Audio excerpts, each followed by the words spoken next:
A service of KIBMradio.com, the Internet's home for an all old-time radio.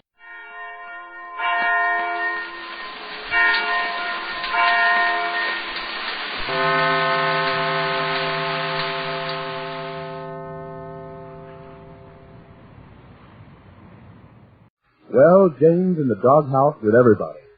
When Mr. Neff tried to bribe her niece with a $5,000 check, Betty turned it down. And the old man was about to relent and let his nephew marry Betty. But Jane accepted the check, thinking it was a present for the bride. Mr. Ace, Marge, and Betty are not speaking to Jane, as our scene picks them up in the Ace's bungalow just after dinner. Jane paces to and fro. It isn't bad enough that I feel so terrible about this, but you three have to make it worse by stopping talking to me. What am I around this house? You treat me like a stepladder, everybody walking under me. My goodness, didn't anybody ever make a mistake before? Could I help it if I didn't hear Betty say Mr. Neff wanted to give her a $5,000 bribe? Is it my fault if I thought she said $5,000 for a bribe? It was just a slip of the ear. Anybody's liable to make a slip. Why do they have razors? Oh, goodness.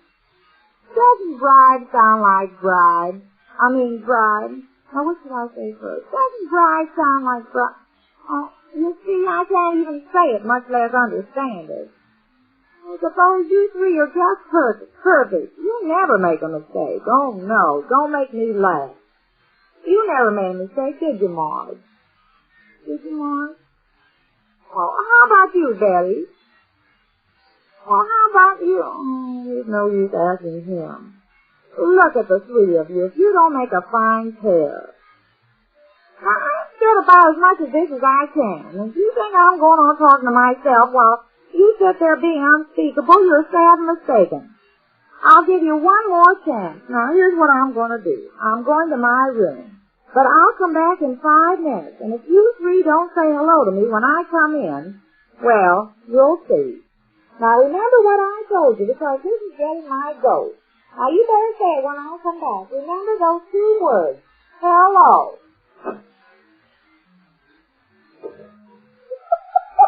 Keyword, hello. Oh, I can't go on.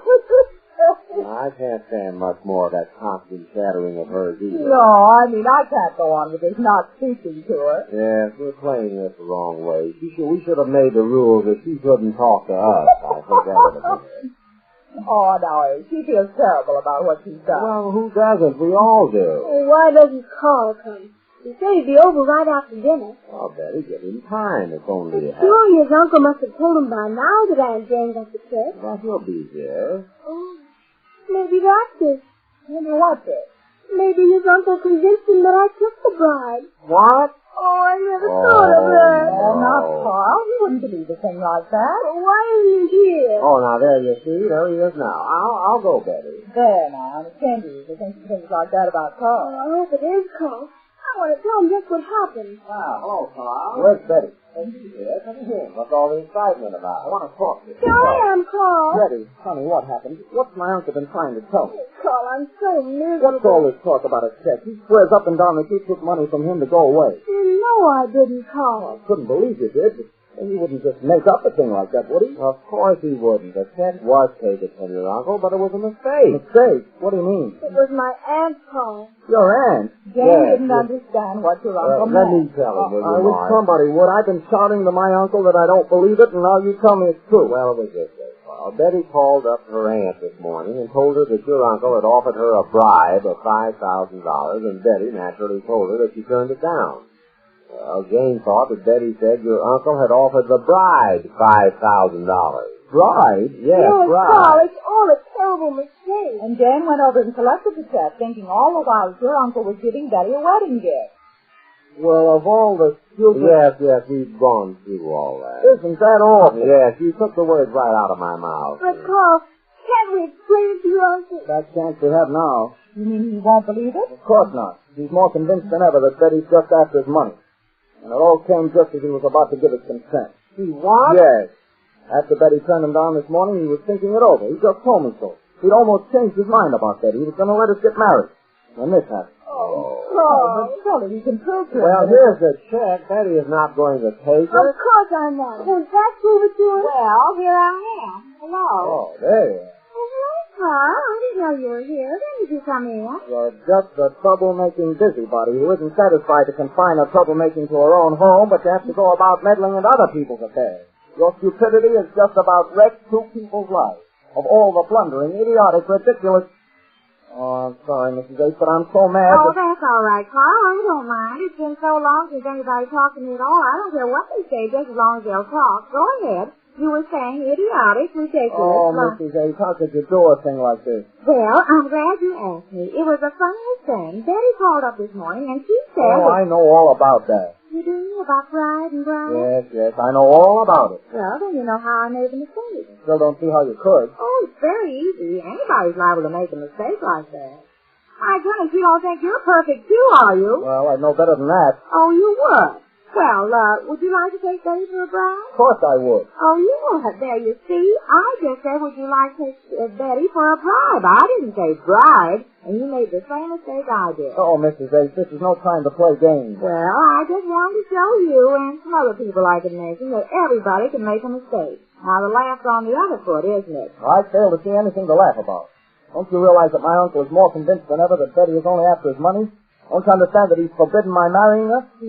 Yes. There he has. Oh, Carl, I'm so miserable. Well, I'm willing to do anything I can, Carl. You've done your little bit, I'm afraid. Don't be afraid. I'll do anything. There's nothing you can do now. He won't believe it was a mistake. Well, I'll tell him it was. He'll believe me. I'll take the check back to him. I'll explain it to him. It won't do any good. Not now. Well, then tomorrow. No, it won't do any good, I tell you. He's made up his mind that Betty accepted this money. I wouldn't touch a cent of his money. I know you wouldn't, honey, but the way things look now... Well, Carl, you pardon my contribution to this matter, but it seems to me that if your uncle were made to understand that the money was taken under his apprehension... I tell you, he won't listen to it. All he knows is that he offered to buy Betty off. He gave her $5,000 to go away and forget me, and she took the money. But I didn't. No, I took it, Carl. I'm the one. Yes, aren't you the one? Yes, I'll explain it to him just like I did to you.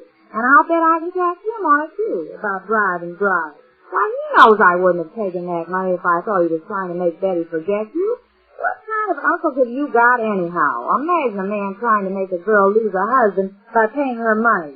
If I were Betty, I shouldn't have given my peace of mind. Why, she ought to have him arrested for even trying to make her take that money for a thing. Wait a minute. That's it. What? What happened? I got it. She just gave me the idea. What is it called? What you just said. Didn't you hear her? Yeah, if you can make anything out of what she says, you're a marvel. My uncle tried to alienate your affection, didn't he, Betty? What? My uncle tried to alienate your affection from you. He can be sued for that. Dude, but now look here. Betty's not going around suing me. Wait a minute. I know she's not. She won't have to. Not if I know my uncle, she won't. But you just said I said she could sue him, but she won't have to, because there's nothing my uncle loves more than money. And if he thought for 1 minute that he might lose an alienation of affection suit brought against him by Betty, why he'd give his consent so fast Oh, that... Carl, you're wonderful. Oh, I don't know about that. Who says he's trying to alienate her affection? That check says it. That's evidence. That's Exhibit A. Where is it? Well, here it is, but wait a that's minute. all we need. That's it. Now all we have to do is to let him know that Betty's thinking of suing. Now, wait just a minute. Mrs. A. Just a minute, Carl. I'd like to know what he meant by that remark back there. If you can get anything out of what she says, you're a marvel. What? I just got that. Oh, now listen to me. This is your chance to help. You hit on the idea. You're wonderful. What is that, sir? Oh, Yes, you gave me the idea when you said something about arresting him. Why didn't I think of it before? You hit on just what we needed. oh, pretty smart, huh? Now look, here's what I want you to do, Mrs. A. You want her to do it? Of course, she's the one that can put this over. Oh, she's... Oh, I thought it wouldn't work. Sure it will. All she has to do is to go to my uncle and tell him that she took that check from him so Betty could have evidence that he was trying to alienate Betty's affection. Can you do that, Mrs. A? Spell it. What? I want to make sure I get it right this time. Did what? Who did what?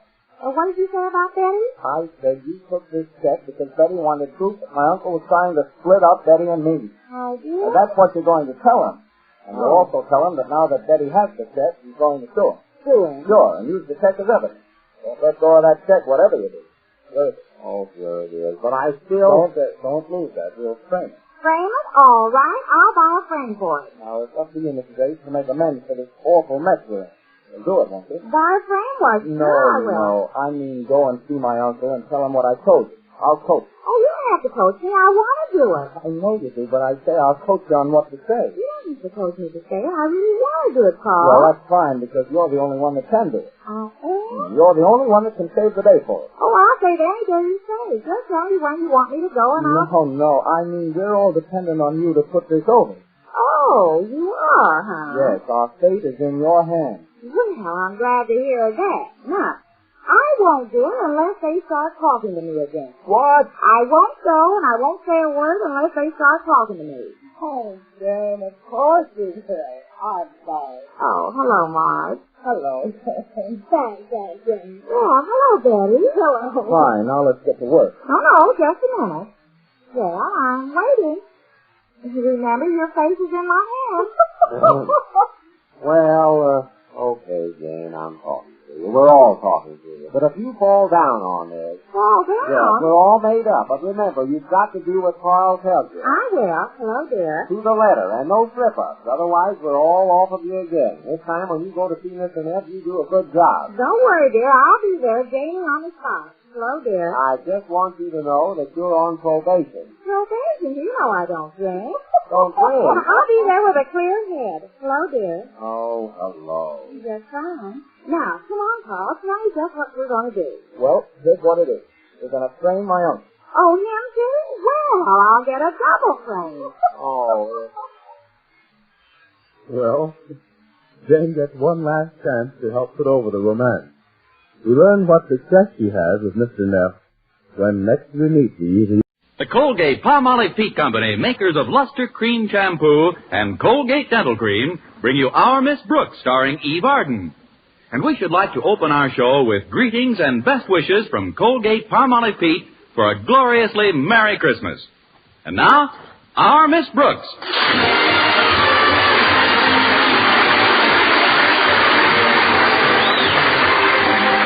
Yes, it's time once again for another comedy episode of Our Miss Brooks, under the direction of Al Lewis.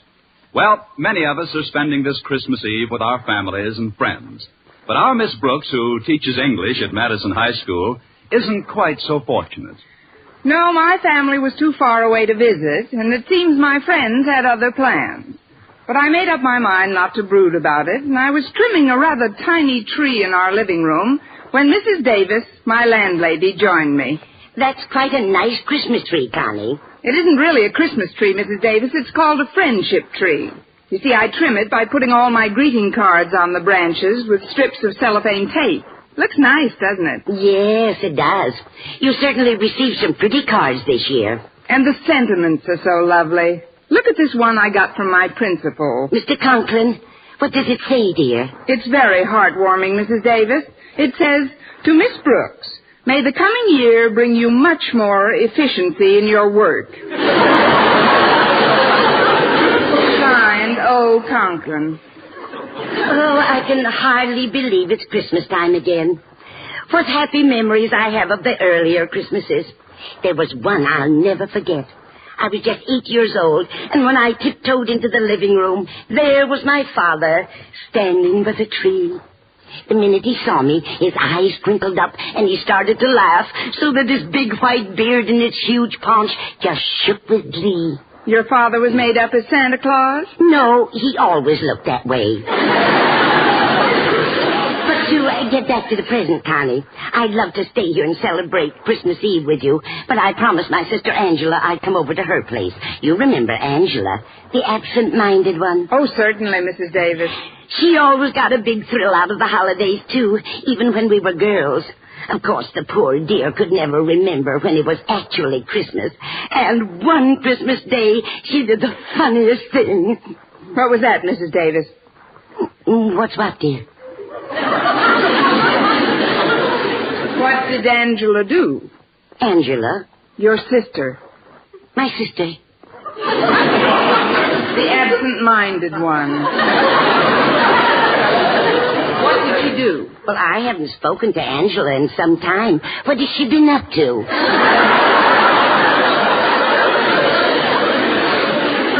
I wish I knew.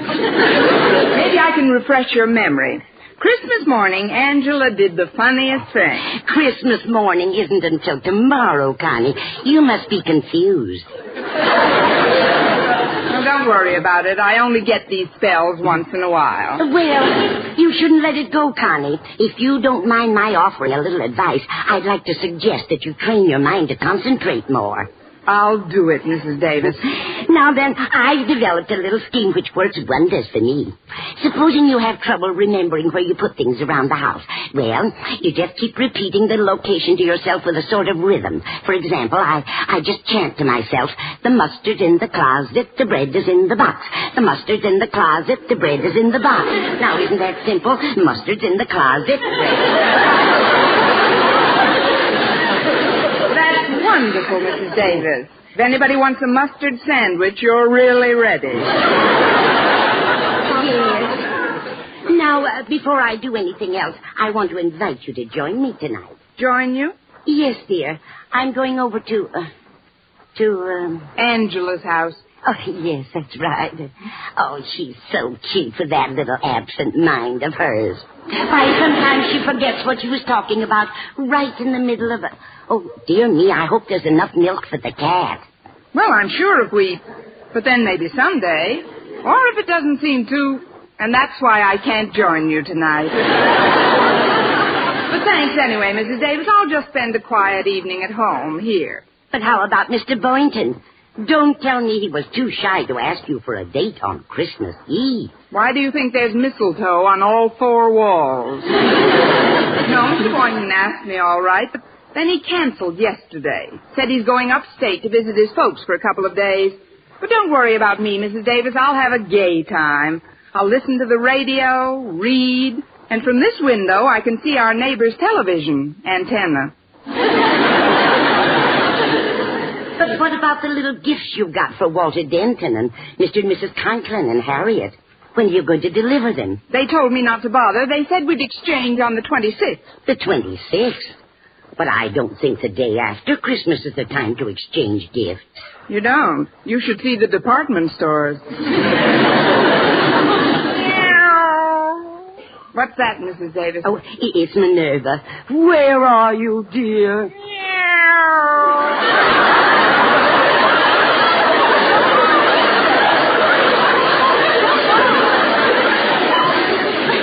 Over by the tree. Here, Rover. Minerva. Isn't it the strangest thing how she bites at the pine needles? I guess the rosin in them appeals to her. I'd swear she likes the taste of it. I guess to her it's like a Tom and Jerry. Or rather a Minnie and a Mickey. Come here, Minerva. We might as well get friendly. We're going to spend the evening together. Well, I'll be running along now, dear. I hope you won't feel too lonely. I'll be fine, Mrs. Davis. After all, I do have an imagination. I'll hang up my stocking in a little while. Then when I'm pretending I'm asleep, I'll sneak in and fill it. Before you know it, it'll be midnight. Midnight of Christmas Eve. I can just picture it. A short, thin man in a black suit comes sliding down the chimney with an empty bag. St. Penniless, the schoolteacher Santa Claus. Well, at least you're not bitter. Now, Connie, about my sister, Angela. Thank you, dear. About my sister Angela. Yeah? Good night, Dorothy. Good night, Bernice.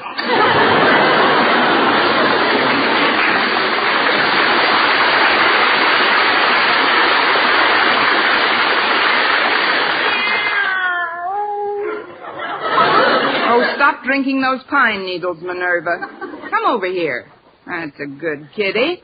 Now I'll just settle down in Mrs. Davis's rocker and we'll have ourselves a nice, quiet rock.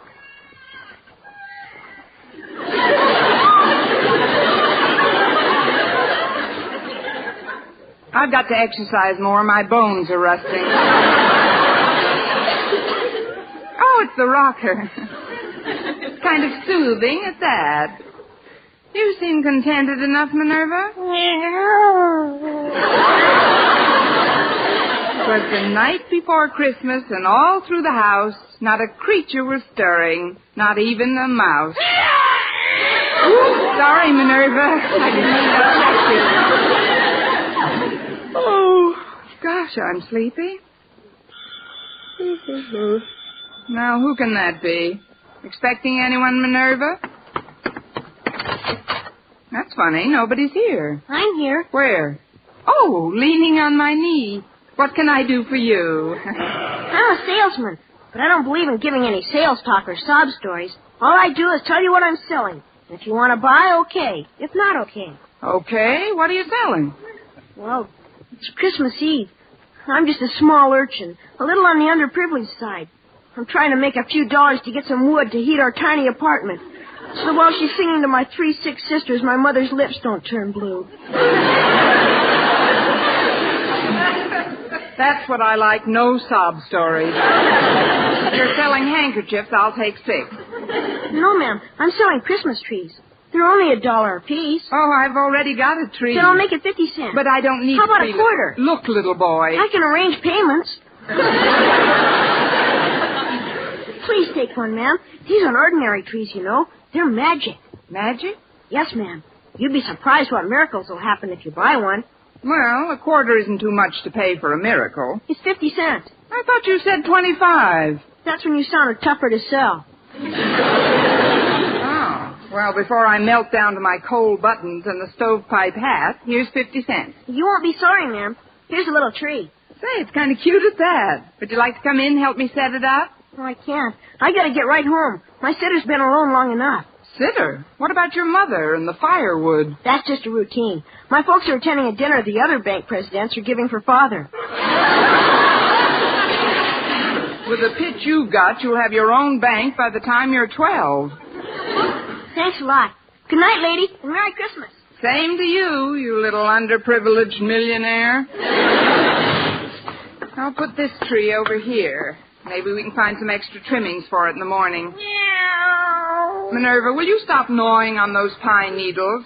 I wish I knew what made them so appetizing to her. Meow. Oh.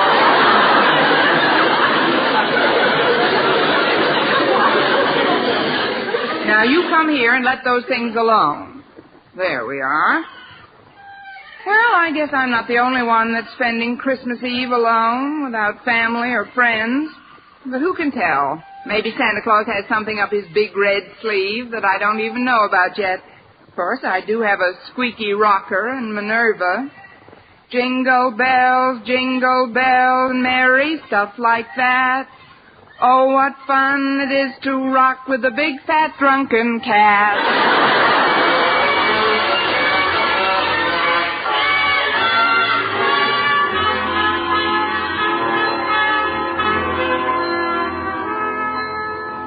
As I sat in the living room Christmas Eve with Minerva the cat on my lap, I couldn't help noticing that the tree which I'd bought from that wealthy urchin had a rather peculiar luminosity. Although there wasn't any artificial illumination, it seemed to glow from deep down in its branches. As I rocked back and forth, I started to get very drowsy. Oh, the little boy said this tree was magic, Minerva. I don't believe it either. Still, it is Christmas Eve, and some very strange things have happened on Christmas Eve.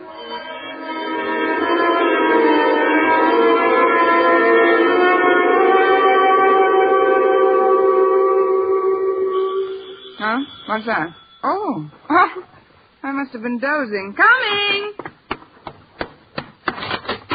Well, it's Walter Denton. Come in, Walter. Noel, Joy, you Noel. Gracias.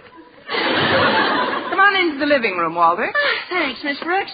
Here, I brought you this little gift to put under your tree. Oh, that was very thoughtful, Walter. Put it under this tree over here. Okay. Say, you got 2 trees, haven't you? Yes, one for Minerva and one for me. Meow. What? Don't pay any attention to her. She's pine needle happy.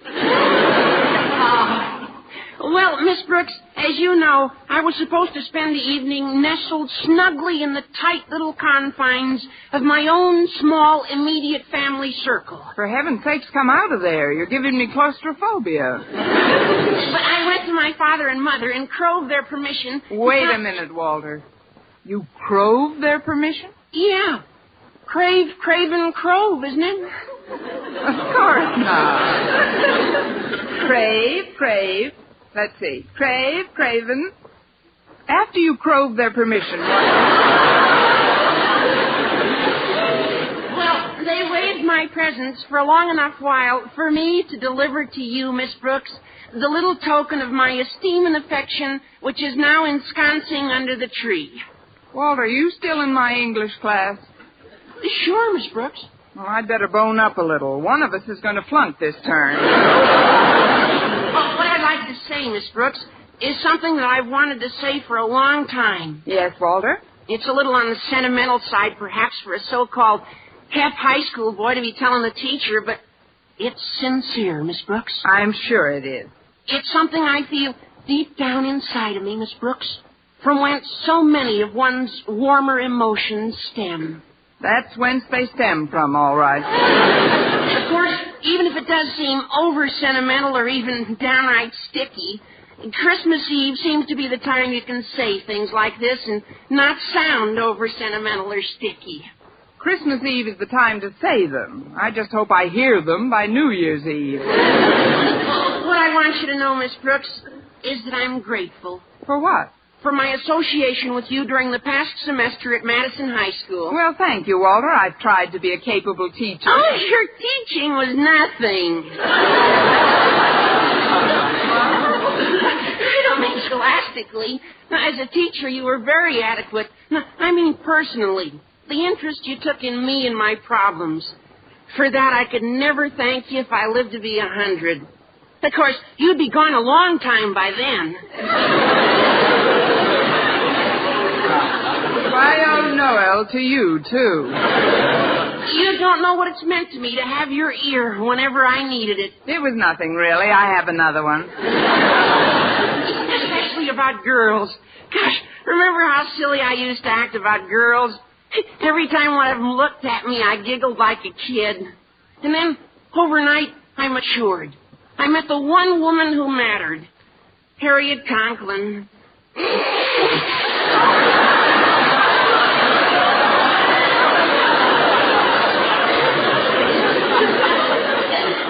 She certainly made something out of you, Walter. I don't know what, but something. And you saw me through the difficult transition period of that amour as well, while Harriet and I were adjusting to one another. It was wonderful to be able to come to you for advice, Miss Brooks. It isn't every boy who has such an interest taken in him by some intelligent, elderly person. Give me back my ear. I can't hear you. Not that you're ancient or anything. Gosh, I've seen girls who don't look as good as you do. Girls? What do you think I am? Yeah. Shut up, Minerva. By the way, Miss Brooks, I see you got lots of mistletoe on the walls. Were you expecting Mr. Boynton tonight? Yes, Walter, I was. We were going for a wheelchair ride together. But he had to visit his folks upstate. His folks? Gosh, they must be well along in years. His father's over 50. They may shoot him next spring. Look, Walter, while you're here, you might as well pick up the little gift I got for you. Oh, but you shouldn't have, Miss Brooks. Where is it? Under the tree on your right. It isn't much, just a remembrance. Oh, gee, I almost forgot. I can't open it yet. Why not? Oh, you mean you want to put it under your tree at home and open it with your family? Not exactly, but I'll get it later, Miss Brooks. There they are now. I'll answer it. There who are now? Hey, come on in, folks. She was all alone when I got here. But it's really a surprise, isn't it? We should have stayed home Christmas Eve. Besides, it's freezing out. Now, Osgood, don't be so grouchy. Hello, Miss Brooks. Merry Christmas. Why, it's Mr. and Mrs. Conklin and Harriet. How are you all? I'm cold. Oh, that's too bad. Come here, Minerva. Rub up against Mr. Conklin. Meow. What's that? Go away, cat. She seems to like you, Osgood. Or is she hungry, Miss Brooks? She's not that hungry. I don't like cats. Why doesn't you go chase a mouse or something? You forget, Mr. Conklin. This is Christmas Eve. There isn't one stirring. Say, Harriet, Yes, Walter? there's a lot of mistletoe around this room. I know. It's real pretty. Osgood, notice all the mistletoe in this room? What? Oh, that green stuff. More often than not, it makes me sneeze. Oh, come on, Osgood. Let's see if it does. Oh, now, Martha, don't embarrass me. I don't like It doesn't make you sneeze, does it, Harriet? I'm willing to find out. Here's a nice wreath of it on this wall. Yeah. Well, here we are. Yes, here we are.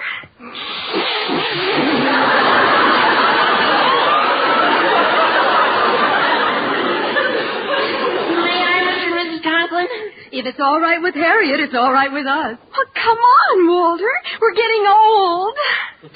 Oh, just you're sweet, Harriet. Isn't that cute, Osgood? Oh, come here, dear. How about one for your faithful old wife? Well, it is customary, I guess. There. I'm under the stuff. Now, pucker up, dear. Very well. There we are. You see, I told you. Now, let's stop this romantic dribble and act like adult human beings. Miss Brooks, I'd like to take advantage of this visit to inquire as to your plans for the coming year's classwork. Do you have your schedule all laid out? Frankly, Mr. Conklin, I haven't had much chance to work on anything. You haven't had much of a chance, but you've been away from school all week. Your vacation started last Monday. I know, Mr. Conklin, and that's what I took the week as. I mean, a vacation is something you go on when you get the opportunity to. You don't work on it or during it, unless, even though I didn't actually go anywhere, when my vacation came along, I went on it, or was on one, usually.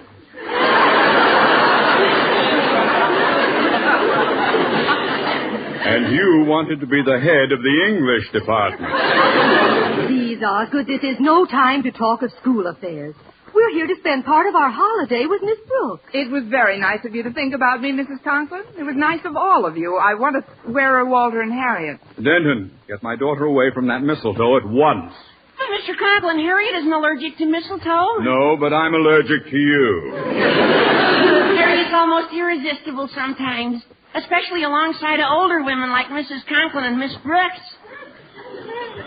Sounds like the bell. I'll get it. Why, Mr. Boynton, come in. Oh, thanks, Miss Brooks. But I thought you were going upstate to see your folks. I was, but they sent me a wire that they wanted to come here for about a week or so. They'll arrive in the morning, so I thought I'd drop this little gift off for you tonight. Oh, but you shouldn't have. Where is it? Let's just put it under the tree in the living room. Look who's here, everybody. Well, it's Mr. Boynton. Hi there, Mr. B. This is nice. Hello, Boynton. Pretty cold out, isn't it? Hello, folks. This is beginning to get more like Christmas Eve every minute. Sit down, Mr. Boynton. I'm certainly glad your folks decided to visit you instead of vice versa. Well, so am I. There's a particularly good reason why I'm glad. There is? Yes. It gives me a chance to see how my guinea pigs are affected by this cold snap. So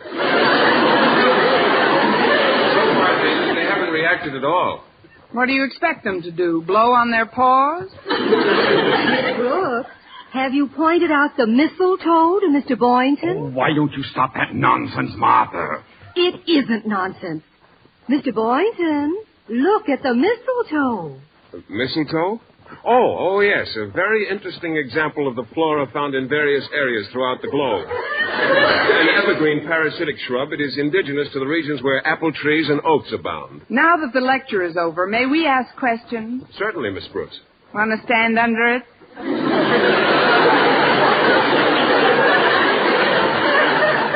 Stand under it?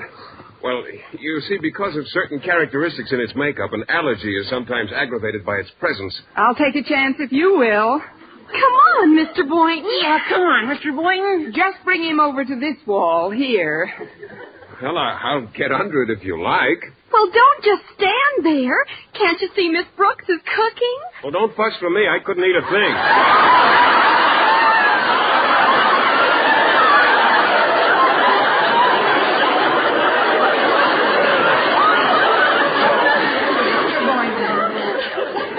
What standing under the mistletoe signifies? Well, I know what it signifies to most people, but to me, it's just...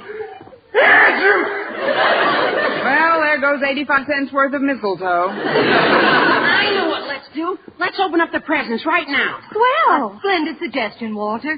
Shouldn't we wait until just before we leave? Might be less embarrassing that way. Well, if you want to open them now... Golly, this one tree's pretty crowded. I'll put some of these packages under this little one over here. Well, look out, Walter. You're bumping into one of the branches. Look out.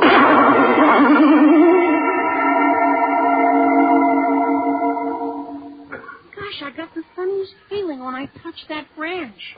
What kind of a feeling, Walter? Well, you're Harriet Conklin, aren't you? Well, sure, I'm Harriet Conklin. Walter, what's the matter with you? Nothing's the matter with me. It's just that I want to tell you something. Harriet, you've got to change. You ought to try to be more like Miss Brooks. Well, what do you mean, Walter? If you want me to stay interested in you, you've got to be more alluring, youthful, glamorous, feminine in that real feline Brooks way. Walter, have you been drinking pine needles, too? Look at that tree. It seems to be glowing. What do you mean, glowing? It's just the reflection from the streetlights. This party's giving me the memes. Holidays, indeed. Here, I'll just move the tree where it won't glisten in our eyes. Here we go.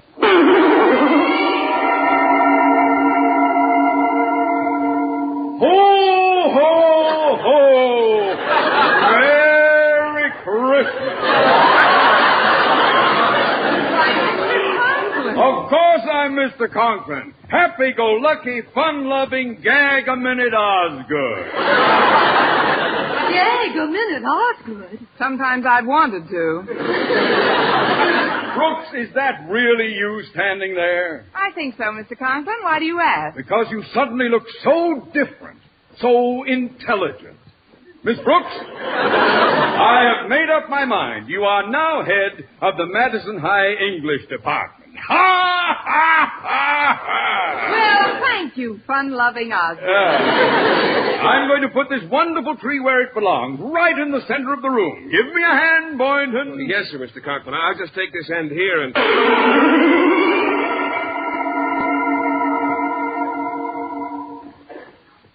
Miss Brooks. Yes, Mr. Boynton? Come here, baby.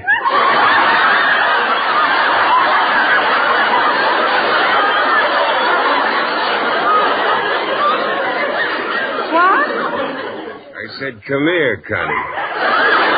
You did not. You said, come here, baby, and I'm here. Look, he's taking her over to the mistletoe. Isn't it wonderful? What are you going to do, Mr. Boynton? Just call me Phil, Connie.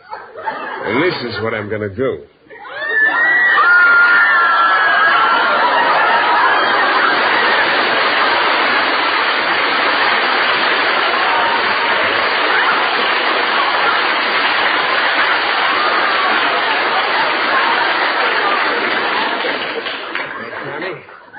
How does that make you feel? I feel like I'm in a dream, Philip. A wonderful, beautiful dream.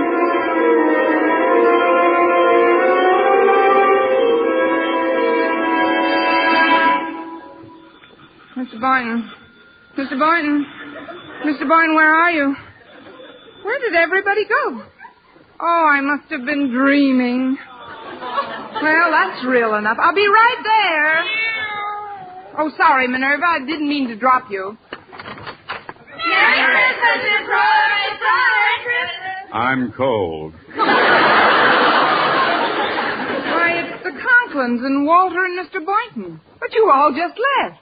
I mean, come in. We thought it would be nice if we spent our Christmas Eve together, Miss Brooks. Yes, and we brought a few little gifts over for you. I'll just put them under this tree here. Yes, do that, Walter. Aren't you going to ask me why I didn't go upstate, Miss Brooks? I know why, Mr. Boynton. Your folks are coming down to see you.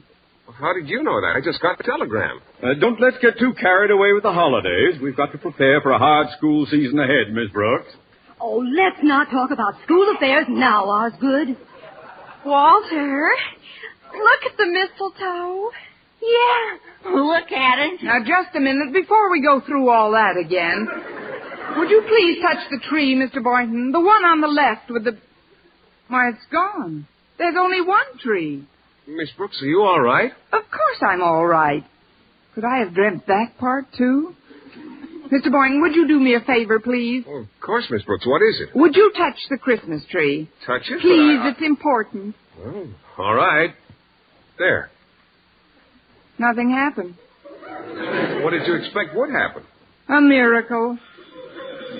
Excuse me, I'll be right back. I'm a little urchin, and I'm selling magic Christmas trees. But you just came Please here. buy one, lady. They only cost 50 cents apiece.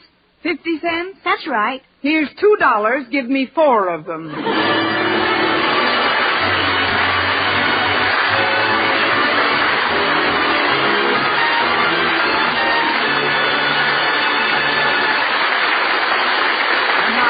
Once again, here is Eve Arden. From the bottom of my heart, to you in the audience, to you in every home, on every road, in every city and town, in the busy places and in the lonely places, oh, a very Merry Christmas to each of you. With our sponsor, the Colgate Palmolive Peat Company, who make Luster Cream Shampoo and Colgate Dental Cream, all of us here in the studio have gathered to wish all of you throughout our beautiful and bountiful land the most joyous of Christmases. And may these words ring round the world and sink deep in the heart of everyone. Peace on earth, goodwill towards men. Merry, Merry Christmas, everyone. For richly, liberally sprinkled laughs, listen to Mr. and Mrs. North. Tune in Tuesday evening over most of these same stations. And be with us again next week at the same time for another comedy episode of Our Miss Brooks. Bob Lamont speaking. Stay tuned now for Jack Benny. This is CBS, Columbia Broadcasting System.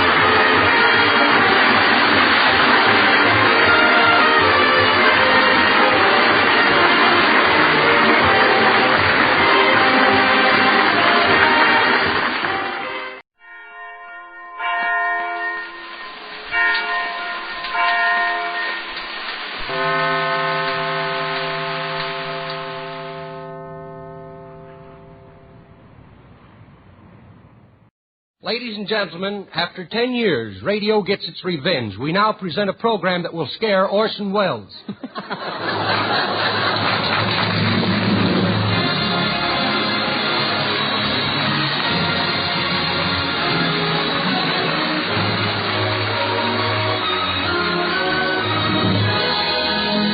From Hollywood, Procter & Gamble brings you the Red Skelton Show, starring Red Skelton, Dave Rose and his orchestra, the Four Knights, Verna Felton, Lorene Tuttle, Pat McGee, and yours truly, Rod O'Connor. Yes, it's the Red Skelton Show, brought to you by Tide, Procter & Gamble's amazing new discovery for your whole family wash. Tide's in, dirt's out. Tide gets clothes cleaner than any soap. Any soap? Yes, any soap. Tide gets clothes cleaner than any soap. T-I-D-E, Tide.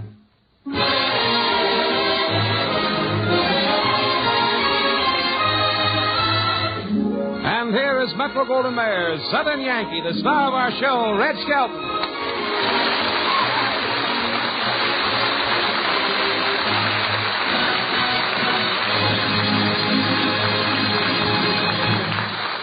Thank you very much, and good evening, ladies and gentlemen. How are you, Rod? Fine, Red. You know, it's great to be back on the air with you. Yeah, tell me, did you have fun this summer? No, I've been as busy as a beaver. Yeah, I thought your front teeth looked a little sharper. There's a brilliant line to start with.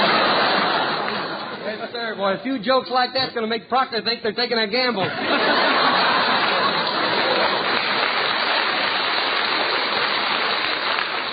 I'm proud of that. I'll laugh at that myself. Say, what'd you do this summer, Rod? Oh, never mind about me, Red. What about you? Did you have a nice vacation? Oh, I really had a vacation. It's my first in 20-odd years. You're really odd, all right. Yeah. I should have offered Don Wilson more money. Now, really, I did everything that I've always wanted to do. What was one of the things that you wanted to do? Well, go camping. You mean you've never been camping before? Well, yeah, in 1943 I went camping, but a staff sergeant kind of spoiled it for me. I think the boy's back again now. This summer was different, though. You got a nice tan. That's not a tan. That's just the color I turned after the mosquitoes drained all the blood out of me. The mosquitoes are bad, huh? Why didn't you use mosquito netting? It didn't work. The big mosquito sat on the outside and pushed the little one through.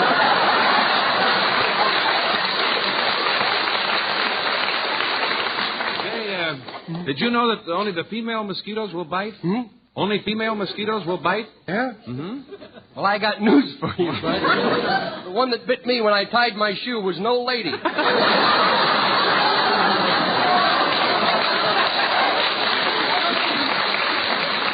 kidding. I lost so much blood that finally one mosquito came over and he says, "Could you use a transfusion? Us girls are loaded."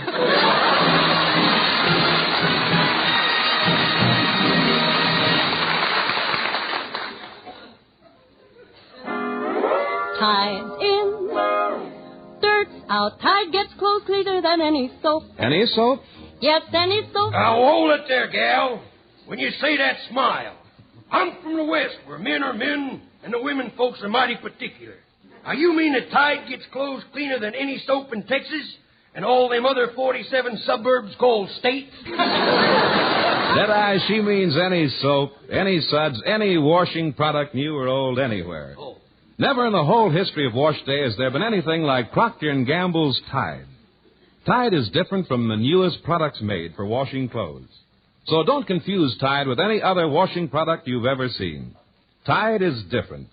Nothing you can buy will wash clothes as clean as Tide. Company linens, everyday work clothes, everything.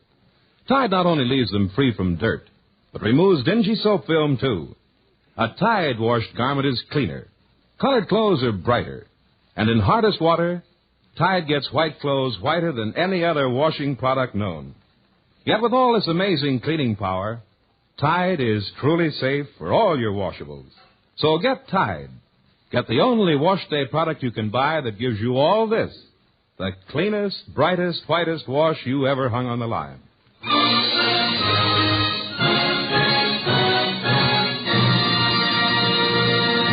Ladies and gentlemen, it's a pleasure to introduce the Four Knights. These group of boys are from Carolina. Not like cow pasture. These fellows are new to radio, but they've long been one of your favorite Decca recording groups. You've heard them before. We think they're swell, and we hope that you'll like them, too. We want to see what four GIs can do when they get together. The Four Knights sing Good News. Good news, chariots are coming. Good news, chariots are coming. Good news, chariots are coming, and I don't want to leave you behind. Well, boys, good news, the chariots are coming. Ha, ha, the chariots are coming. Good news, chariots are coming, and I don't want to leave you behind. There's a golden slipper in heaven, I know. There's a golden slipper in heaven, I know. Golden slipper in heaven, I know. I don't want to leave you behind. Well, good news, the chariots are coming. Good news, I got the best of news. Well, chariots, and I don't want to leave you behind. Well, good news, oh, good news. Ha, the chariots are coming. So glad the chariots are coming, and I don't want to leave you behind. There's a long white robe in heaven, I know. There's a long white robe in heaven, I know. Long white robe in heaven, I know. I don't want to leave you behind. Hallelujah, good news, chariots are coming. Good news, ha, the chariots are coming. Good news, so glad the chariots are coming, and I don't want to leave you behind. Well, good news, the chariots are coming. Good news, the chariots are coming. Good news, the chariots are coming, and I don't want to leave you behind. There's a starry crown in heaven, I know. There's a starry crown in heaven, I know. Starry crown in heaven, I know. Starry crown in heaven, I know. Good news, chariots coming. Good news, chariots coming. Good news, the chariots coming, and I don't want to leave you behind. Well, good news, chariots coming. Good news, ha, chariots coming. Good news, so glad the chariots are coming, and I don't want to leave you behind. Well, good news, chariots coming.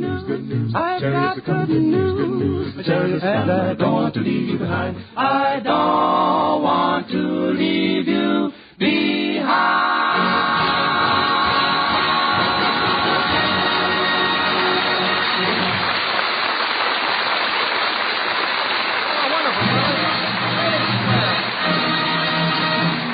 People you will meet sooner or later.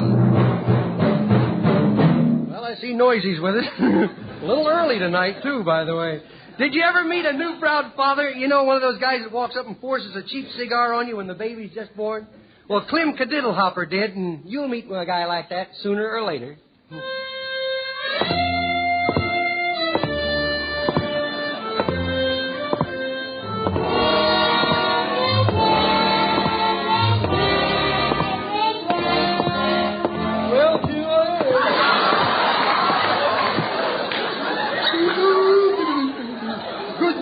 The tucker's coming. Good news. Good news.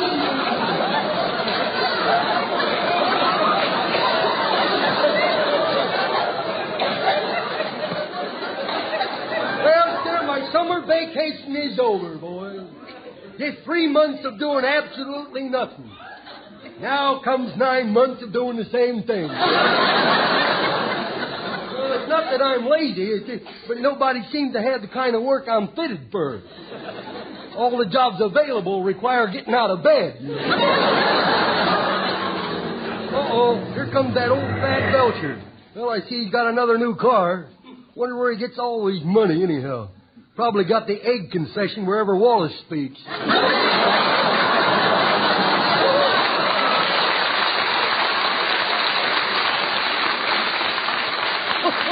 I'm dying to see what happens when he goes to Florida. Them flamingo eggs are big.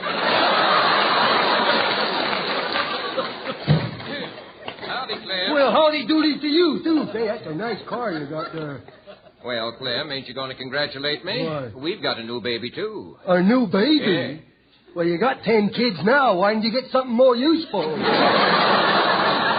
anyway, congratulations. Congratulations. Well, thanks. Here, have a panatella. Hmm? Yeah, panatella. Looks like a cigar, don't it? I paid 75 cents a piece for those. They're genuine Havana cured tobacco. Well, I don't think this one was cured. It died, I think. No. I'll smoke it right after I chisel a dinner somewhere. You know, if you were married, you wouldn't have to chisel your dinner. Oh, yes, I would. The way my girl cooks, a chisel comes in pretty handy.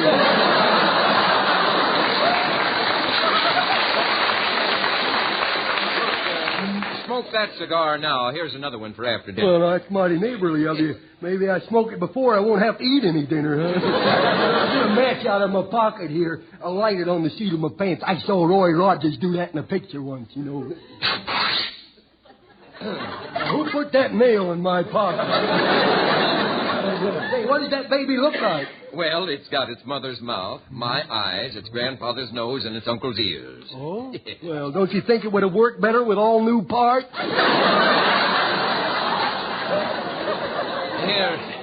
Here's a light for your cigar. Okay. Say, it burns fast, don't it, huh? You're supposed to take the cellophane off first. Oh, what, get the cigar scorched? Clem, are you sure you're all there? No, I don't know. I shaved in a hurry this morning. How many ears have I got? 2. Well, 2? Yeah. Just as I thought. One got lost in the shuffle, I guess. This thing must be wet. It won't light. Bite the end off it. Oh. You must have grown this tobacco in the petrified forest. Now, spit it out. Nope. Well, look for the end of that cigar. It must be somewhere among them teeth there. You don't know much about cigars, do you? I said you don't know much about cigars. Not after 10 years with Raleigh's, no.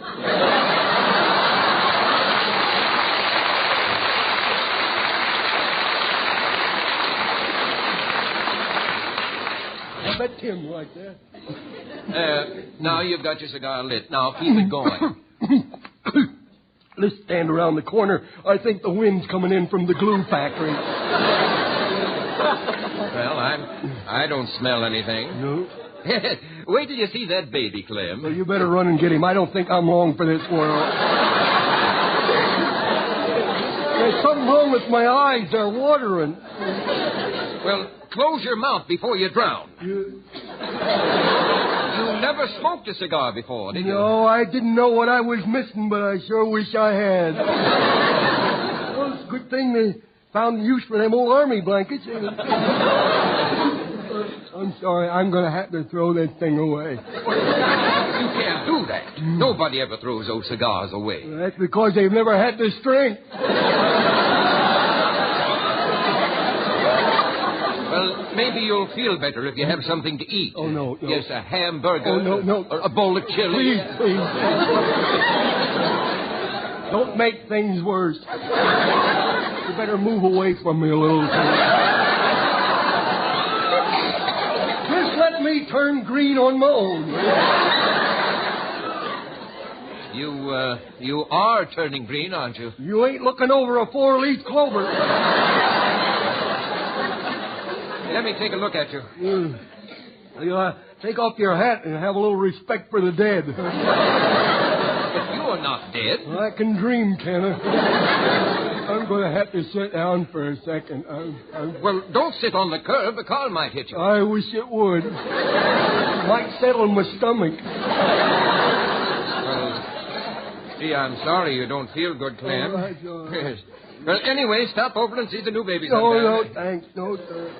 Anything I can do for you? Yeah, when I get married and have a kid, I want you to send your new baby around. I want to give him his first cigar. I'll fix him for ruining my life.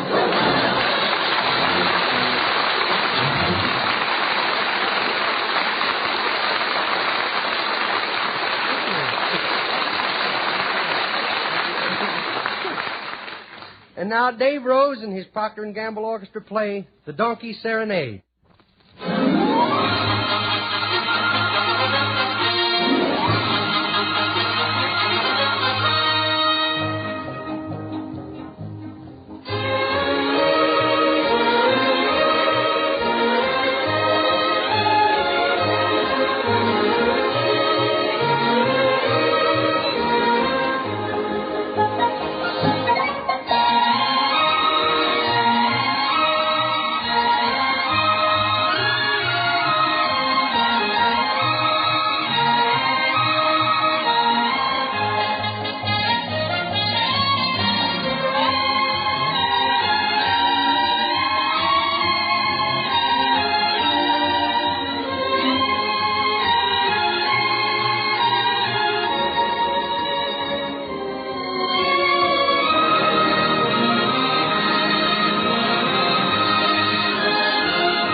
Thank you, Dave Rose. With so many new washing products on the market today, it's easy to get confused. So I'd like to make this point clear. Tide is not one of the many. Tide is different. Different from any other wash day product. Because Tide gets all the family wash cleaner than any soap, any suds, any washing product you can buy.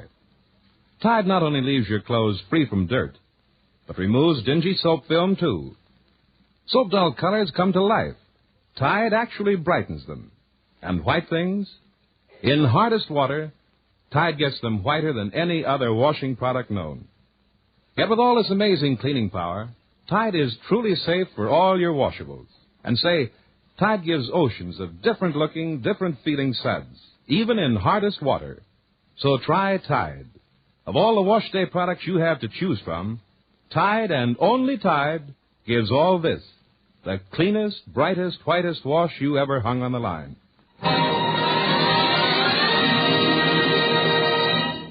page from the Mean Little Kid's Diary. September the 3rd. Dear Widow Diary, I hope nobody ever reads you, or they'll find out a terrible secret that I has, that I can't write. Anyway, dear Diary, I sure was in a mess of trouble today. It started out this morning when my Namo caused me to get a spanking for no reason at all.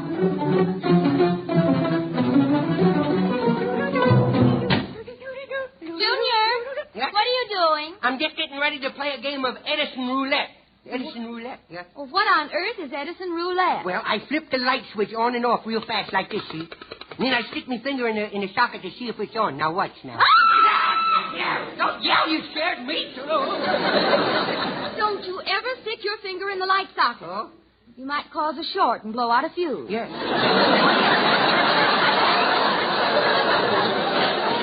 Boy, you sure does love me, don't you? You better be nice to me, kiddo. I'll tell Pop that you pick his pockets when he's asleep.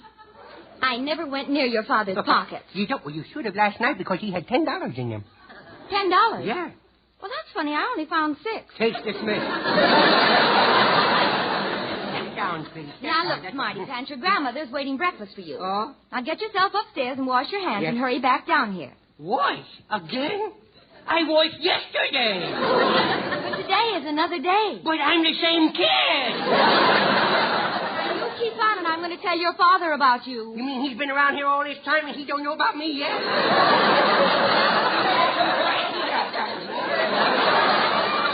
Now, Junior, I said go wash up. And if you're a good boy and use plenty of soap and water, I'll let you watch the television set tonight. Television? Don't you think I was a little young to be sitting around in bar rooms? Now go wash. Okay, I'm going upstairs and wash. I'm going to wash my hands and face. I'm going to wash my hands and face. Oh, there's my new invention I've been working on right out there in the open with some... Good morning, Junior. Hello, kiddo. Now, don't look at me invention, please. Don't look at me new invention. Oh, you have an invention? Yes, an invention. Don't you tell no. I tell you, though, see. All right. It's a time saver for washing windows. Really? Yes. Well, it looks like a bar of soap to me. It is. But with my invention, you don't have to take the wrappers off, slap up your rugs with water or nothing. Why, that's wonderful, dear. How does it work? Well, it's simple. You see that dirty window over there? Yes. Well, you just take the little bar of soap in your hand like that, and you throw it. No! See, no dirty window.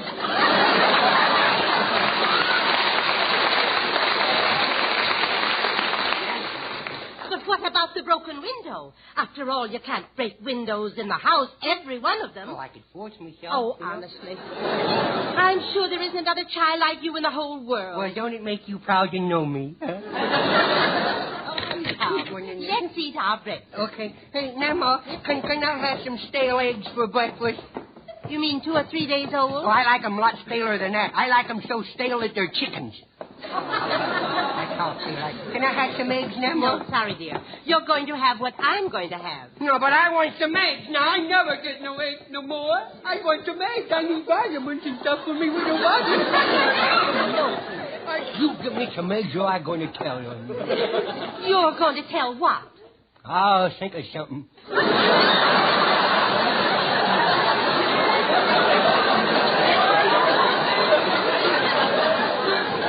Would you mind helping me out? I'm lost.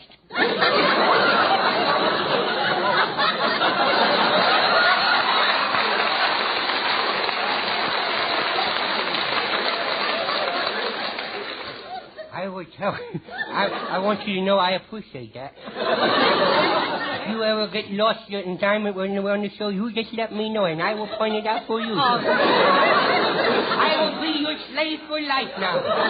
Let me be your slave. Let me run out and get you a beer or something.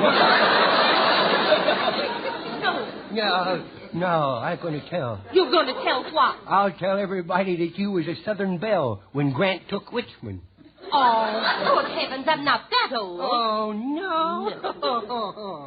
Pardon me, ma'am. The general would like the next poker with you. Sorry, but I ain't dancing with no Yankees. That's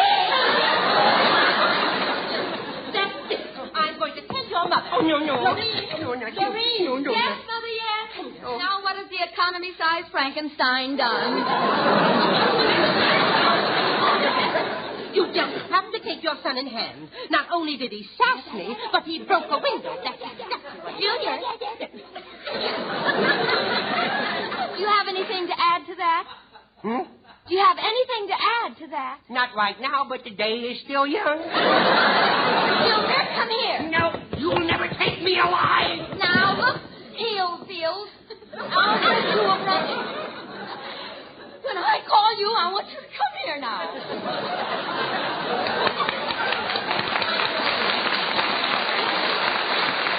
Not anybody laugh when they're mad.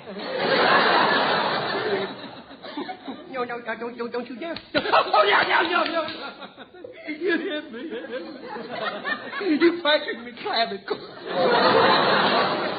You don't even know where your clavicle is. Yes, I does. It's right where you spanked me. Your clavicle's nowhere near there. That's where I hit it when I saw you coming. Mother, will you please look after him while I answer the phone? I got you whipping.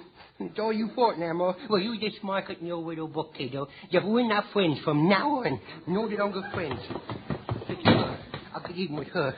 The last thing Oh, there's her breakfast all laid out on the table. Coffee and some toast. Fine.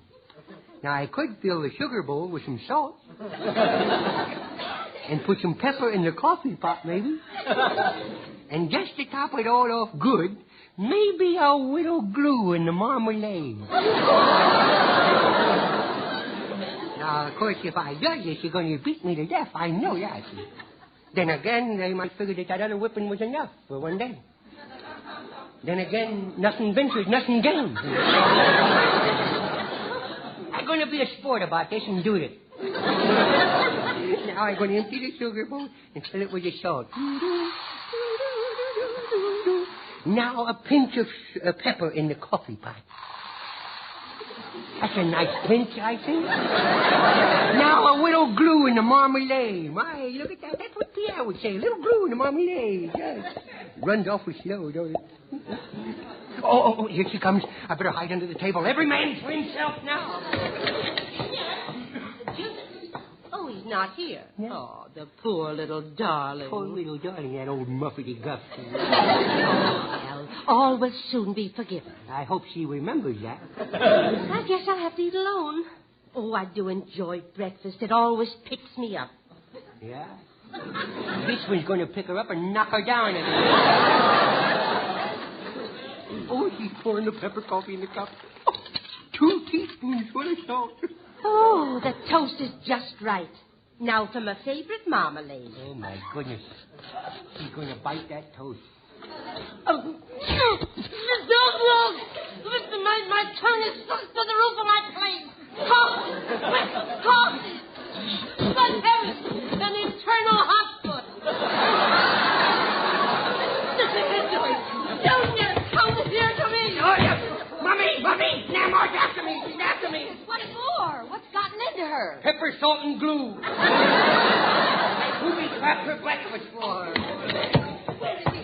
Just wait till I get my hands on him. Now, you let me handle this, Mother. Now, Mommy, control yourself. Count to 10. Count to 10. Yes, Lorene, count to 10. Count to 10. And just be sure you don't make any mistakes. Yes. Use him for the scoreboard. Yes, Miss. All no, right. no. Oh. 1, 2, 3, 4, 5. Oh, no. I never thought I'd wind up a victim of the numbered racket.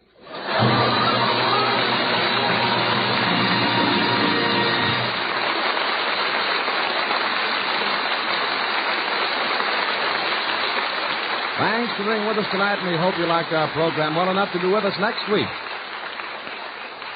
So until next Friday, this is Red Skelton saying thanks for listening and thanks for buying more and more of that Boy's Day miracle, Tide.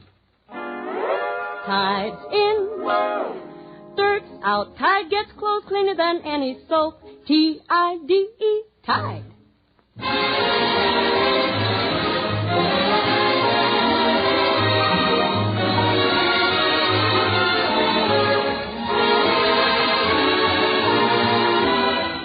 Procter & Gamble invite you to join us again with Red Skelton next Friday. Now stay tuned to The Life of Riley, which follows immediately.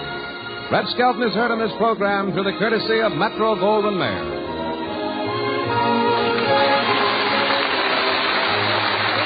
I'm going over on the O'Reilly's coming right on. Stay there. Don't go away.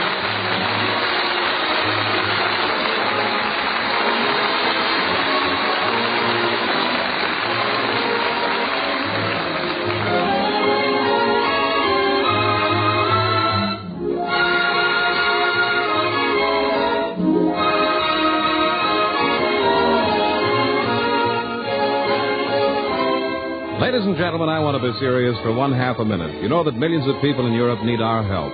You can send that help personally through the organization called CARE. C-A-R-E. CARE provides a non-profit service to you to help you help them. For just $10, CARE will deliver a big food or textile package in your name to anyone you select in 14 European countries. Send your order today to CARE. C-A-R-E. at 50 Broad Street, New York City.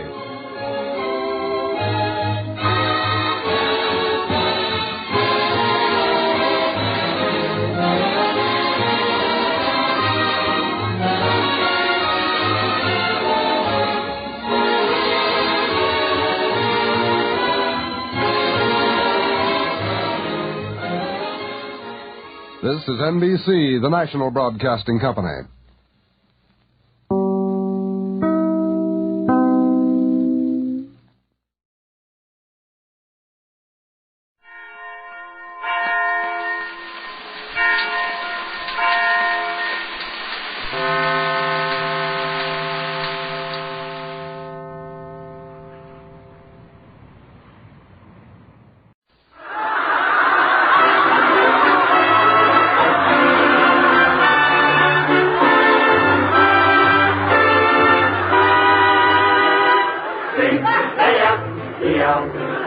The Abbott Costello program brought to you by Camels, the cigarette that's first in the service. Camels stay fresh because they're packed to go around the world. Listen to the music of Freddie Rich and his orchestra, the songs of Connie Haynes. Tonight's guest, one of radio's favorite comedians, Judy Canova, and starring Bud Abbott and Lou Costello.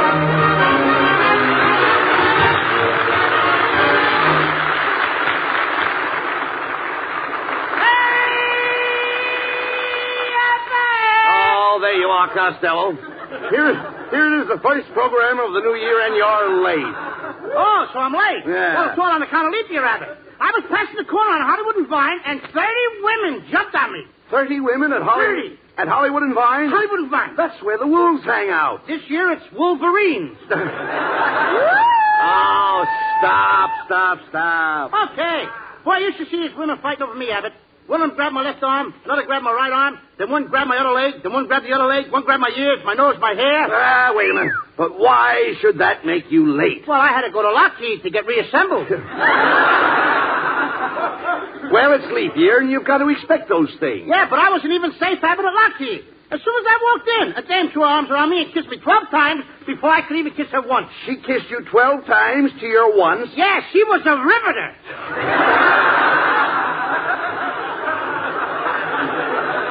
Hey, a riveter kissed you? I don't believe it. Oh, you don't.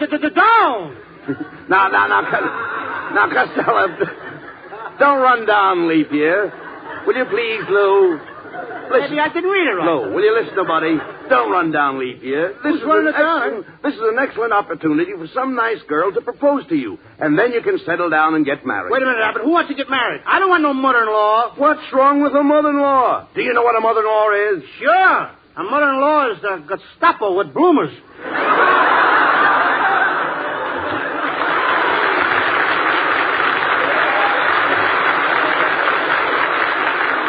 But, Costello, marriage is wonderful. Wouldn't you like to have people throw rice at you? No, when my brother got married, they threw rice at him. It's too messy. Rice isn't messy. It is when it's mixed with chop suey. All right, talk, sir, please. Look, Lou, weddings are beautiful, Costello. Don't you like the old-fashioned unions? No, they itch me all over. Oh, will you cut that out? Your underwear doesn't fit our conversation. My underwear will fit anything, brother. All right, never mind that, Costello. I still say that a wife is your best friend. Oh, no. Your mother is your best friend. And I think it's a shame when they have just one holiday for your mother and two for your father. 2 holidays for your father? What are they? Father's Day and Poppy's Day. Costello, you're talking like that because you haven't even got a girl. Oh, yes, I have, Abbott. I got a girl. I got a big book full of girls' names, all in alphabetical order. And what's the first name in the book? Zelda. Zelda. Hello, fellows. Hey, it's Ken Niles. Hello, Ken. I'm sorry I'm late. I just came from the blood bank. You just came from the blood bank. Look, Niles, they want plasma, not asthma. Now, you stop that, Costello. That Niles is so anemic that a mosquito bit him and lost blood on the deal. Oh, shut up. Ken, I'm glad you dropped in. Costello and I have had quite a discussion here. He's been running down marriage. Running down marriage? Why, Costello, marriage is wonderful. Look at Abbott and me. Yes, Costello. Ken and I are married. Oh, congratulations. I hope you two guys will be very happy. How do you like that, Freddie? Those two guys are married. No. I didn't think it was legal. Now, wait a minute. I don't mean it that way. Hey, two men married. Just a minute, please. Now, don't be stupid. I know somebody married a man. Look, who? My sister. Yeah, your sister. All right, never mind. Look, come here, Lou. Let's take Ken Niles. Take Ken Niles and his wife. Came from the field, didn't Look, just a minute, will you? Let's take Ken Niles and his wife. Oh, sure, we'll take them. All right. Take them. Now, there's a happy married couple. That's right, Bud. Why, I can't stand to be away from my wife for a second. When I leave the house in the morning, she goes with me. I take her to the office, to the golf club. Even when I go out with the boys, she goes with me. Now, did you hear that, Costello? Niles takes his wife every place he goes. Sure. Did you ever get a load of the puss of that dame? He'd rather take her with him than kiss her goodbye. Oh, I insulted you! I heard that remark. Oh, I heard that remark, short and dumpy. You should talk about anybody's appearance. You with your double chin. I got no double chin. It's my necktie. Then your necktie needs a shave.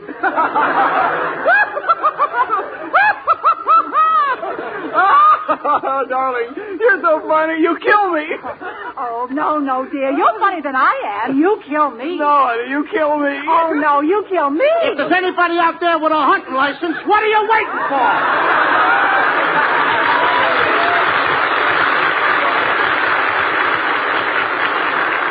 I want you to stop that, Costello. Come here. You understand that? I want you to stop it.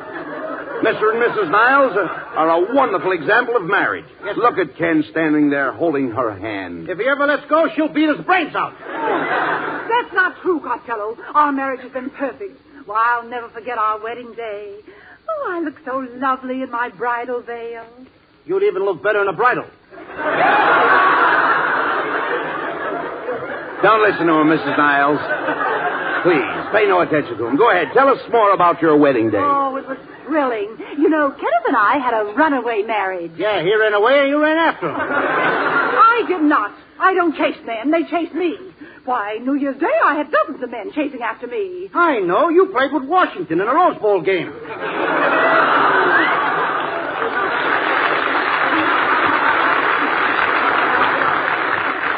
Why, I know nothing about Washington. Not even George? Oh, well, yes, I was with him at Valley Farm. Oh, you stop that! Oh, come get her. Now, look what you did, Costello. Well, look what I did. You started the whole thing, Abbott, trying to talk me into getting married. You're not going to get me tied with any dame. Hello. Costello speaking. Mr. Costello, let me be the first to congratulate you on your decision about women. Women are nothing but trouble. I know. I've been married. I say down with women. Gee, thanks for backing me up, friend. I wish I could do some favor for you. You can. Make them let me out of here. I'm all right, I tell you. I'm all right.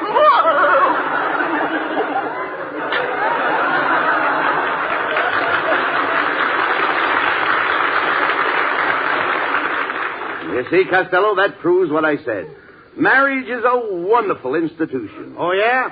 Look at the institution he's in. Get out of here!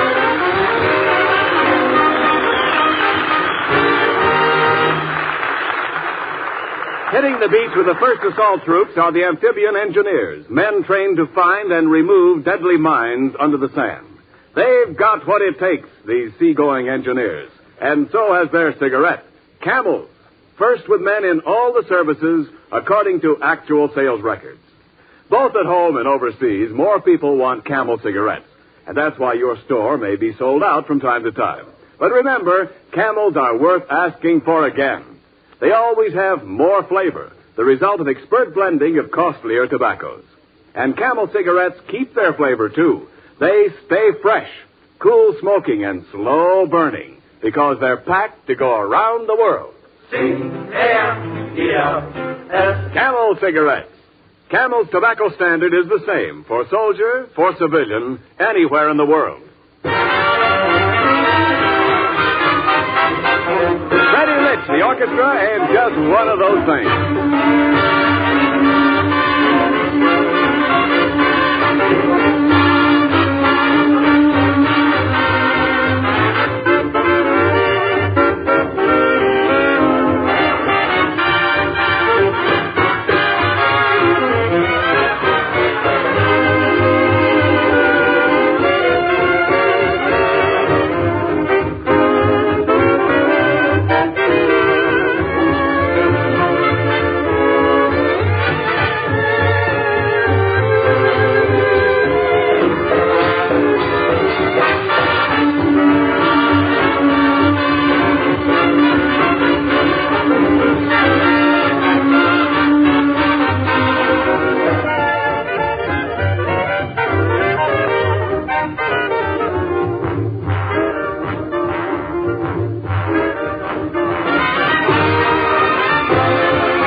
I'm telling you, Abbott, for the last time. The last time, I don't want to get married. But, Costello, you're being silly. Marriage is great. And there's nothing like having a place to come home to. Why, even the president, when he came home from Cairo, arrived at the gates of the White House and whistled. And who came out? Fowler. He's always home.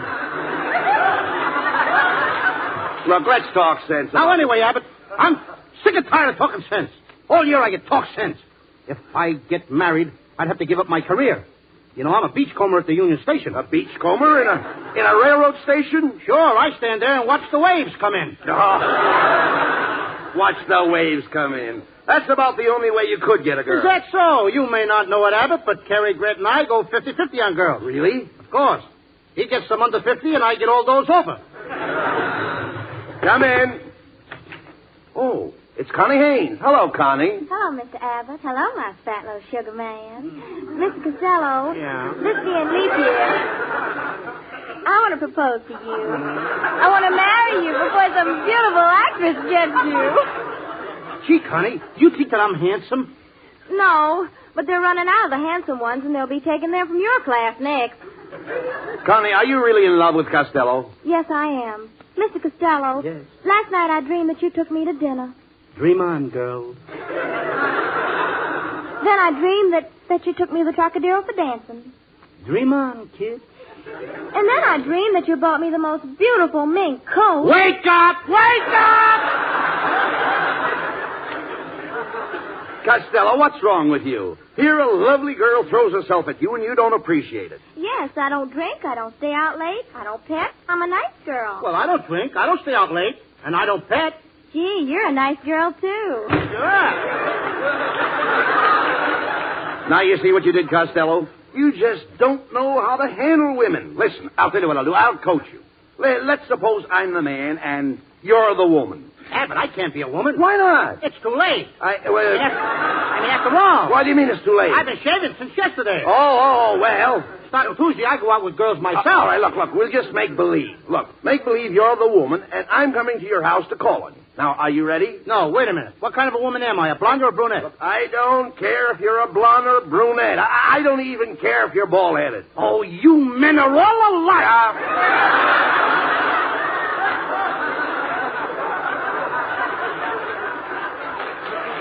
Come here. Now, will you please get with it? Now, remember, you're the girl, and I'm coming to call on you. Now, here I come. I'm waiting. Will you answer the door? Will you answer the door? Oh, I'm in the kitchen talking to the Iceman. Forget the Iceman. Oh, but he's a very cute Iceman. I said drop the Iceman. Sorry, Sam. Oh, come here. We'll try it once more. Now, come on. Get with it. Now, I knock on your door. Why don't you answer the door? I'm playing hard to get. Oh, this is ridiculous. I'm getting no place with you. Come on. Well, you're not even half trying. Look, Abbott, let's try it the other way. You be the woman. Oh, I couldn't be a woman. Why not? You've been getting by as a man for years. All right, I'll be the woman. Now, go ahead. Come up to my door and knock. Hiya, babe. Here I am, kid. Hiya. Why didn't you knock? I never knock. I'm a sailor. Oh, oh, darling. Raise your voice, kid. I say, oh, darling, I love you. Hold me in your arms. You ain't kidding, are you? Please, press me. Press me. I'm a sailor, not a tailor. Ah, Budwina. What is that beautiful perfume that smells so nice? Oh, that is right in Paris. You smell pretty, too. What odor is that? That's 3 nights on a troop train. Come here, Costello. Have you an idiot in your family? No. Do you want to be adopted? Oh, shut up. I'm trying to teach you something. How to get along with girls, and you don't appreciate it. I'm sorry. You're just plain stupid. I know I'm stupid, but I didn't have a chance that the other kids had, Abbott. I had to leave school in the 3rd grade to support my gray-haired old mother. How old were you? 35. 35!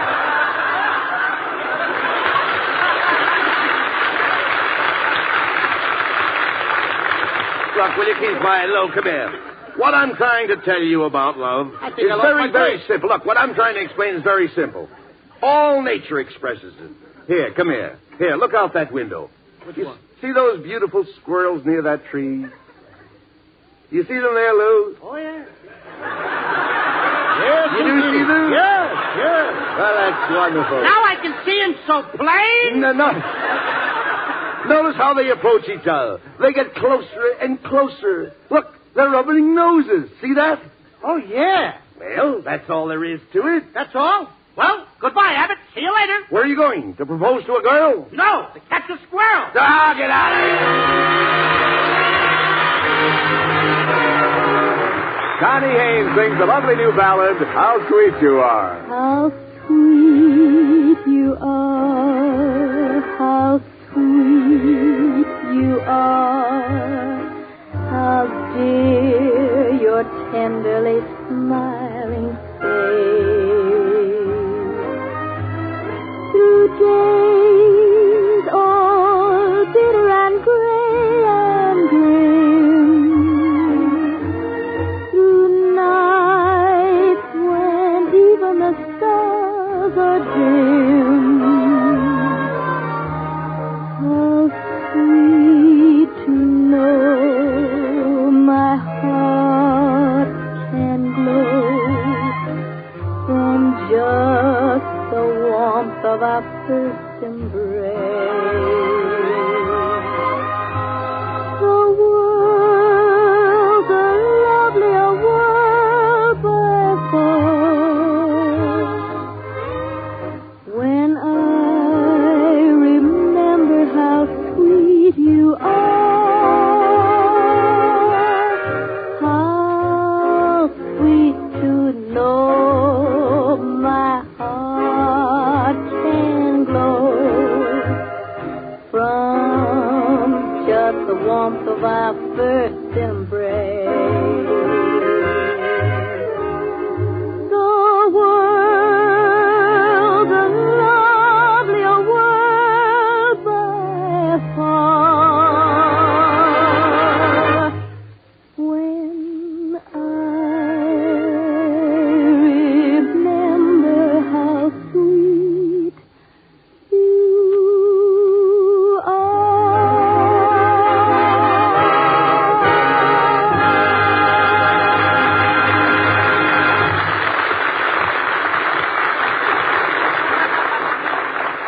Are you looking for a cigarette that won't go flat no matter how many you smoke?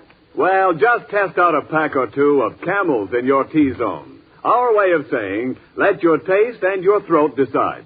Your taste will tell you all about more flavor, the result of expert blending of costlier tobaccos. And it's Camel Cigarette's extra flavor that helps them to hold up pack after pack. Your throat will give you the last word on Camel's smooth extra mildness, too. And remember, Camel Cigarettes stay fresh, cool smoking, and slow burning because they're packed to go around the world. C-A-M-E-L-S. Camel Cigarettes. They're first in the service. They've got what it takes.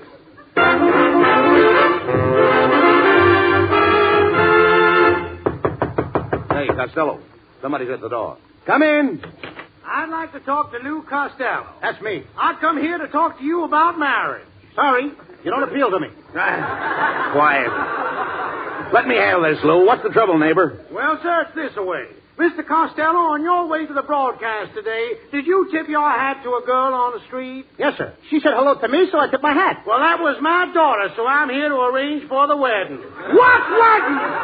I tipped my hat, that's all, my friend. You and my daughter, sir. She is aiming to get married. Oh, yeah? Well, I ain't aiming to marry her. I got a shotgun here. Your aim is better than mine.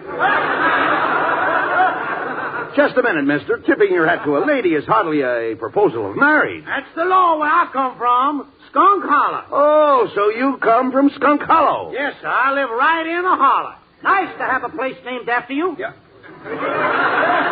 I ain't wasting any more time. Come in here, gal. Gentlemen, this here's my daughter, Judy Canova.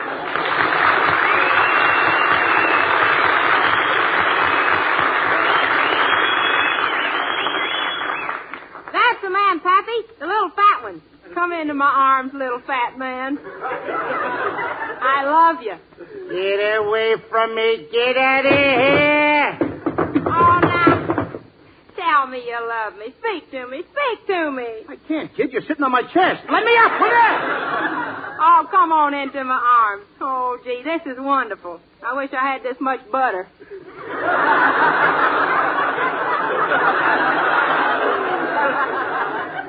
I don't know. You got the points.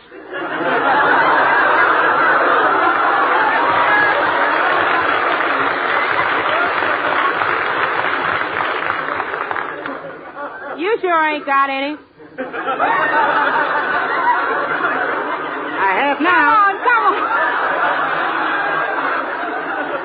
Come on here now. Let's run off and get married. Oh, no. You mean you want me to fly away with you? Fly? With your fuselage, you couldn't get off the runways. Hey, you should talk. Get a load of those pigtails. You look like a P-38 with teeth. Costello, that's no way to talk to Judy Canova. Now, she's a very lovely girl. Yep, and I'll make you a perfect wife. I can cook, I can sew, and right now I'm knitting a glove. Why only one glove? What are you going to do with it? I'm going to put it on the cow to keep the milk warm. Hey, Abbott, get this dizzy dame away from me, will you? Oh, stop complaining. Beauty is only skin deep. Take away the skin and what have you got? I don't know, but I'd hate to have it for a blind date. See here, Judy, I don't understand why you're chasing after Costello. Don't you have a boyfriend in Skunk Hollow? Oh, sure. I got lots of boyfriends back home. As a matter of fact, they selected me as their favorite pin-up girl. Really? Yep. If Pappy hadn't chased the dogs away from that tree, I'd have been pinned up there yet. Oh, look at him. Oh, Mr. Costello, won't you marry me? Why should I? My uncle married my aunt, and my father married my mother. Yeah? So why should I marry a total stranger?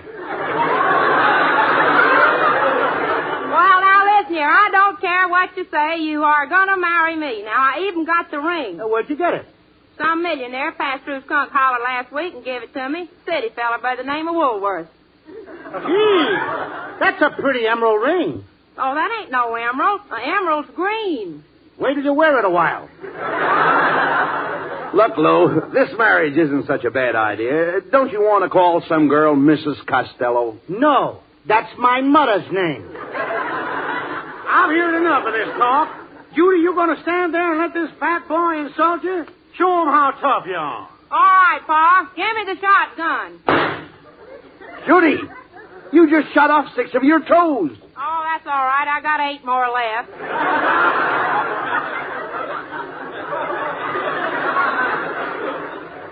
I wouldn't marry a girl like you. You don't even wear shoes. Shucks, I never wear shoes. I just paint my feet brown and lace up my toes. Come on, on, Costello. Get out into that car now. We're heading for the preachers. You're going to be my husband. I'm going to be your what? You heard her, Costello. You know what a husband is? Yes, sir. A husband is what's left of a sweetheart after the nerve has been killed.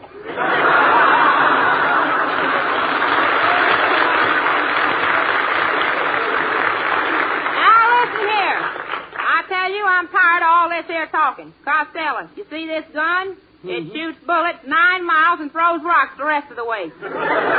Get moving, you hear me? Hey, that gun barrel is cold. Oh, wrong way. Keep it off my neck, please. Hey, Abbott, do something. Will you shut up? Get it backwards. You're going to love being married. Now, let's go. Hey, Abbott, now come on. You got to get me out of this now, will you? I don't want to live on no farm. Yeah, but living at Rancho Canova is wonderful. Why, you can help me round up the cows. How can you round up cows with those bow legs? What have they got to do with it? You must have a terrible time getting your calves together. What's the matter with my calves?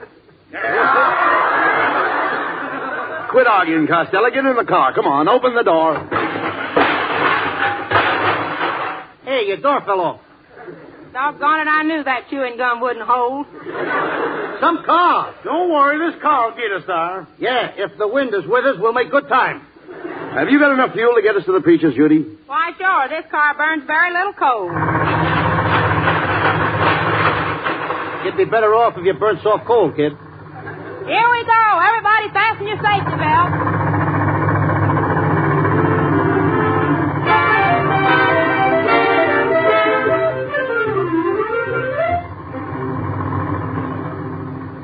Well, we're almost at the preachers. Ah, Costello, my lover, we're going to be happy, ain't we? I said we're going to be happy, ain't we? Costello, I've been talking to you for the last 10 miles. All you do is keep shaking your head from side to side. I can't help it. I got my nose caught in the windshield wiper. There's the preacher's house, Judy. Stop the car. Put on your brakes. Brakes? What's brakes? What brakes? What's brakes? Brakes are the things that stop the car. Oh, Pappy, put your foot out. Okay, Pappy. Get back in the car, Stumpy. I read that wrong, too. Come on, let's go, Costello. A few minutes more and you'll be a happy married man. Abbott, you gotta help me. I'm too young to get married. I'm just a baby. I still suck my thumb. You suck your thumb? Yeah, I can't reach my big toe anymore. Well, Judy gal, I told you I'd get your husband, didn't I? Shucks, you sure did, Pappy. Too bad poor old Grandpa can't be here to see it. What happened to your grandpa? He dropped dead. How do you know he's dead? Did you put a mirror in front of his face? Yep, that's why he dropped dead. All right, folks. Let's go inside and get this over with. Oh, this is going to make me the happiest girl in the South. Are you sure you're from the South? I thought Southern people had long drawers. Oh, I took mine off. They made my stockings look lumpy. Come on, honey lamb. This won't take but a minute. It ain't going to hurt a bit. Just step right up in front of that preacher, say I do, and we'll be off on our honeymoon. Now, wait a minute. Now, listen, Judy. Before we get married, I want you to do a favor for me. What's that, lover? I hate to ask you, but give me a kiss. Why, sure. Here. That's it. That's all. I knew it. The marriage is off. The marriage is off just because I kissed you? Certainly. If you kiss me, you kiss anybody.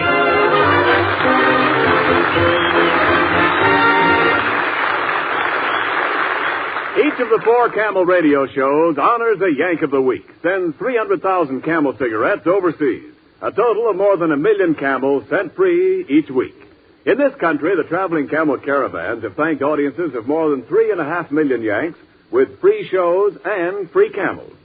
Camel broadcasts to go out to the United States 4 times a week, our shortwave to our men overseas and to South America. Listen tomorrow to Gary Moore and Jimmy Durante. Saturday to Bob Hawke in thanks to the Yanks. Monday to Blondie. And next Thursday to Abbott and Costello with their guest, Mr. Peter Lorre.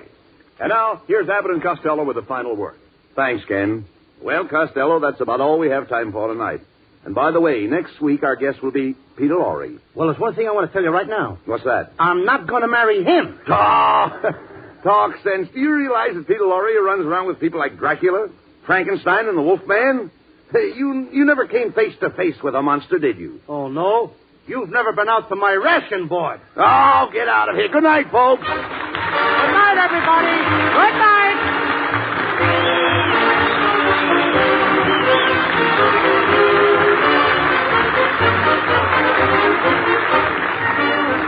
Be sure to tune in again next week for another great Abbott and Costello show. Judy Canova appeared through the courtesy of the makers of Colgate tooth powder. And remember, Camel cigarettes are packed to go around the world. Camel stay fresh and slow burning because they're packed to go around the world. This is Ken Niles wishing you all a very pleasant good night from Hollywood. More pipes smoke Prince Albert than any other tobacco in the whole world. Mister, find out for yourself about PA, the tobacco that stands for Pipe Appeal. Get a big red 2-ounce package of Prince Albert. It holds around 50 rich-tasting, sweet-smoking pipefuls. Yes, sir, and every one is no-bite treated to give you cool, tongue-happy smoking comfort. Prince Albert's crimp cut, too, to pack and burn and draw just right. More pipes smoke Prince Albert. It's the National Joy Smoke. This is the National Broadcasting Company.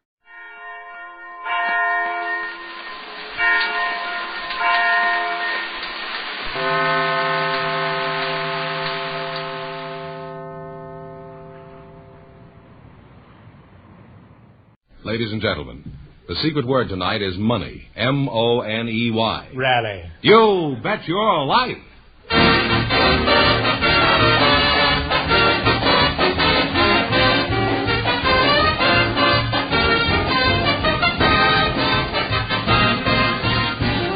more than 3,000 DeSoto Plymouth Dealers of America present Groucho Marx in You Bet Your Life, the comedy quiz series produced and transcribed from Hollywood. And here he is, the one, the only... A real schlemiel. Hey, that's me!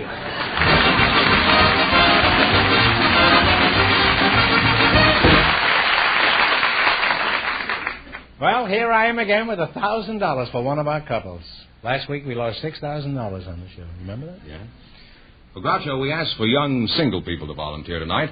And just before we went on the air, we selected Mr. Kenneth Anderson and Miss Betsy Sherman. And now I'd like them to come in and meet Groucho Marx. Well, welcome, youngsters, for the DeSoto Plymouth Dealers. Say the secret word and you'll divide $100. It's a common word, something you use every day. Mr. Kenneth Anderson and Miss Betsy Sherman, and neither of you is married, huh? Where are you from, Betsy? I'm from Lake Okeechobee, Florida. How old are you? I'm 29. 29, huh? Yes. Gee, young-looking girl to be so old. Thank you. It's the most ambiguous compliment I think I've ever had. Kenneth Anderson, huh? Yes, sir. How old are you, Ken? 31, Mr. Marx. And where are you from? Wilmington, Delaware. Wilmington? Oh, that's where the DuPonts live, isn't it? That's right. Do you know any of the DuPonts? Not personally, but you see them around town. You do, huh? You know, in the past 20 years, I bought over 100 cans of their paint. And in all the years, all the times I've been in Wilmington, none of them has ever asked me up to their house for dinner. Kenneth Anderson, what'll I call you, Ken or Andy? No, you may call me Dick, Mr. Marx. Call you Dick? Dick, yes. Naturally. What else could I call you? What sort of work do you do, Al? I've certainly gotten away from Kenneth, haven't you? Absolutely. I'm from the circus, Mr. Marx. I'm the Flying Heralds. You're a Flying Herald? Yes. I get one up on my porch every afternoon. I meant to talk to the newsboy about that, too. Now, let's start all over again, huh? Your name is Kenneth, they call you Dick, and you're one of the Flying Heralds. Yes. Well, I'll call you Charlie, huh? Okay. And you can call me Herman. Okay, George. Fine, Frank. Now tell me, what are the Flying Heralds? We are a flying trapeze act. You mean you're the daring young man on the flying trapeze? One of them. Betsy, you'll have no trouble catching this guy. All you have to do is stand under him with a net. What circus are you with? KIBM Circus. Oh, well, they're around here someplace, huh? Let's find out some more about you two. Betsy, what sort of work do you do? I'm a skip tracer. Now you're talking. What kind of a stripteaser are you? the kind of talk I like to hear. I'm pretty sick of this mamby-pamby stuff. Come on, whip it up, Eddie. Let's get going. 2 on the hour. I said that I was a skip tracer for the National Credit Exchange at 112 West 9th. Oh, what a letdown, huh? A skip tracer, huh? No, that certainly is. You must be a... Are you sure you're not a stripteaser? Well...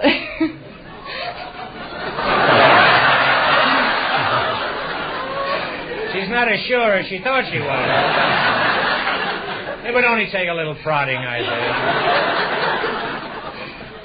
Why don't you abandon that other thing, Betty, and declare yourself? What's a skip tracer?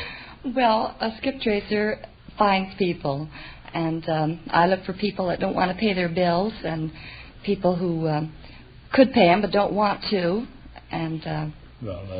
let's not get personal. My main purpose is to get money out of people and all that sort of thing. Money! You said money.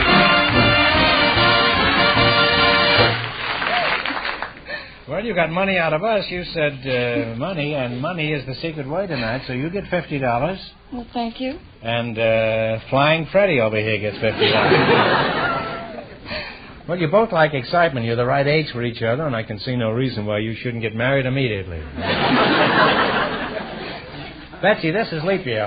Why don't you go ahead and propose to the flycatcher here? Well, I don't think I want to get married. Dick, it's up to you. Go ahead. You ask her to marry you. Why don't you ask her? Okay, I will. Betty, do you have any objections to marrying Dick?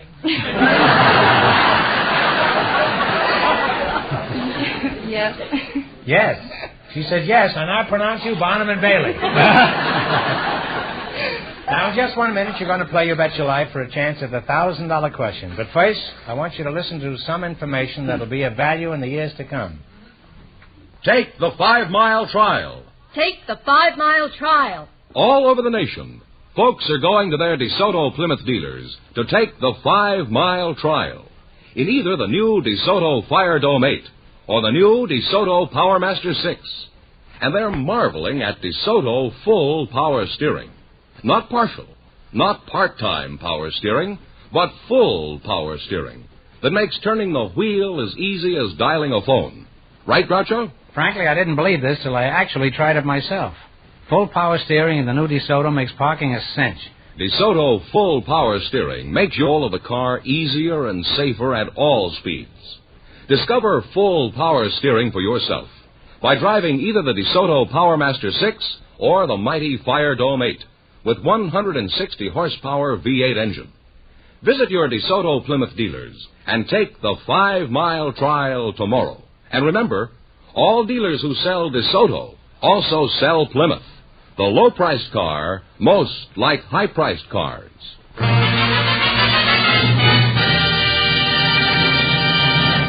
All right, now let's see how you work together as a team.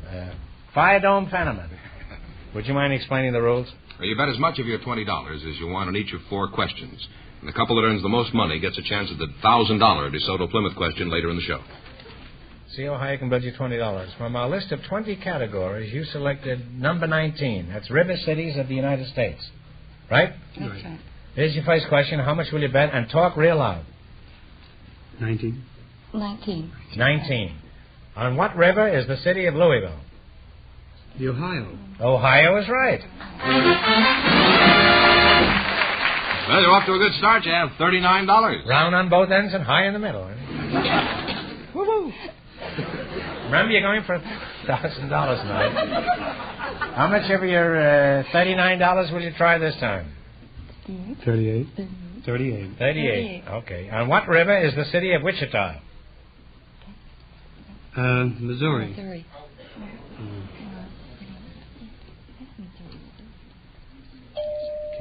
Kansas? No, I'm sorry. It's the Arkansas River. Arkansas. Or Arkansas River. I don't know how they pronounce it. You've dropped to $1. You've dropped to $1, and here's your third question. How much of the dollar are you going to bet? All right, on what river is the city of Omaha? Missouri? Missouri is right. You now have $1.50. It's your last chance to beat the other couples. How much of the $1.50 are you going to go for? $1. You might as well. Okay, on what river is the city of Albany? Hudson River is right. Well, you wound up with $2.50, and that's not enough, is it, Groucho? Oh, no, I should say not. Nobody leaves here with less than $25. I'll give you this one question for $22.50. No coaching. This is a tough question. You ready? Who is buried in Grant's tomb? Grant is right.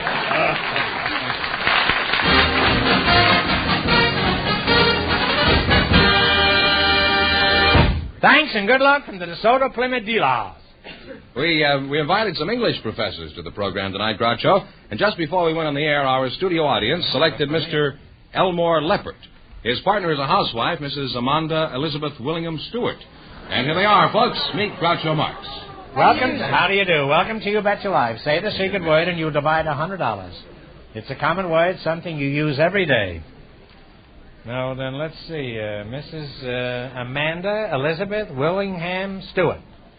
Yes, sir. Is that one person, or is that Phil Spadolny's all-girl orchestra?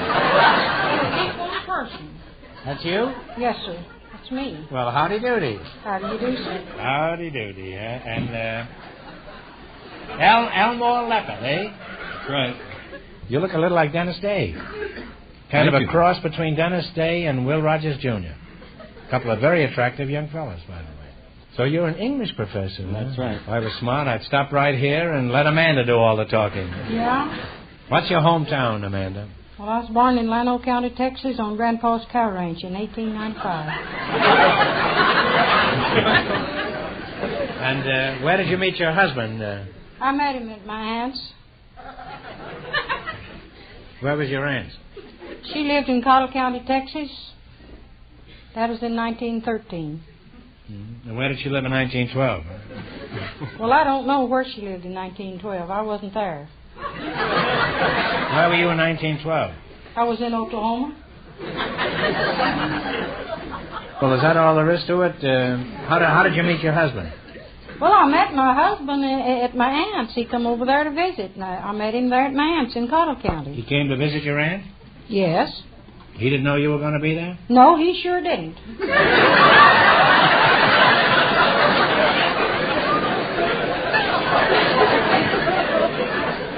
Well, where did he propose, Amanda? He proposed in the cotton patch.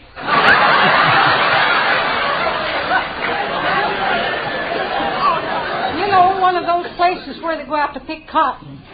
Oh. You've seen them, haven't you? I have a cotton patch in my trousers. Nobody's ever proposed that.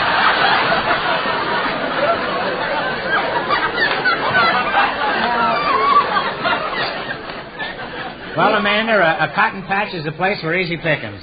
That sure is. Now, what did this Casanova say when he proposed?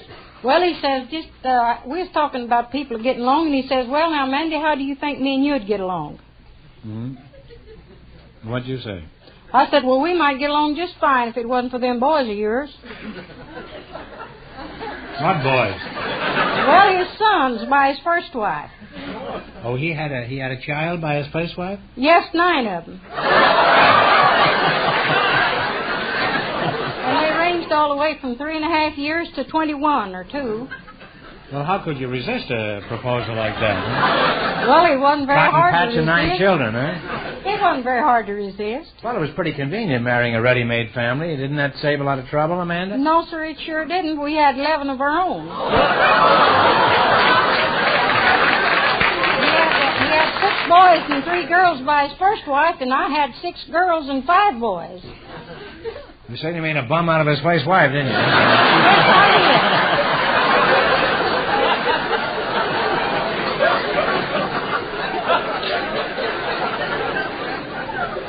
Do you have an album in your parlor, Amanda? Do you look through old pictures? Well, I look through old pictures, but they're not in an album. Well, the reason I ask, because there's a new album coming out. It's a Decker album, and it has 6 songs in there written by Harry Ruby and sung by me. And I may be prejudiced, but I'm crazy about it. And Yeah. By the way, Professor, what do you think of my English? Oh, I think your English is excellent. You seem to have fine vocabulary. Get across what you want to say. Do you happen to notice any errors in my speech? If you do, I wish you'd let me know, because... All right, I'd be glad to. Well, let's not get delirious about it. Amanda, let's get back to you and your family. With 20 children, I would venture to hazard that you have in the neighborhood of 30 grandchildren by now. How is that, Professor? Pretty classy, eh? Well, you wouldn't say, I venture to hazard. That's redundant. You would say, I venture to say that you have 30 grandchildren, in the neighborhood of 30 grandchildren by now. Really? Yeah, I better move out of that neighborhood. Yeah, but Amanda, what would you say is right, him or me? You're both wrong.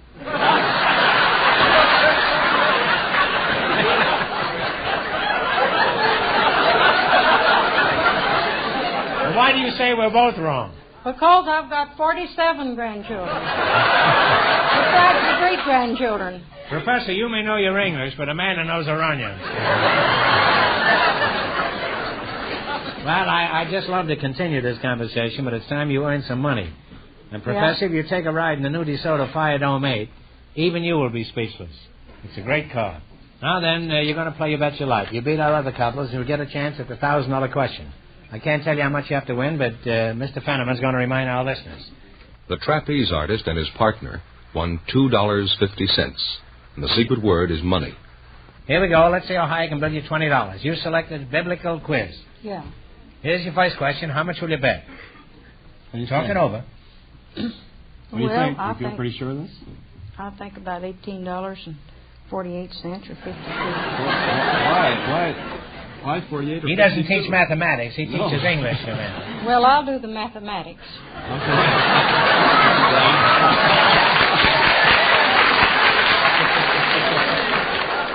This is a real covered wagon girl. Yes, it is. I'll bet she came west with a pair of mules. All right.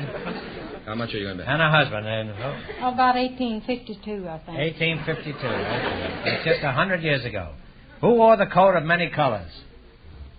Joseph. Joseph is right. You're on your way. You have $38.52. Let me go in for $1,000 tonight. How much of the swag are you going to bet on this question? All right, what's the question?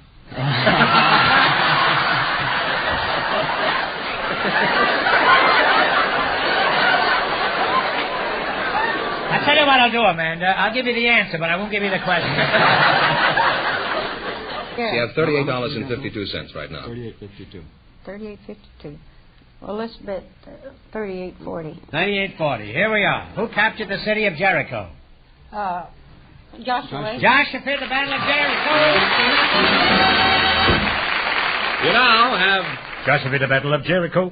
Jericho. Joshua at the Battle of Jericho, and the walls came tumbling down. Yeah, the walls came...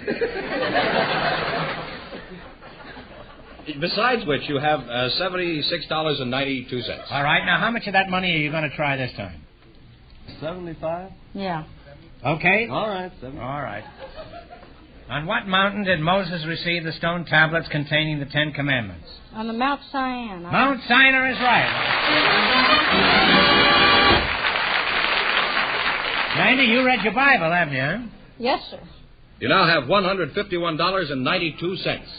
And it's your last chance to beat the other couples. How much of this are you going to go for? What do you say? Well, what do you say? I've said so far. Now. I'll shoot the works? Yeah? No, I guess not. I think we can just go ahead and shoot the works. Shoot the works? Yeah.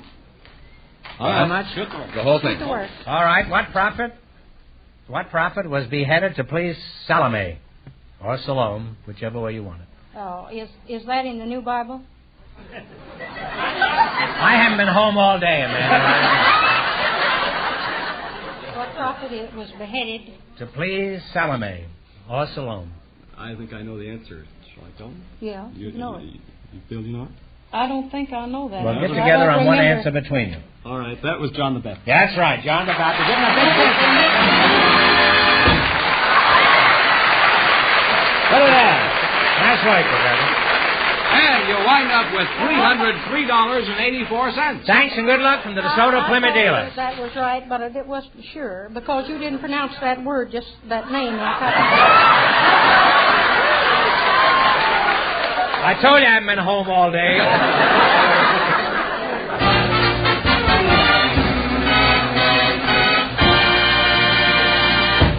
Now we have a man with an unusual occupation for you, Groucho, along with a young lady volleyball player who was selected by our studio audience just before we went on the air. And here they are, Mr. Dick Sprague and Pat Bearer. Come in and meet Groucho Marx, please. Welcome for the DeSoto Plymouth dealers. Say the secret word and you'll divide $100. It's a common word, something you use every day. Mr. Dick Sprague and Pat Bearer, huh? Well, this is indeed a stroke of luck, huh? Tall, beautiful blonde, huh? Where are you from, Pat? I'm from Skokie, Illinois. I was born across the street from an ice skating rink. Oh, you married a gay blade, I suppose. We have jokes for all occasions. Where are you from, Dick? Well, I was born in Philadelphia, but I left when I was 1 year old. Why? I've never found out. You're a volleyball player? Yes. I understand that's a wonderful thing to be. Now, just what is volleyball? Well, volleyball is a game played on a court with a 7'6" net, and there are 6 people on each side of the court. And the object is to get the ball going as fast as you can until your team gets the advantage to hit the ball down on the other side, so the other team can't return it. That sounds like a fast game. Where do you play this? Well, we usually play on the beach. I played some fast games on the beach myself. Occasionally my opponents were faster than I was. In that case, there was no game. You play on any particular team, Pat? Yes, I play for the Wahinis. Wahini, is that anything like a Frankfurter? No, Wahini means girl in Hawaii. Oh, hot dog. How long have you been playing with this outfit? Well, the Wahinis were formed last September. Well, you look like you're very well formed, Pat. How does this team represent any organization like the Marinated Meat Packers? Well, no, we're independent, but we're looking for a sponsor now. Oh, really? Yes. Well, if you're not too independent, perhaps you'll find one.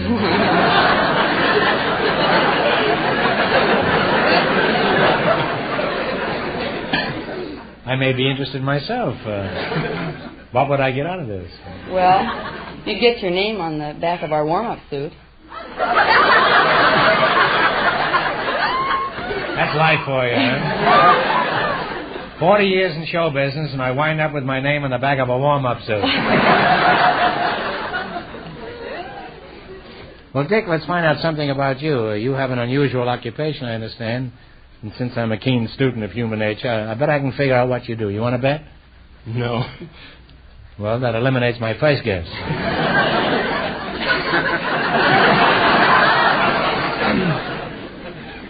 You're not a bookie, huh? No. Well, give me a hint. Who do you work for? Computer Research Corporation. You call that a hint? I'll guess once more. You make toupees for bald-headed eagles. No, I design electronic digital differential analyzers. You know, that's an amazing coincidence. That's just what I was going to guess next. What kind of work do you do, Dick? Well, are you familiar with electronic brains? Are you referring to my own, or... If you're referring to mine, I would say I'm not familiar with one. Well, I design computers which have been... Could you design me a new brain? It's possible. These computers I work on are actually referred to as electronic brains. Uh-huh. They perform all sorts of automatic calculations on complicated scientific problems, and some people think they will actually do dull routine thinking for you. Well, do you have a name for this monster? Well, the last computer I designed was called KDAC, but there have been a number of them. One called Maniac, another one called Shadrach, Meshach, Univac, and the granddaddy of all these machines was called ENIAC. The granddaddy was ENIAC? That's right. And who was the grandmother? Well, there wasn't any. These machines may be brilliant, but they sure lead a dull life. My guess is they're outsmarting themselves.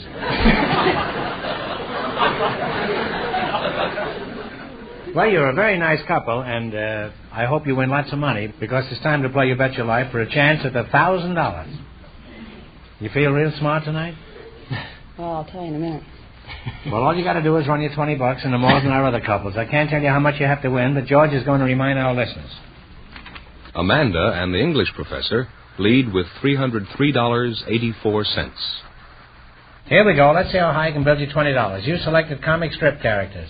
Here's your first question. How much will you bet? 20. How much? $20. Shadow is the pal of what high school hero? They slipe sodas at the Sugar Bowl. Harold Teen. Harold Teen is right.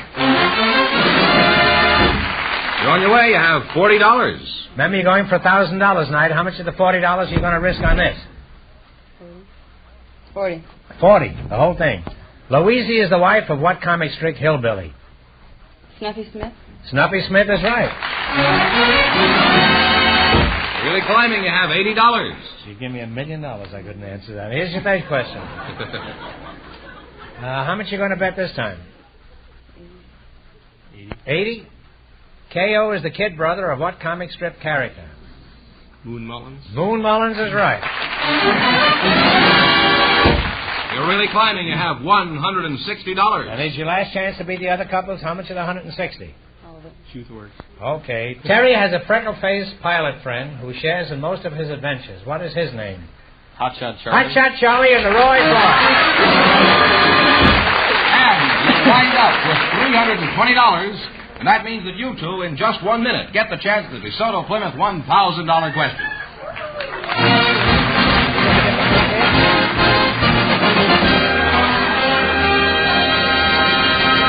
Thanks and good luck from the DeSoto Plymouth dealers. For anything pertaining to cars, the best man in town to see is your DeSoto Plymouth dealer. And he wants you to know you're always welcome when you walk through his doors. He considers it a pleasure to show you the two great new cars he sells, the beautiful new DeSoto and the handsome new Plymouth. Your DeSoto Plymouth dealer is proud of his fine line of used cars, of every make and model. He wants you to see his modern service shop, where master technicians use the finest equipment there is to do a really expert service job, and to do it faster, which means a saving to you. Not only that, you'll notice the folks who work in his shops, offices, and showroom not only believe in courtesy, they practice it. Yes, that's the DeSoto Plymouth dealer in your neighborhood. Why not stop in and see him tomorrow?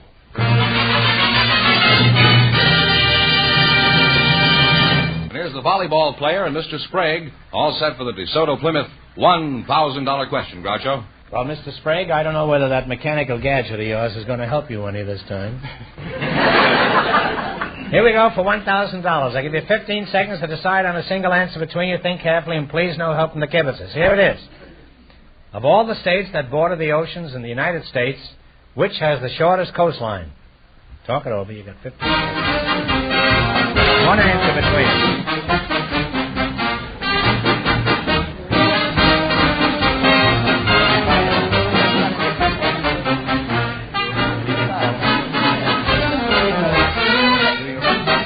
What is the answer you two have decided upon? New York? No, I'm sorry. It's New Hampshire with only 13 miles of general coastline.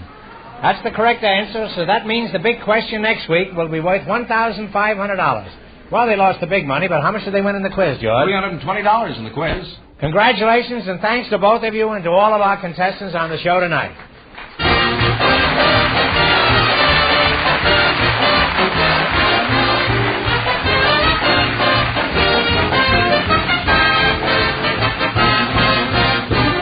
Be sure to tune in again next Wednesday night at the same time for the Groucho Marx Show, when the big question will be worth $1,500.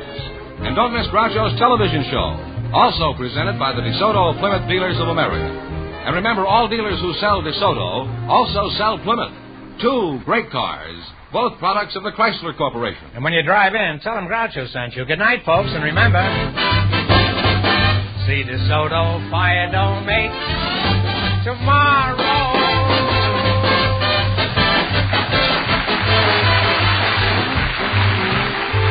Folks, here's a reminder from the National Safety Council.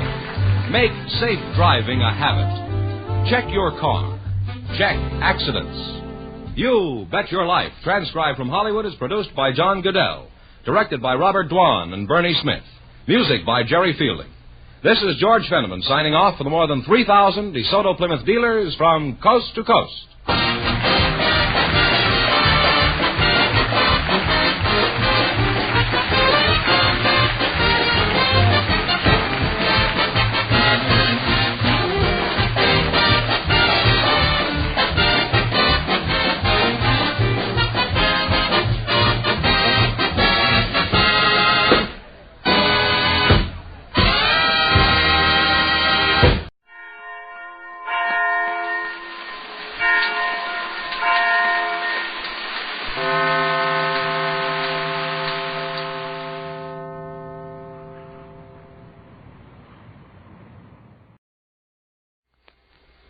Well, sir, it's a few minutes past 9 o'clock in the evening as we enter the small house halfway up in the next block now. And here in the living room we find Mr. and Mrs. Victor Gook abiding quietly at home. They've been playing rummy for the last hour or so, and the game has begun to take on a sluggish, lackluster quality. Listen. I win. Let's see your cards. Sure you win. Got 3 queens, 3 deuces, and a 4, 5, 6, and 7 of hearts. I lose interest in rummies after about so long a time. The spades start resembling clubs.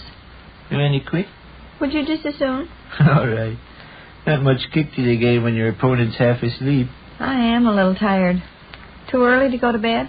Courthouse clock struck 9 about 5 minutes ago. I bet I sleep so sound tonight you could send my undershirt to Detroit, Michigan parcel post. Paper states showers sometime before morning. I hope they hurry along and cool things off. Oh. I'll deal out a few more rummies. Might as well be doing something. Okay. Kind of funny that Davis boy storming in here this evening, wasn't it? I've learned that there's nothing extraordinary in the most ununderstandable behavior on the part of 14-year-old boys. Being the father of a 14-year-old boy, I'm tutored in all Here's your 14-year-old boy now. Raj? Hi. Here's a beautiful bouquet of tickets for you, Charlie. Thanks. Hope I can tell the hearts from the clubs. The hearts are red, the club's black. I mean the diamonds from the spades. After so many rummies, I get so I can't keep my mind on what I'm doing. Amos didn't disturb you when he come after Rotten Suitcase a while ago, did he? Not too much. Of course, I had to climb upstairs after. Well, it helped along the excitement. By George, I never enjoyed such high-class excitement in my life. What excitement do you have reference to, Sunburn? Center Street. Has there been excitement on Center Street? I'm discarding the 6 of clubs. I can use it in my business. I beat your father 3 times in a row. And didn't Rooster explain? Explain what? About Center Street. No, what about it? Rooster never said a word. He come to the door all out of breath and wanted that big old imitation leather suitcase you borrowed off of his brother. Gov went after it, and he grabbed it and was gone. Well, I'll be darned. Why? What happened on Center Street? A house collapsed. Ah. You telling the truth, you don't know about it? We've been sitting here playing cards ever since around 7:30. Never heard no noise? Never heard no people yelling? Never heard a sound. Telephone hasn't even rung. Except for Rooster storming in, it's been quiet as my thumb. Beats the Dutch. A house collapsed, you say, Temple Bells? Yeah. I collapsed one time myself. I was on the outskirts of Cleveland, Ohio, where I just officiated at a wedding ceremony. After kissing the bride, I pocketed the $5 bill given me by the bridegroom and prepared... You know that place in the 300 block on South Center with the second-story porch that runs clear around the whole house? Has it got fragile hedgerows and morning glories and a solid gold belfry which catches the dazzling Give me rays? a show, Gov. That place collapsed this evening.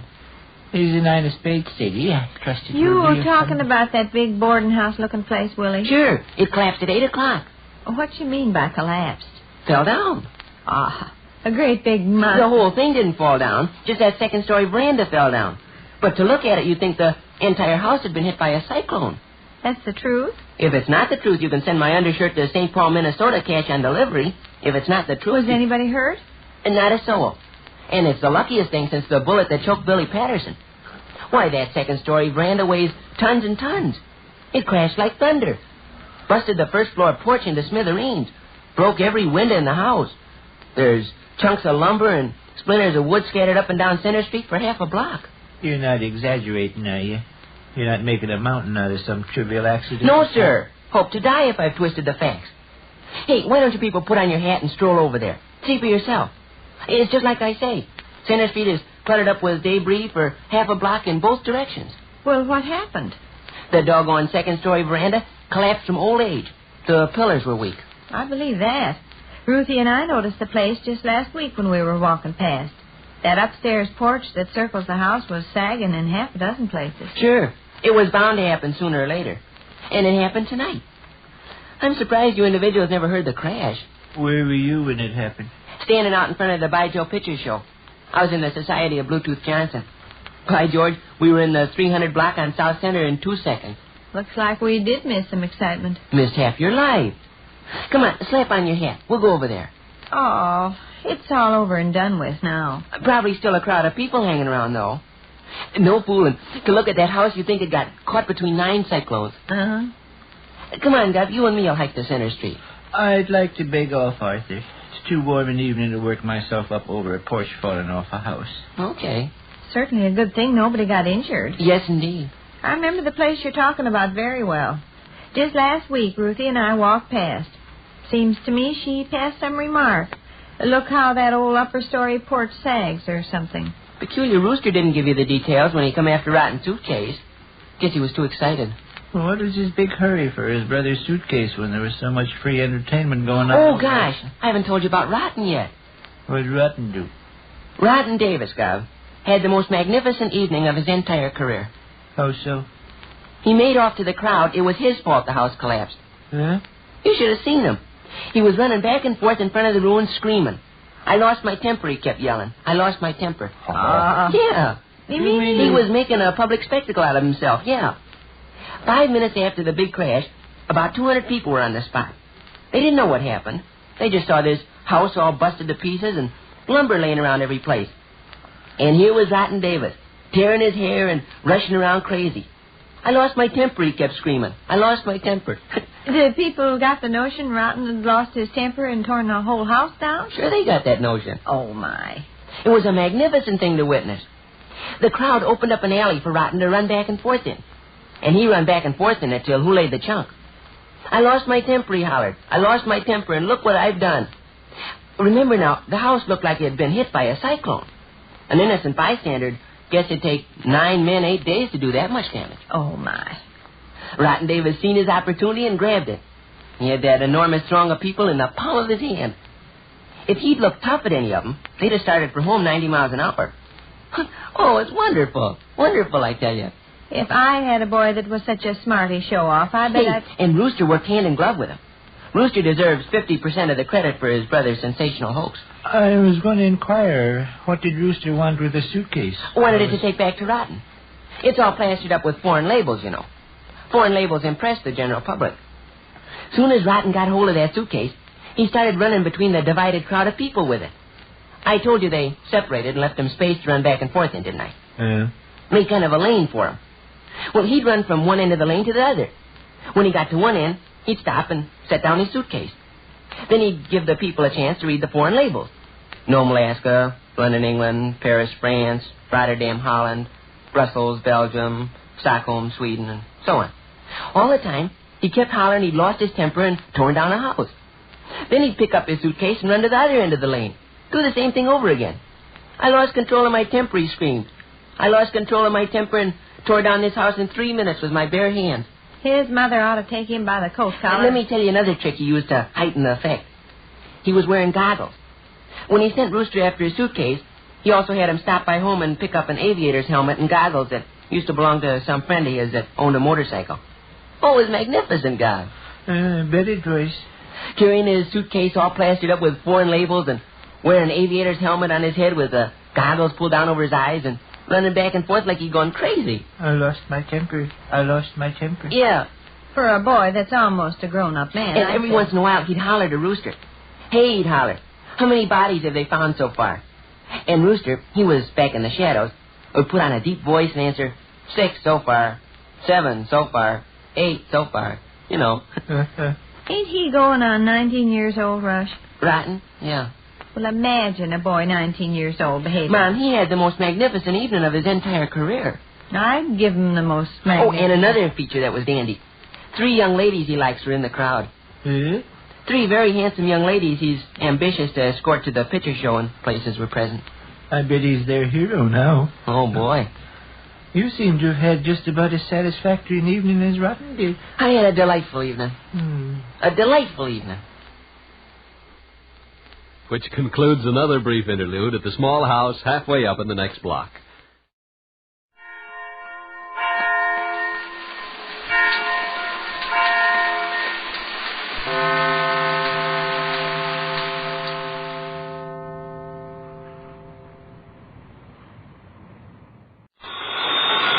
It's Duffy's Tavern, the Friday night transcribed feature on NBC's All-Star Festival of Comedy, Music, Mystery, and Drama. Brought to you by Chesterfield, the cigarette that has for you what every smoker wants. Mildness plus no unpleasant aftertaste. The cigarette that brings you Bing Crosby and Bob Hope. By the makers of Anacin, for fast relief from pain of headache, neuritis, or neuralgia. And by RCA Victor, world leader in radio, first in recorded music, first in television. And now, here we go, friends, to Duffy's Tavern, with Bert Gordon as the Mad Russian, Hazel Sherman as Miss Duffy, our guest, Bobby Capot, and starring Archie himself, Ed Gardner.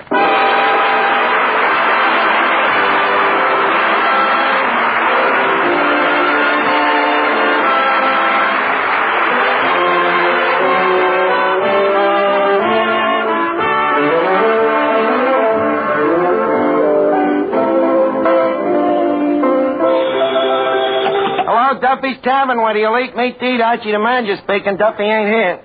Oh, hello, Duffy. Nice day today, huh? What's nice about it? Oh, I forgot. It's your wedding anniversary. What kind of an anniversary present did you give the obese beast? Huh? You took it to El Morocco last night? Oh, that's nice. Did you go formal? Semi-formal. You couldn't find the pants to the tuxedo. Oh. Well, how was the crowd? A wealthy heiress from South America spent $1,000? Why can't we get customers that'll spend that kind of dough? Well, look, Duffy, it takes brains to make $1,000, and if a guy has enough brains to make it, he's got too much brains to come into a joint like this. Well, okay, I'll call you back. Hey, did you hear that, Miss Duffy? A dame spending $1,000 in a nightclub. Do you realize what you can buy for $1,000 today? Sure.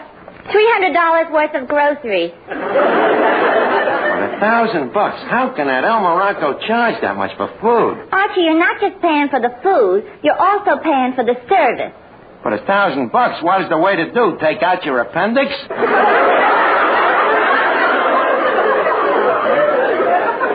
Not according to Walter Winchell's column. What do you mean? Look here. It says here, biggest spender of the week is the South American gold mine heiress, Senorita Carmen Cabana. The glamorous senorita has dropped over $10,000 in Broadway hotspots. Holy cat, 10,000 grand. Yeah, the Cabana millions were originally made in Bolivia when the senorita struck a mother lode.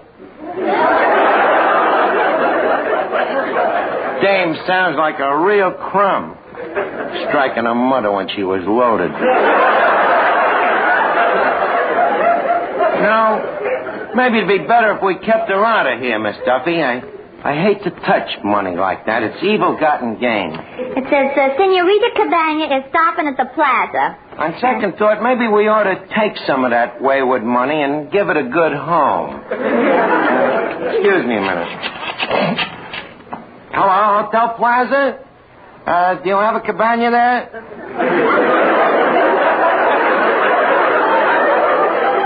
It's rented out. No, look, I'm referring to a wealthy senorita. Uh-huh. What room is she in? The 3rd, 4th, and 5th floors, huh? Well, kindly attach me to her. Hello? Senorita Cabana, please. She's what? She's taking a siesta? Well, dry her up and put her on the phone. Hello, Senorita Cabana? This is Archie, a friendly stranger. Yes, I'm the maestro at the mucho famous Casa del Duffy. Yeah, and I would like you to try mucho gusto fudo. Yeah, we also have a mucho gusto prosciutto. Huh? Where are we located? Well, we're in the Spanish section. Lost 3rd Avenue and El Bowery.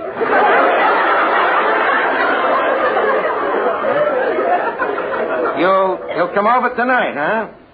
Okay. Ole. Well, she's coming over. Now, let's see. What would put her in a spending mood? Miss Duffy, what do you think would appeal to a Latin senorita? A Latin senor. That's an idea. Yeah, now where could we find a gigolo, you know? A romantic, dashing Latin type. How do you do?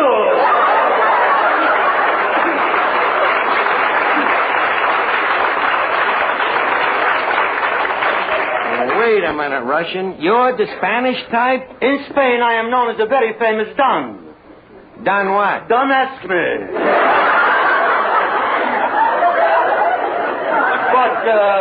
But if you should ask me, I am better known as the famous bullfighter El Sticadoro. You were a bullfighter? Most dubiously. That's pretty hard for me to believe. It's not easy for me either. But shall we force ourselves? Why not? I got nothing to lose but me sanity. I will never forget.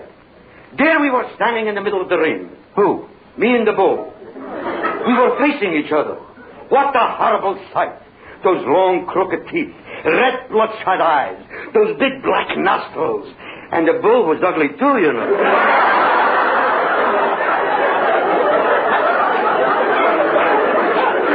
Got me all agog. Now, tell me, what happened? To show my utter contempt, I am turning my back and leaning over to tie my shoelace. The bull starts towards me. Suddenly, high up in the stands, I recognize an old familiar face. Really? Who was it? It is me. Now, come on, Russian. Leave us get back in the ring. Don't push me. And now the bull waves the red cape in front of me. Wait a minute. Ain't the cape in your hand? Yes, but my hand is in the bull's mouth. Well, what happened next? The bull jumped towards me. He lunged. Lunged? He looked like he didn't have breakfast.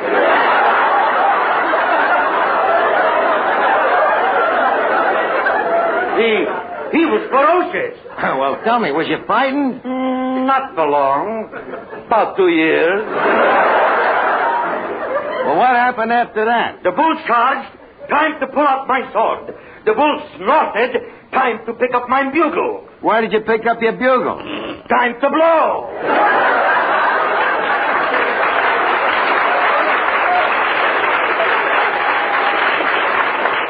Russian, with only a bugle in your hand, it's a wonder you wasn't killed. Impossible. You see, to fool the bull, I was dressed as a cow.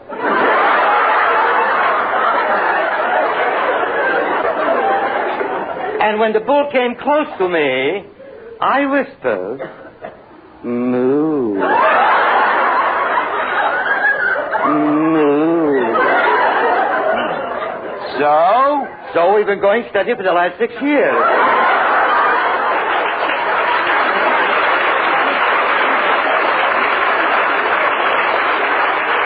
Now, Russian, this is all ridiculous. How are you going to get out of that lie? Very simple. I'll change the subject.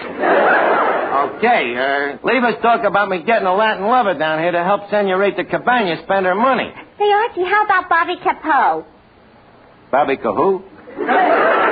Bobby Capot. He's that new Latin American movie star. He's in New York now. He's a singer, you know, sort of a Latin Frank Sinatra. Now, look, if the dame is going to spend $1,000, maybe we should get somebody with a little bigger appetite. But leave us look him over anyhow, huh? But where are you going to find him? Are you kidding? With my motion picture contacts? I'll have them down here in 5 minutes. Hello? United Artists, distributors of the new picture, The Man with My Face? This is Archie, the producer of the picture. Hello?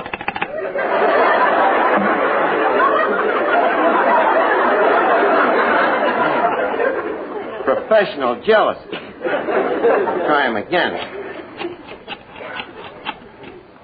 Hello? United Artists? Let me talk to LB. Who's LB? Who knows? There's one in every studio. Hello, LB? Listen, I want you to locate Bobby Capot at the Calderon studio and send him down to Duffy's Tavern right away. I should drop dead. Listen, LB, do you know who this is you're talking to? This is RG. You'll send him over right away, huh? Okay, LB.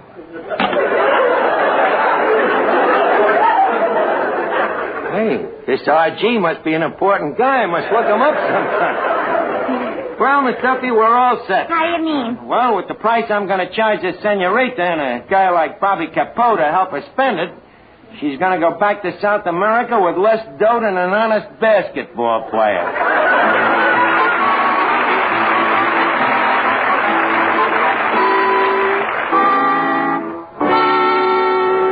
While Archie is giving his Latin touch to the tavern, let's listen to a couple of smart cucarachas from Hollywood and Vine. Bob, do you realize we only have one thing in common? Hardly enough for a happy marriage, is it?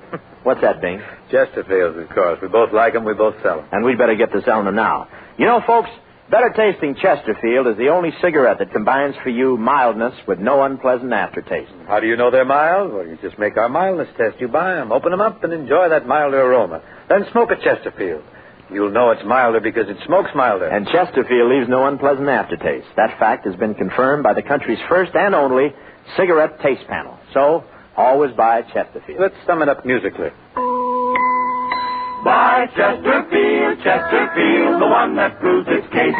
Yes, Chesterfields are milder, plus no aftertaste. Oh, ho, open the pack and give 'em a sniff. Then you smoke 'em. Well, look over the place, Miss Duffy. I think I've South Americaned it up quite a bit. Tell me, does the joint look Latin to you?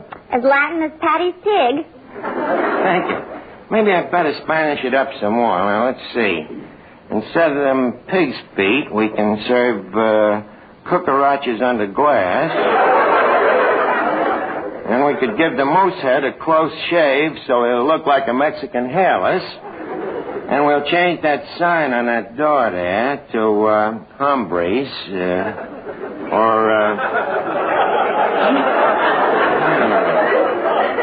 better yet, Caballos.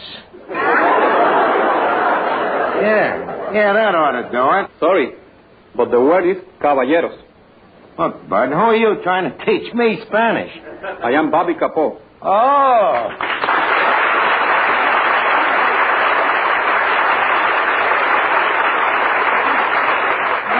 Welcome to Duffy's, Senorita Capot.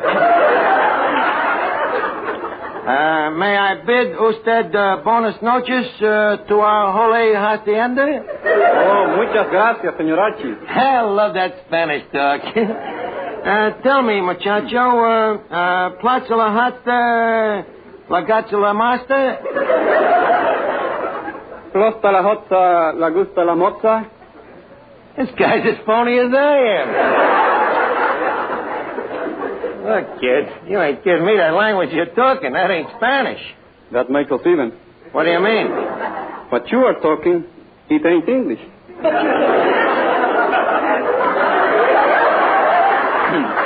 Just a minute. Are you trying to tell me I ain't a linguist? Stop beating your gums. Stop beating me gums. Just a minute. This is a Latin from Manhattan. Tell me, who taught you this English? Leo DeRocha? Nah, DeRocha talks lousy. DeRocha talks... Holy cat, I dig up a guy to entertain a South American senorita, and what do I get? Maxie Rosenblum in a sombrero. Look, Bobby, can't you sort of forget this Brooklyn brogue of yours for just tonight? Look, Bud, no cracks about Brooklyn, see? What do you mean, no cracks about Brooklyn? I happen to be a Dodger fan. Hey, Ham. You better start dodging now. Here comes Miss Duffy. Archie, how about introducing me? Okay, Miss Duffy, this is Bobby Capot. Bobby, Miss Duffy. Capot, kaput.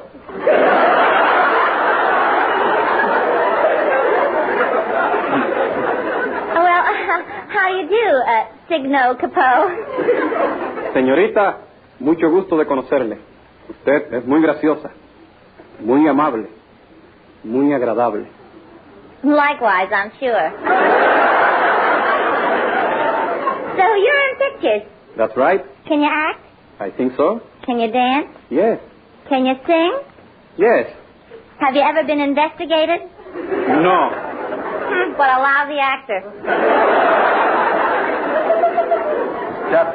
You happen to be talking to a very prominent Spanish movie star. So what's so much about that? Who couldn't be a star in the Spanish movies? You couldn't. And why not? With a figure the size of yours, there wouldn't be room enough left for the subtitles. Oh, yeah? Well, it may interest you to know that I have exactly the same measurements as Carmen Miranda. You have the same measurements as Carmen Miranda? I certainly have. I read in a movie magazine what she measures around the chest, the waist, the legs, and the hips. And I have the same measurements. Uh-huh. But in what order?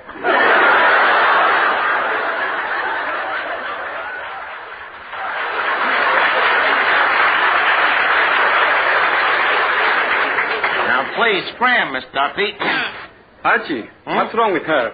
Oh, nothing that Freud couldn't explain in a footnote. Now, look, Bobby, you see, there's a rich South American dame coming down here tonight, and we're trying to run up a big check on her, see? So I'm counting on you to use some of that South American sex appeal on her. Okay, chum. Gotcha. Good. Then there's another thing, the way you talk. That, that taxicab Castilian.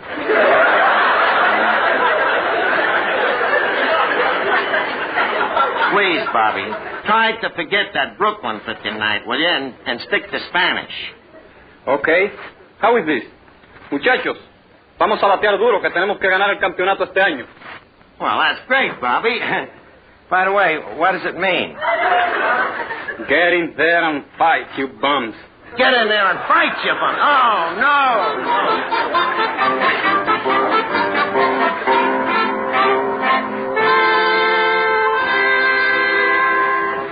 The next time you suffer from pains of headache, neuritis, or neuralgia, take Anacin. You'll bless the day you heard of this incredibly fast way to relieve these pains. Now, the reason Anacin is so wonderfully fast-acting and effective is this. Anacin is like a doctor's prescription. That is, Anacin contains not just one, but a combination of medically proven active ingredients in easy-to-take tablet form. Thousands of people have received envelopes containing Anacin tablets from their own dentist or physician, and in this way discovered the incredibly fast relief Anacin brings from pains of headache, neuritis, or neuralgia. The next time a headache strikes, take Anacin for this wonderfully fast relief. Anacin, A-N-A-C-I-N. Anacin comes in handy boxes of 12 and 30, economical family-size bottles of 50 and 100.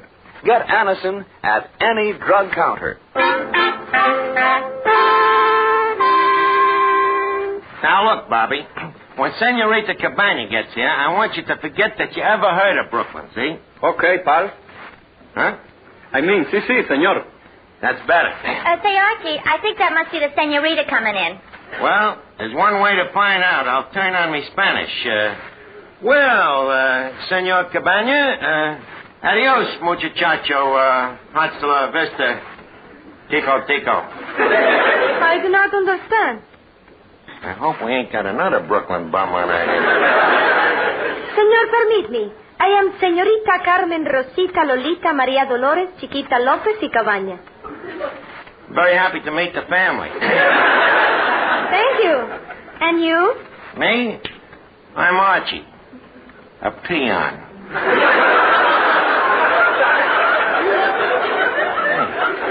Let me look you over.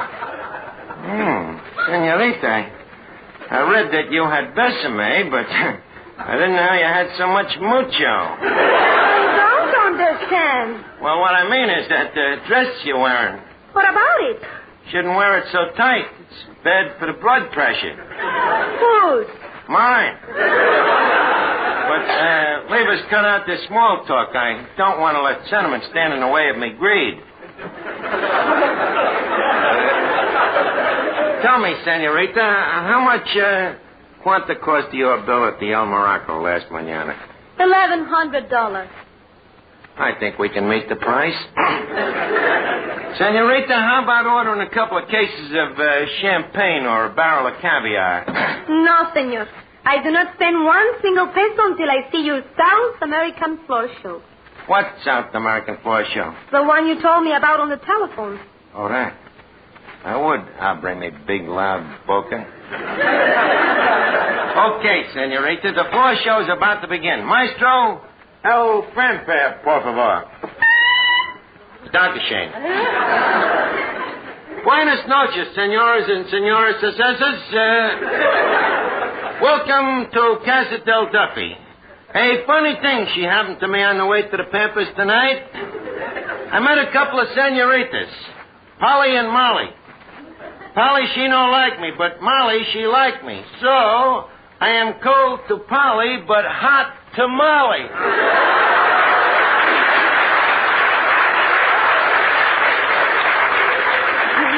You get it, senor? Hot tamale. Laid an egg, huh? A whole Spanish omelet.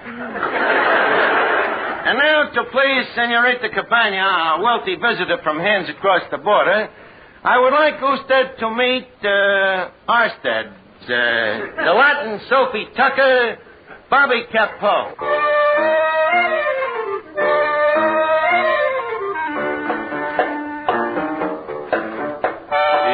Te ha dado la gracia del cielo, María Dolores, y en tus ojos en vez de mirar hay rayos de sol.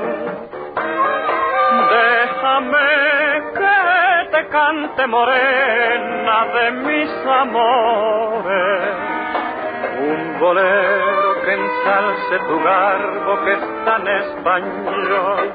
Olé, olé, te mueves mejor que las olas y llevas la gracia del cielo, la sal en tu pelo, mujer española.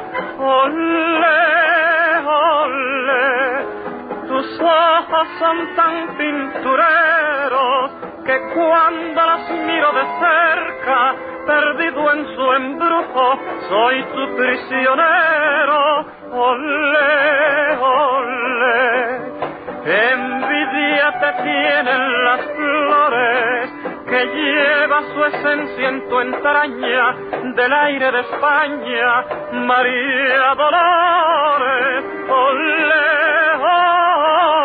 olé, por linda y graciosa te quiero, y en vez de decirte un piropo, María Dolores, te canto un bolero. Olé, olé, she moves like a breeze through the willow, her smile sets the stars in collision, the moon is her pillow, María Dolores. Olé, olé, my dreams is just one of those stories, but rather than call it mañana, let's sing my Dolores, el bolero de España. Olé,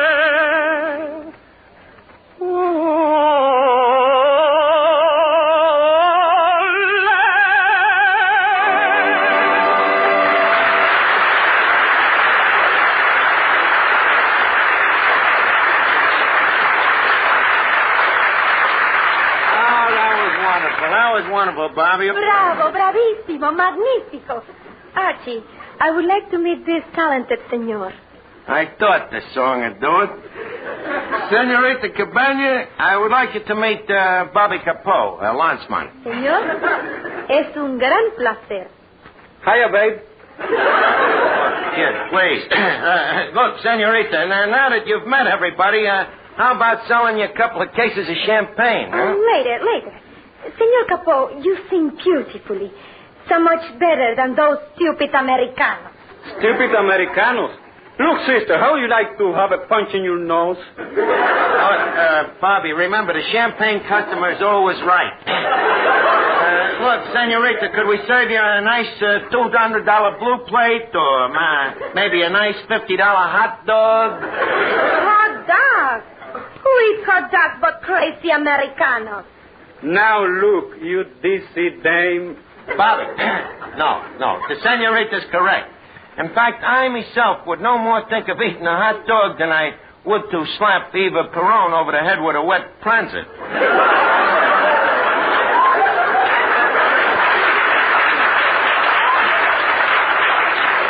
I agree with you, Senorita. Hot dogs is terrible. Of course. They're only for people who go to the baseball games. Morons. For $1,000, I gotta let her get away with it. You don't like baseball, eh, Senorita? Baseball. Stupid American custom. And the most stupid of all are those, how you call them? Those Brooklyn bonds. That did it. Bobby, stop! Put down that pop bottle. You can't slug a South American dame. It's against Truman's .4 policy.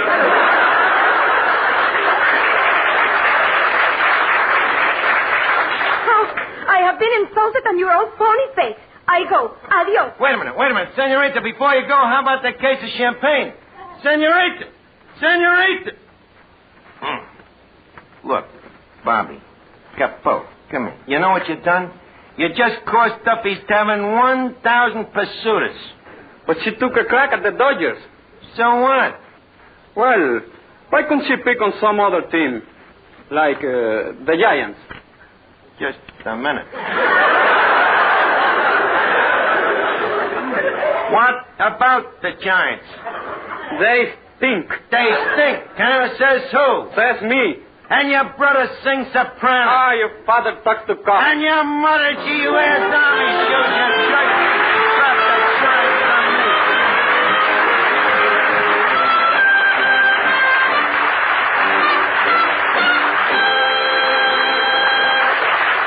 Well, folks, tonight we close the tavern for the summer, but we'll be looking for you again in the fall. And before we say adios muchos, or whatever it is they say in radio circles, I would like to thank some of the gang that worked behind the scenes in the tavern. Our producer, Jack Cleary, and my writers, Larry Ryan and Al Johansson, the engineer, Dud Conley, and Mrs. Ed Gardner, who starts the applause.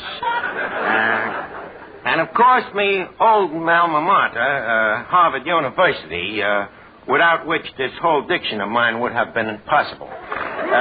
Good night, everybody. Hasta la vista till next fall. Good night. Here's a word from RCA Victor. It's good company anywhere. Yes, anywhere, anytime. There's fun at your fingertips with an RCA Victor portable radio. At home or away from home. On your bedside table or at the beach. It's great to own the pick of the portables at RCA Victor. You'll enjoy that extra range. You'll rave about the tone, thanks to RCA Victor's exclusive Golden Throat tone system. Yet, your RCA Victor portable boasts a compactness and lightness you never dreamed possible. Most important of all, you get the strongest reception ever achieved on battery operation, because RCA radio batteries are tube-rated and radio-engineered for long, strong listening life. Yes, on every count, an RCA Victor portable radio is good company anywhere. Take your pick of the beautifully styled models at your RCA Victor dealers everywhere. You've been listening to Duffy's Tavern, the Friday night transcribed feature on NBC's All-Star Festival of Comedy, Music, Mystery, and Drama. Brought to you by Chesterfield, the cigarette that has for you what every smoker wants. Mildness plus no unpleasant aftertaste. By the makers of Anacin for fast relief from pain of headache, neuritis, or neuralgia. And by RCA Victor, World leader in radio, first in recorded music, first in television. Listen tomorrow evening for The Man Called X, starring Herbert Marshall, the Saturday night feature of the All-Star Festival.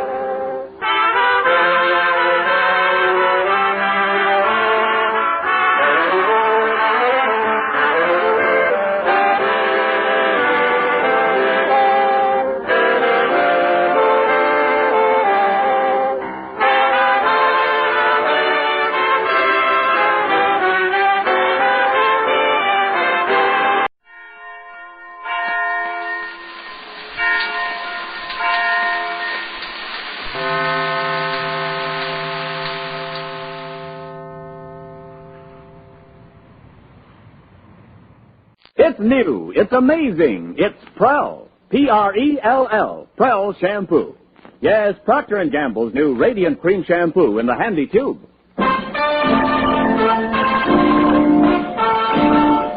Prell brings you The Life of Riley.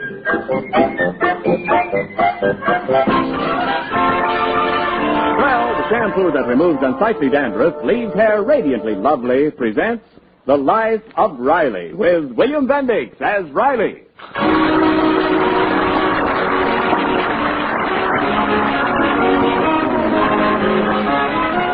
Each evening after dinner, Chester A. Riley sits down and relaxes with the evening paper. This is one of our American institutions.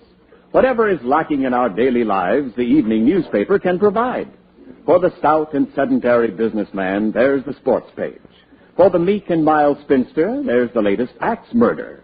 And for Riley, happily married for 18 years, there's the divorce news. Hey, listen to this, Peg. What, Riley? In the paper here.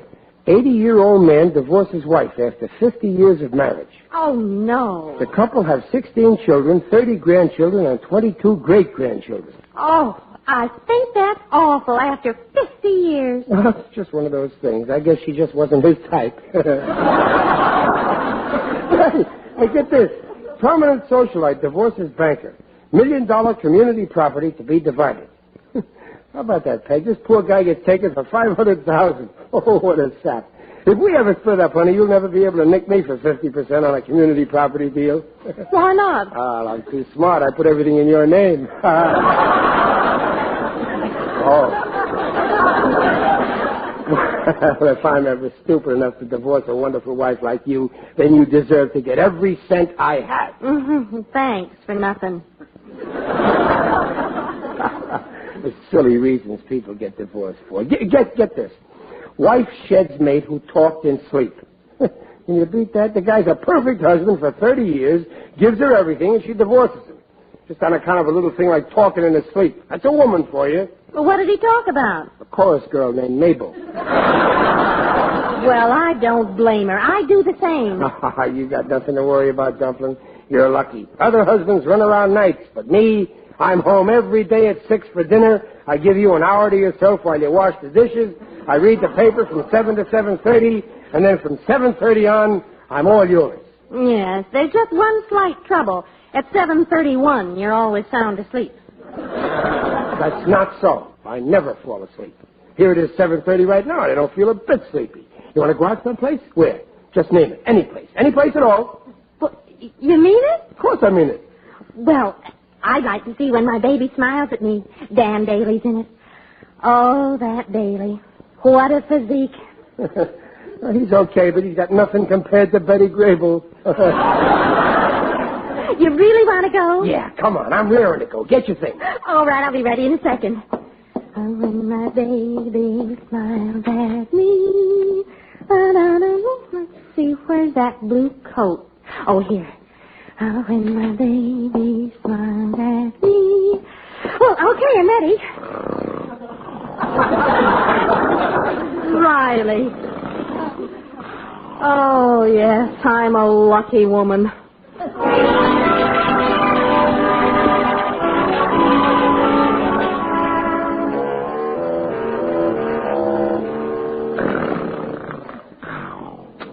Hey, Pop, can I have a quart?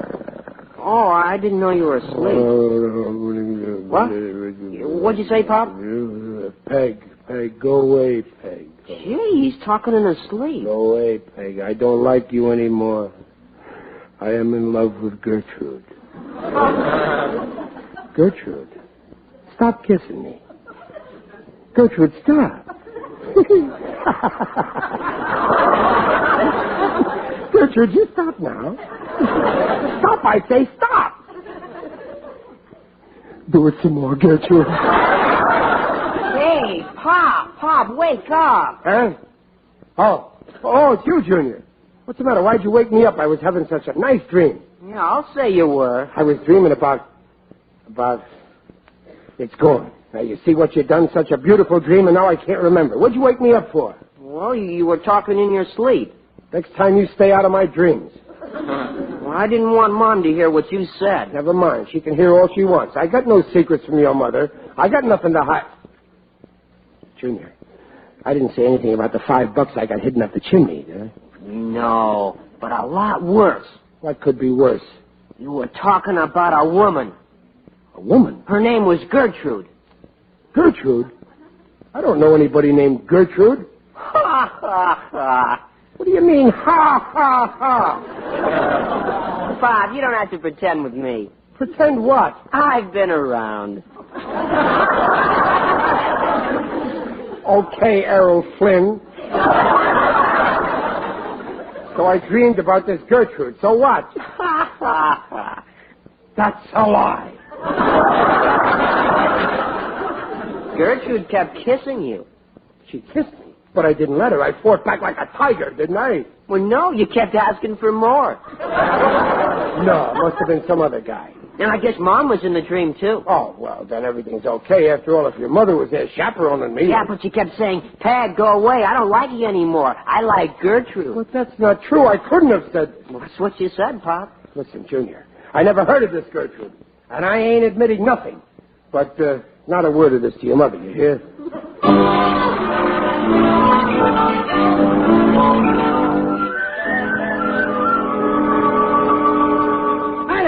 Oh, hi, Gillis. Hey, you look all tuckered out. Tough night? I didn't sleep a wink. I was afraid I'd talk in my sleep. So you'll talk in your sleep. So what?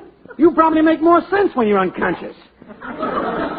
You don't understand. Last night when I took my after-supper nap, do you know what I said in my sleep? How should I know? I ain't the kind of a guy goes around snooping, eavesdropping on his next-door neighbor's bedroom. You'll never guess what I said. I was talking about a mysterious woman. What do you think of that? Ask Gertrude if she's got a friend for me. Gillis, you heard. Riley, you dog. You've been holding out on me. Gillis, honest, I don't know any Gertrude. Come, Riley. We're men of the world. I'll be glad to take her off your hands. But she don't exist. She's only in my dreams. Okay, so tonight tell her to come into my dreams. I only live next door. A very short trip. I wish I could. If Peg ever heard me... Oh, I gotta watch myself. Already Peggy's getting suspicious. I went to bed with adhesive tape over my mouth. No kidding. Yeah, but I got out of it. I gave her a logical excuse. I told her I did it to break me of the habit of sucking my thumb.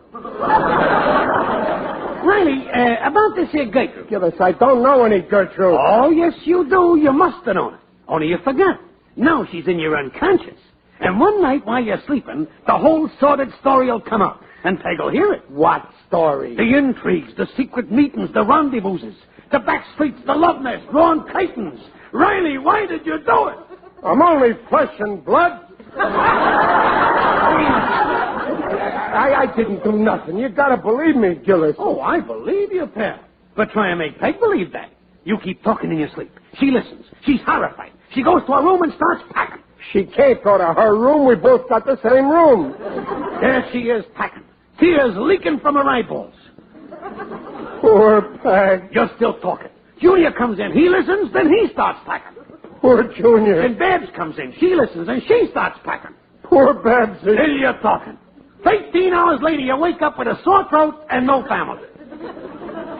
Poor Riley. Gillis, what'll I do? You gotta find out who this here Gertrude is.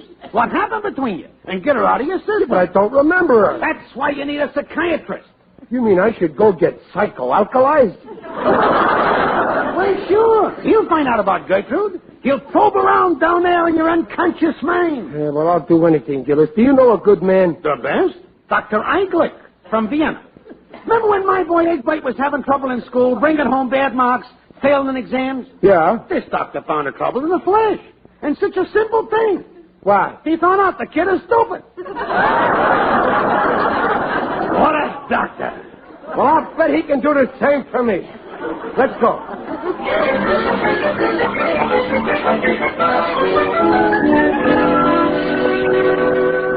So you see, Doc, I got to find out about this Gertrude. Yeah, I see. A very simple case. I handled many similar ones in Vienna when I worked with Freud. Oh. Excuse me, please. Yeah. Hiya, Doc. You placing any bets today? No, I'm flat, Lefty. Yeah, too bad. Now, wait a minute. I got a chump in there. I think I can clip him for a fin. Be right back.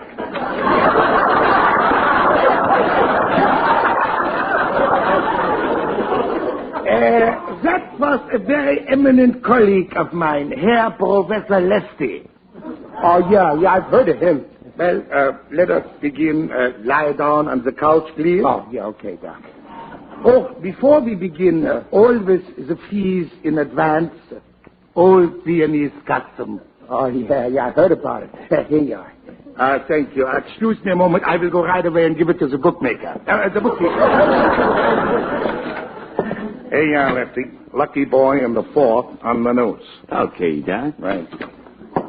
Now we begin, Herr Lucky Boy. Herr Riley. Sure, Doc. Obviously, this Gertrude is some woman you should have known a long time ago. And you have suppressed all knowledge of her. But we will find her. We will probe inside your mind. We will go deeper and deeper until we hit rock bottom. Now, I want you to think of women. Think of all the women you have known. I'm thinking. Now, just let your thoughts roam. I see a woman. She's beautiful. Honey-colored hair. Yeah? Blue eyes. Yeah. A dimple in her chin. Yeah. A gorgeous figure. What's her phone number? Yeah, go on. She's holding her arms out to me. Now she's kissing me. This is Gertrude. No. No? No, it's my wife. Your wife? Lie down, please. We try again. Now, we go farther back, a long time, to when you were young. Now, think of women you knew in your youth. Yeah, I'm thinking. Yeah? I'm in Prospect Park, sitting on a bench. And who is with you? A girl. A gorgeous girl. I got my arm around her. The moon is shining. Yeah. I lean over toward the girl. We're cheek to cheek. She whispers in my ear. What is she saying? Chester, when are you going to get your nose straightened? This is Gertrude. No. No? No, my wife. Your wife. Lie down, please. We try again. Now, think back. Think way far back. Yeah, I'm thinking. Where are you? Coney Island. Alone? No, there's a beautiful girl with me. Go on, please. I got my arm around her. She's got her arm around me. I lean over to kiss her and... And what? Everything goes black. Black? No, it's light again. That is it. That is it. We have the solution. First it's light, then it goes black, then it's light again. You know why? Yeah, sure. We just went through the tunnel of love. Yeah. Yes, of course. You went through the tunnel of love with this Gertrude. No. No? No, with my wife. Let's try again, huh? Wait. I lie down.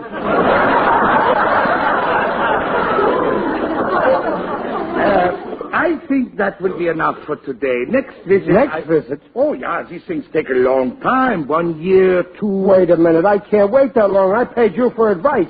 You better come across and give me back my $5. Now, see here. You better start talking. Of course. Of course. On second thought, the case is very clear. You see, it is apparent that you have an anxiety neurosis rapidly developing into schizophrenia based in turn on a guilt complex in your marital relations. Okay, that's around $2 worth. Keep talking. Yeah. You see, your true mate is this Gertrude, but you have suppressed her into your subconscious. $3. $3. And in living 18 years with another woman, you have been living a lie. My advice is to leave this stranger whom you never really loved and seek out Gertrude. Only then can you be happy. Well, that's more like $5 worth. Thanks a lot, Doc. You're a genius. It's so simple.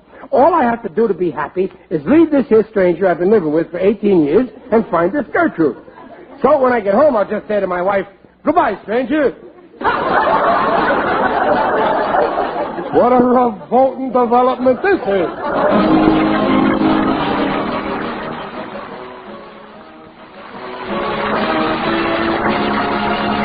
Well, we'll bring you the second act of the life of Riley in a moment. And now, the Glamour Girl of the Year. I'm Tallulah, the Cuba Proud, and I've got a little something to tell. Your hair can be radiant, oh, so easy. All you gotta do is take me home and squeeze me. I'm Tallulah, the Cuba Proud, and I'll make your hair look swell. It'll shine, it'll glow, so dandruff-free. For radiant hair, get a hold of me. Tallulah, the Cuba Proud Shampoo. Yes, take it from Tallulah. For radiantly clean, radiantly lovely hair, it's Prell, Procter & Gamble's Radiant Cream Shampoo. Because Prell leaves hair more radiant than any soap shampoo you've ever used. Soft, smooth, gleaming with natural highlights. And Prell removes embarrassing dandruff in as little as 3 minutes. Doctors' examinations proved it. So for hair that looks swell, shampoo with Prell. Try it tomorrow. If Riley thinks he's got troubles with Gertrude, wait till he sees himself on the screen in a swell new movie of The Life of Riley. And this warm, hilarious film has all your favorite characters, from Peg, Junior, and Babs, right up to, or shall I say, down to, Digger Odell. You're in for a happy movie when you see The Life of Riley, starring William Bendix as Riley. Now, Prell Shampoo brings you the second act of The Life of Riley. And Riley is still worrying about the mysterious Gertrude he keeps talking about in his sleep. Riley, dear, what on earth's the matter with you? Me? Nothing. Well, you've been staring at me for the last half hour as if I was a stranger. Well, you are. I mean, I was. Was I? What's the matter with you? Nothing. I think I'll lie down in the living room for a while. Oh, dear, that man. Always something. Oh, now, who's that? Mrs. Riley? Yes? I'm the cleaning woman. I was working over Miss Gillis for half a day. She said you want me for a little work. Oh, yes, I certainly can use you. Come in, please. Yes, ma'am. I can't do no heavy work, not at my age. I got the room at Well, I just want you to watch the good work. Now, would you please start in the living room here? Oh, my husband's in here. Try not to wake him up. Drunk, huh? Oh, no, just sleeping. Yeah, I know, sleeping it off. Why, no, he's... Oh, I know the type. My poor father was one of them. But he's Just not... come home roaring drunk in the middle of the afternoon. But my husband doesn't... Beat my mother up, beat the kids up, all 11 of us. There's nothing you can do for him. Just let him sleep it off the way he's doing now. But he's not drunk. Oh, you're a brave little woman, dearie, trying to put up a front, trying to hide your shame from the world. But I tell you Just like my poor mother did, but it ain't no use, is it, dearie? Oh, really? Hide these things. Now, look. They gotta come out. But You just can't hide them, dearie. All right, he's drunk. Don't worry, dearie. I won't tell a soul. Well, here's a mop for the floor. I'll get you a pail and some wash rags. Mrs. Just Miss. Everybody calls me Gertrude. Well,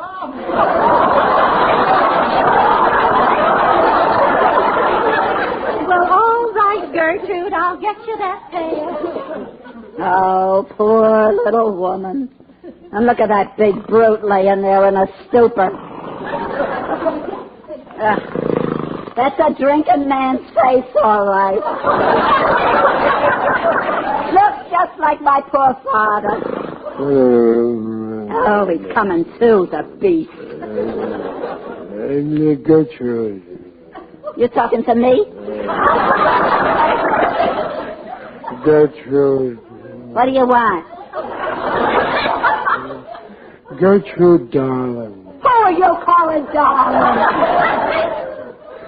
Kiss me, Gertrude. Kiss you? I may be an old maiden crowding 60 and getting balls, but I ain't that desperate.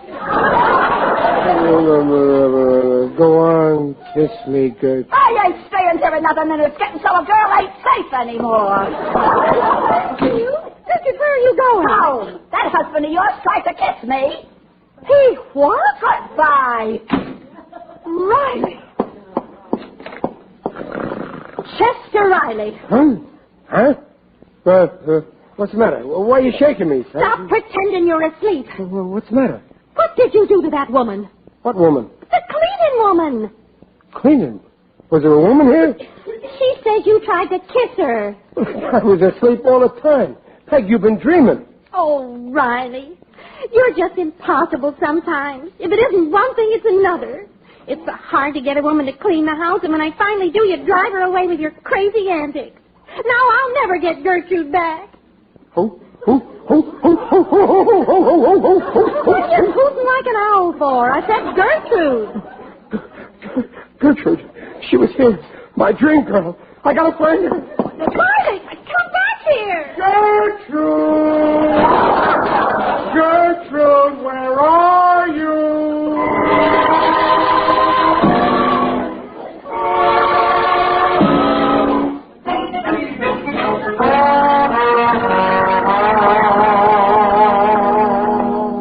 Oh, what a mess. I thought I'd find that Gertrude wherever she is. I don't know what to do. I can't go home, but I've got her. In my profession, when you gotta go, you go. Oh, it's you. Yes, it is I indeed. Digby Odell, the friendly undertaker.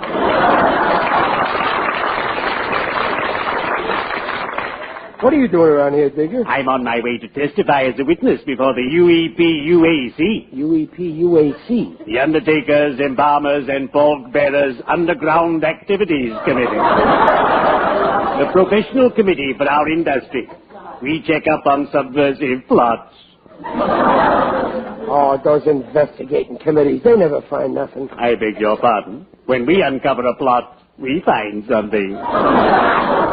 There's somebody I'd like to find. Who? Listen, Digger, did you ever hear anybody talk in their sleep? Not around my place. My employees know better than to lie down when I'm around. In fact, I have a sign hanging on the wall that says, if you're sleepy, don't lie down. And what's more, if you do lie down, you'd better snore. I've been talking in my sleep about some girl I'm in love with, Gertrude. Oh, Riley, you're a gay dog. But I don't remember ever meeting her. I can't even remember the dream. All I know is I talked about this here Gertrude, and then she even came to the house. But I was asleep, and Peg says I tried to kiss her. Oh, Digger, help me. You gotta help me out of this hole. Well, all right. For you, I'll make an exception. What'll I do? You must be forthright, frank, and truthful. Go to your dear spouse. Tell her everything. Discuss the whole matter. Yeah, that's best. Of course it is. I'm sure she'll understand. And the worst that can happen is that she'll lay you out. Oops, that reminds me I have an appointment. Well, cheerio. I'd better be shoveling off.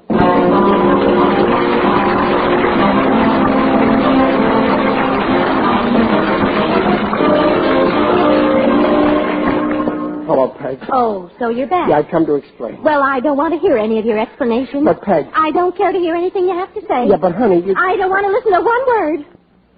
Well, don't stand there with your mouth open. I'm waiting to hear what you have to say for yourself. Well, you see, now don't get mad, Peg, but there's another woman in my life.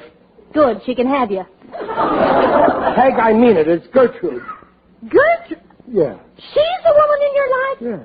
That poor old thing with rheumatism who's gone bald? And she's the woman in your life? I always did have poor taste in women. You know that. I mean, except for you. I don't understand it myself. I never really saw her. What do you mean you never saw her? Well, I just talk about her in my sleep. Ask Junior. Oh, you ought to go to a psychiatrist. I did. It cost me $5. Did he tell you were crazy? No. You wasted your money.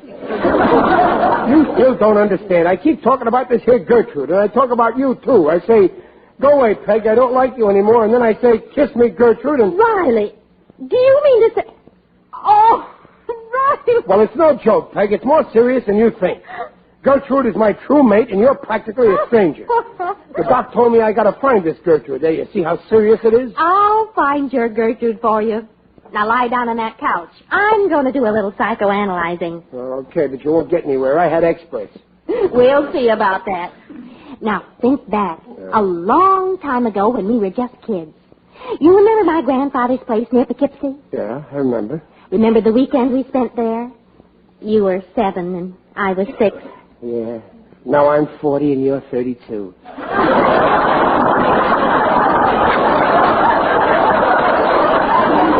Now, concentrate. Think back to Poughkeepsie. Yeah, it's coming back. Sunday morning, we went for a walk. Go on. We're holding hands and suddenly... Yes? I see her. There she is. Gertrude. It's her. And you run to her. I can't help myself. It's love at first sight. I drop your hand, run to Gertrude. She starts kissing. And what does she say? She says, wait, it's coming back. I remember. She turns to me, looks at me with her beautiful brown eyes, and she says, moo. Hey, Gertrude, the cow. I'm in love with a cow. You always did have poor taste in women.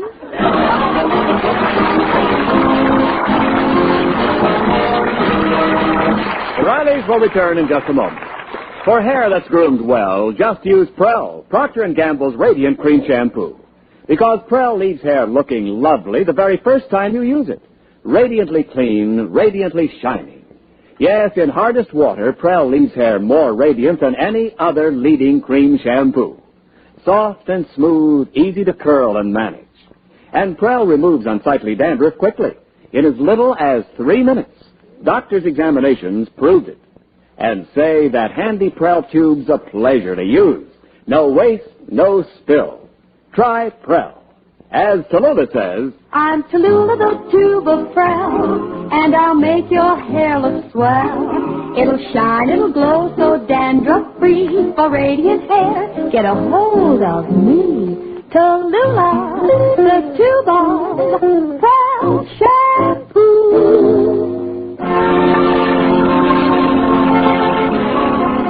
Oh, I still can't get over it. How any man in his right mind can get into such a stew over silly I things. know, Peg. I know just what you're going to say, and I don't blame you. I admit I ain't much of a husband. What you ought to do is pack up and leave me. Oh, now don't be silly. If I had it to do all over again, I'd still marry you. You would? Honest? Honest and truly? Honest. Ah, that's what I love about you, Duffy. You got very good taste in men.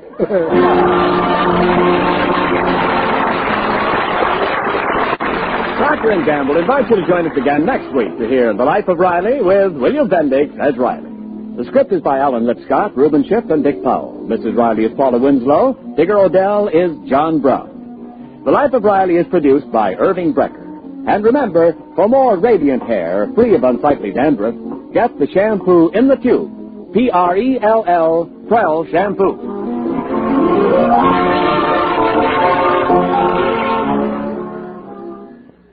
Sure, Mom, I want to help with the housework, but no dishwashing. It takes so long and it's so hard on my hands. Well, you can solve that problem with... Yes, wonderful Ivory Snow. Your own hands will tell you why it's so wonderful for dishwashing. Use Ivory Snow in your dishpan. When you see how it pampers your hands, you'll know it's ideal for dishwashing. Ivory Snow is ivory mild, ivory pure, yet granulated for instant sudsing.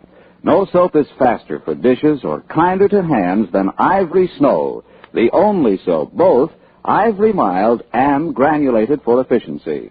There's no other soap like it. For speedier dishwashing, for snow white hands, try wonderful Ivory Snow. And this is Ken Niles reminding you to tune this NBC station every Friday night for Jimmy Durante, Eddie Cantor, Red Skelton, and The Life of Riley. Good night.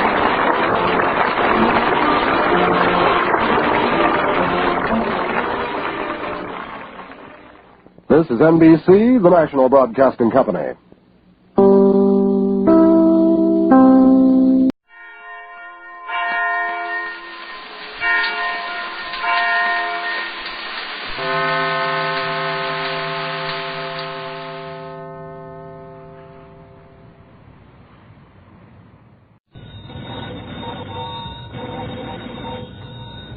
Granny's, Abner. I believe that's our ring. I dog his Lum. I believe you're right. I'll see. Hello, jot 'em down, store. This is Lum and Abner.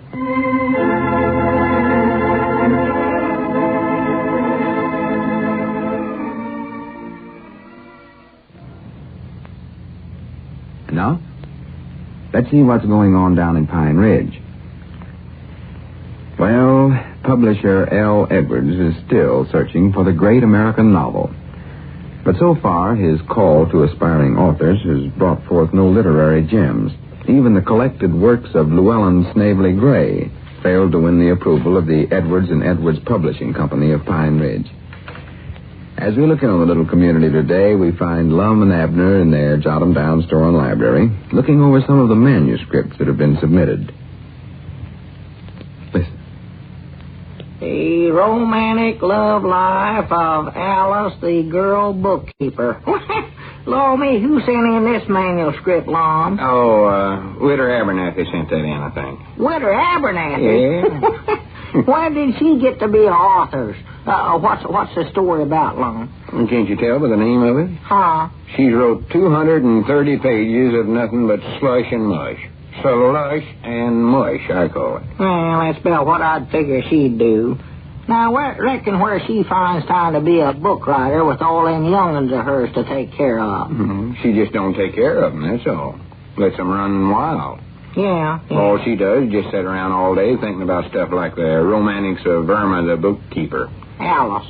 Whatever her name is. Well, are you going to publish the Widder's book, Lum? Of course not. It ain't no good. Ain't, huh? Besides, I said in that sign I put up out there in front that I wanted to get manuscripts from young, hopeful writers, not old women like the Widder. Oh, you better not let her hear you call her an old woman. No. Ain't no one thing that makes her madder than that. Yeah, you know, it's a funny thing, Abner, but now every person that's turned in a manuscript is getting along in years. Well. Now, just looky here.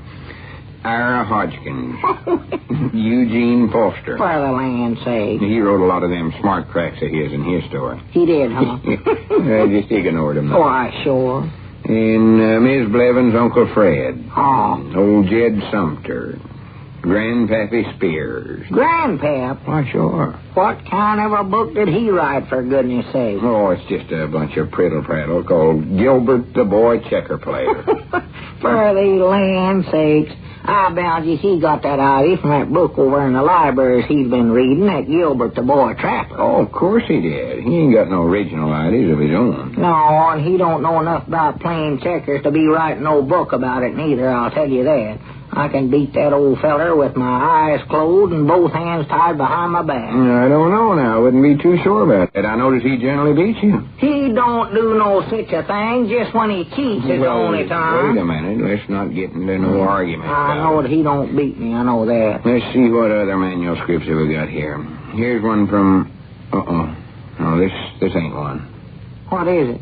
It's a bill from the wholesale house. Oh? They say they can't give us as long to pay up this time as they've been doing. Huh. We're supposed to send them a check right away. Right away? That's what it says. Well, we ain't got enough money to pay it now, have we? No. All we got in the cash drawer is $49.32, I counted a while ago. That ain't half enough. Oh, no. Well, what are we going to do, huh? Yeah, I don't know. I reckon I'll just have to hurry up and start making money off my book publishing business. That's all I can figure out. Well, that might take an awful long time, Lum. You ain't made nothing off of it so far. Yeah, I know it. I reckon the best thing to do is just send them the $49.32 and tell them we'll send them the rest as soon as we can. Well, what are we going to live on in the meantime? Oh, well, we can always eat what we got in the store here. Wait a minute, was that our ring? Huh? Didn't you notice? I never noticed. I never paid no attention. I was thinking about that bill from the wholesale house. Well, if it ain't ours, I'll just listen in on somebody else. Hello, Edwards and Edwards Publishing Company. L. Edwards, president and publisher, talking. What the bit of it? Say it. Uh-oh. Well, there's Cedric. Well, howdy, Cedric. Wonderful world. It's wonderful world, Cedric. Hey, looky here what I got. Well, what is it, Cedric? Oh, that ain't a manuscript, is it? Oh, no, Mama. I don't think it's one of them. I don't believe. Well, that's a relief. Yeah. My book publishing business is bad, but it ain't that bad. Mom? Oh, nothing. Tell us what it is you got there, Cedric. Oh, it's... Go ahead. I cannot tell you where I am, but I am getting along fine. Well, good for Ernest. We left... Well, that's funny. There's a hole in the paper here. Hole in the paper? Yeah. Don't tell where he left from. Dog is long. We better send him some writing paper. You know what? Some it ain't got no holes in it. Oh, I know what them holes is for. Papa says the censors cut them out of there on a purpose. They did. Doggy, somebody ought to report them for that. They oughtn't to do no such Well, you thing. can't tell nothing about a letter with holes all through it that way long. Them censors is supposed to do that. Huh? You see, they cut out everything they don't want the enemy to find out.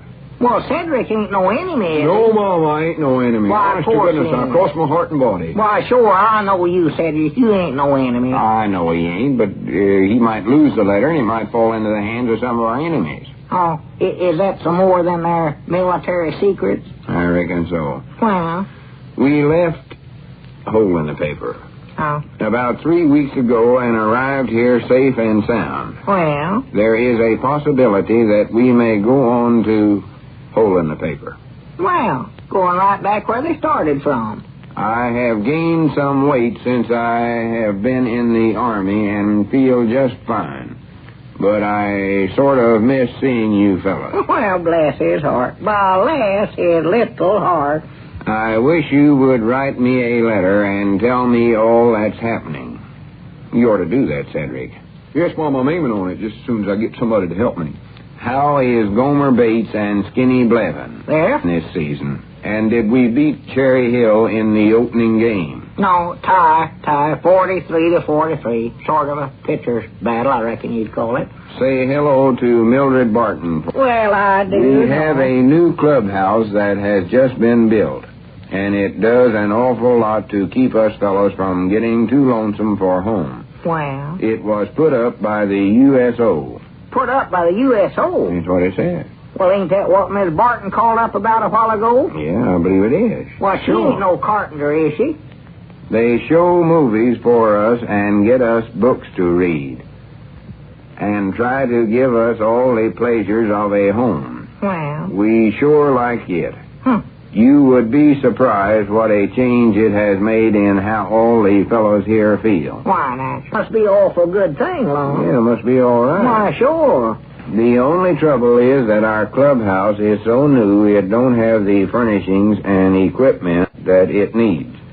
And I understand they will have to raise more money before they can get these things. I sure hope they can do it. Abner, get Miss Barton on the phone. Huh? Get Miss Barton on the phone and tell her we're making a contribution to the USO after all.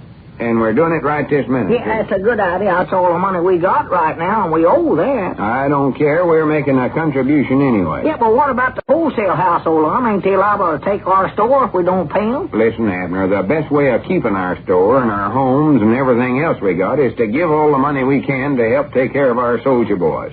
Hurry up now. Call Miss Barton. Yeah, I'll get her right now. Well, how much we going to contribute there, Lum? Oh, $49.32.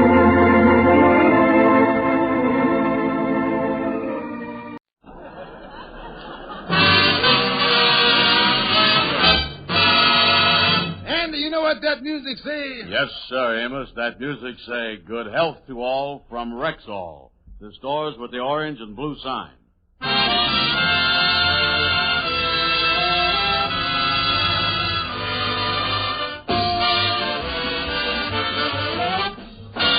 Yes, 10,000 independent Rexall druggists at the stores with the orange and blue sign bring you transcribed The Amos and Andy Show. Written by Joe Connolly and Bob Mosier, featuring Ernestine Wade, Johnny Lee, Tommy Moore, Fred Clark, Gene Vanderpyle, John Jacob, Jeff Alexander's music, yours truly, Harlow Wilcox, and starring radio's all-time favorites, Freeman Gosden and Charles Carell. Amos and Andy.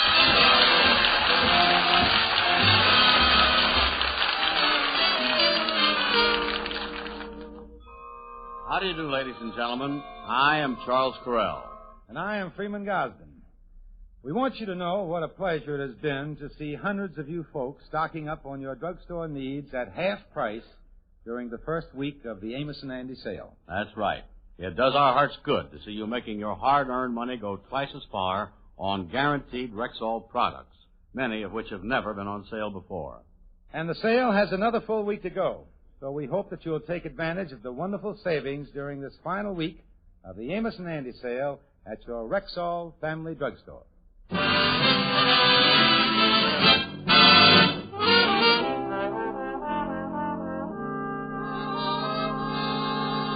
Well, Sapphire's mother has gone to Chicago for a visit.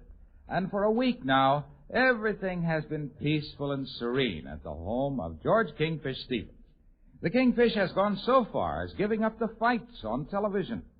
And right now, he and his wife, Sapphire, are watching Sapphire's favorite program, At Home with the Lovebirds, Wendy and Breezy Bird, television's most devoted couple.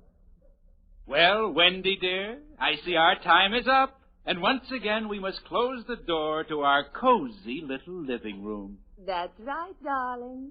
And until you, our television family, come into our home again tomorrow, this is Wendy. And Breezy saying goodbye. And keep happy, happy, happy. George, wasn't Wendy and Breezy Bird wonderful this evening? They're so gay and happy. Tell you the truth, Sapphire, I was getting fed up with them lovebirds. Matter of fact, they're so happy I got a sneaking suspicion they ain't married at all. Of course they're married. They're America's happiest television couple. Breezy must be happy. He's always smiling all the time. Yeah, that's some toothy grin he got there. Every time I see him on the screen, he look like a new Buick coming at me. Tell you, Sapphire, that man is a phony, I tell you that. Phony? Why, they're the two happiest people I ever seen. Yeah, well, if they're as happy as cause they got money, I read someplace they make $2,500 a week. Well, George, you know you can't buy happiness with money. No, well, money's a great thing in marriage. It's like putting orange juice in castor oil. It makes the whole mess a lot easier to take. And we could certainly use some citrus juice around this place, too. What are you talking about? If there's any happiness in this home, I'm the one that brought it in. You brought happiness? You has been a sourpuss all your life. Now, listen, don't you call me no sourpuss. I'm always trying to be gay and happy, you bum. You gay and happy? Ha! What you talking about? There's hammerhead sharks in the oceans that's gayer than you is. George Stevens, we're going to have happiness around here if I have to get my mama back from Chicago so the two of us can beat it into you. You get that? Yes, ma'am. Just turn on the television and watch your old fights. I'm going to bed.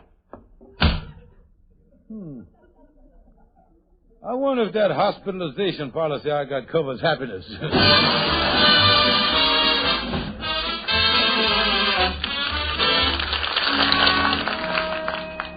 Yeah, Brother Andy, I thought things were going to be quiet after Sapphire's mama left, but now Sapphire's starting to climb all over me. Oh, yeah. You was worse off than that feller Daniel Boone they throwed in the lion's den. You know, I was thinking while we was walking over here to the lodge hall, Sapphire and me were even fighting 2 years before we was married. You know that? Well, if you was fighting before you was married, why didn't you break off the engagement? Well, I tried to break it off, Andy, but circumstances was against me. Don't you remember way back then? Oh, yeah, sure, that's right. Oh, yeah, that night back in Georgia, you was going to bust up the engagement. Mm-hmm. Yeah. I rode you over to Sapphire's house in my ice wagon. I remember we was clopping along and the horse got... Say, Cake Eater, this is a nice ice wagon you got here. Yeah. Of course, before it was an ice wagon, it used to be a hearse, you know. A hearse, huh? Oh, yeah. There ain't never been nothing in the back of this thing that wasn't cold. Yeah. Here's Sapphire's house right here, isn't it? Yeah, whoa, horse, whoa. Whoa. You really gonna bust up with Sapphire, huh? Yeah, I'm going to bust engagement. Well, I didn't want to say nothing before, but I don't blame you. When it comes to flappers, that Sapphire is about the flappiest flapper in town. Well, good luck to you, Georgie. Thanks. 23 skidoo and all that stuff. Well, I'm just a vagabond lover. Well, I hope she won't take this too hard, busting up the engagement here. Well, snap my God if it ain't Banjo Eyes. Come on in. Hello, Sapphire. No, I'd rather talk to you here on the porch. Oh, well, George, I'm so glad you got here tonight. You know, I wrote my family I was going steady with you, and they all come to town today to meet you. Oh, they did, huh? Yes, my two brothers is upstairs. They're pressing their mourning coats. And my cousin Ozelia arrived last night. She's the one that can play the wedding march on the organ. And my Uncle Hector, the one that's the minister, he's arriving any minute. Yeah. And Mama and Papa is down decorating the church. Now, what was it you wanted to tell me, Georgie? Well, what's the matter, George? Nothing. Just one more thing, Sapphire. Who is that fella with the gun lurking in the bushes there? Oh, that's my cousin Big Ben. He's with the sheriff's office. Yeah, the sheriff, yeah. Honey, I know this will come as a surprise to you, but will you marry me? Oh, George, you've made me the happiest woman in all the world. Oh, yeah, that was something. Yeah, that was 25 years ago, huh, Kingfish? I guess you ain't exactly had a happy married life, did you? Well, I tell you, Andy, on a honeymoon, Sapphire done hit me on the head with a vase. I was unconscious for 3 days, and I hate to say this, but Andy, them was the happiest 3 days of my married life. Yeah.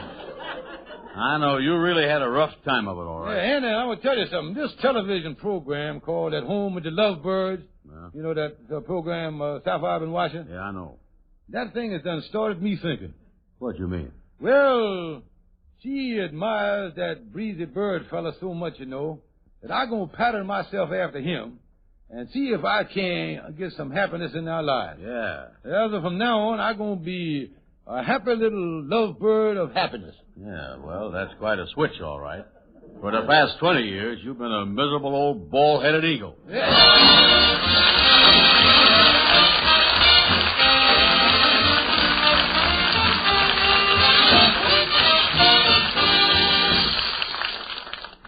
Now, your Rexall family druggist with a money-saving reminder.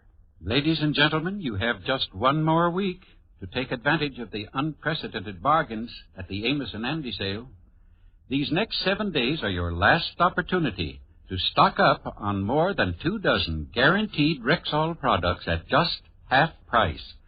You can literally double your dollars on such Rexall items as aspirin, MI31 mouthwash, cod liver oil, and a score of others. So I urge you to avail yourself of these and almost 100 other extraordinary specials during this final week of the Amos and Andy sale at Rexall drugstores everywhere.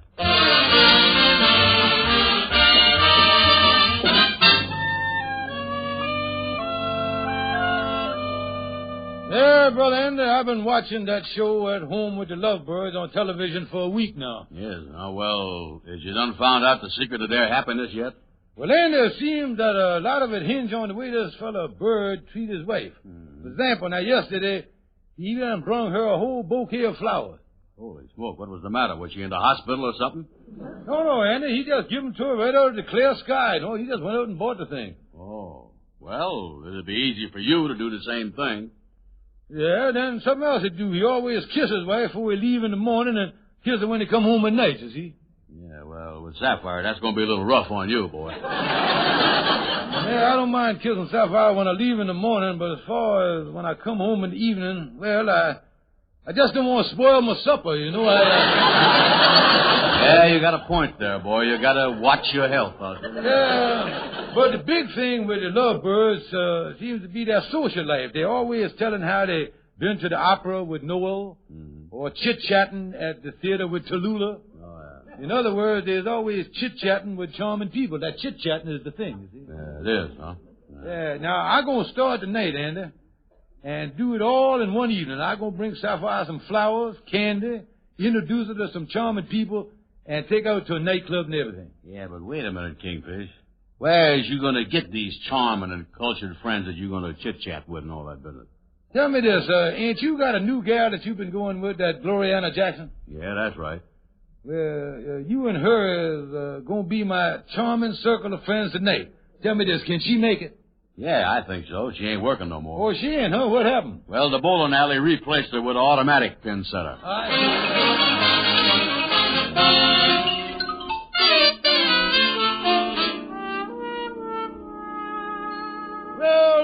Well, Sapphire, darling, it's my happy little wife all set for the evening.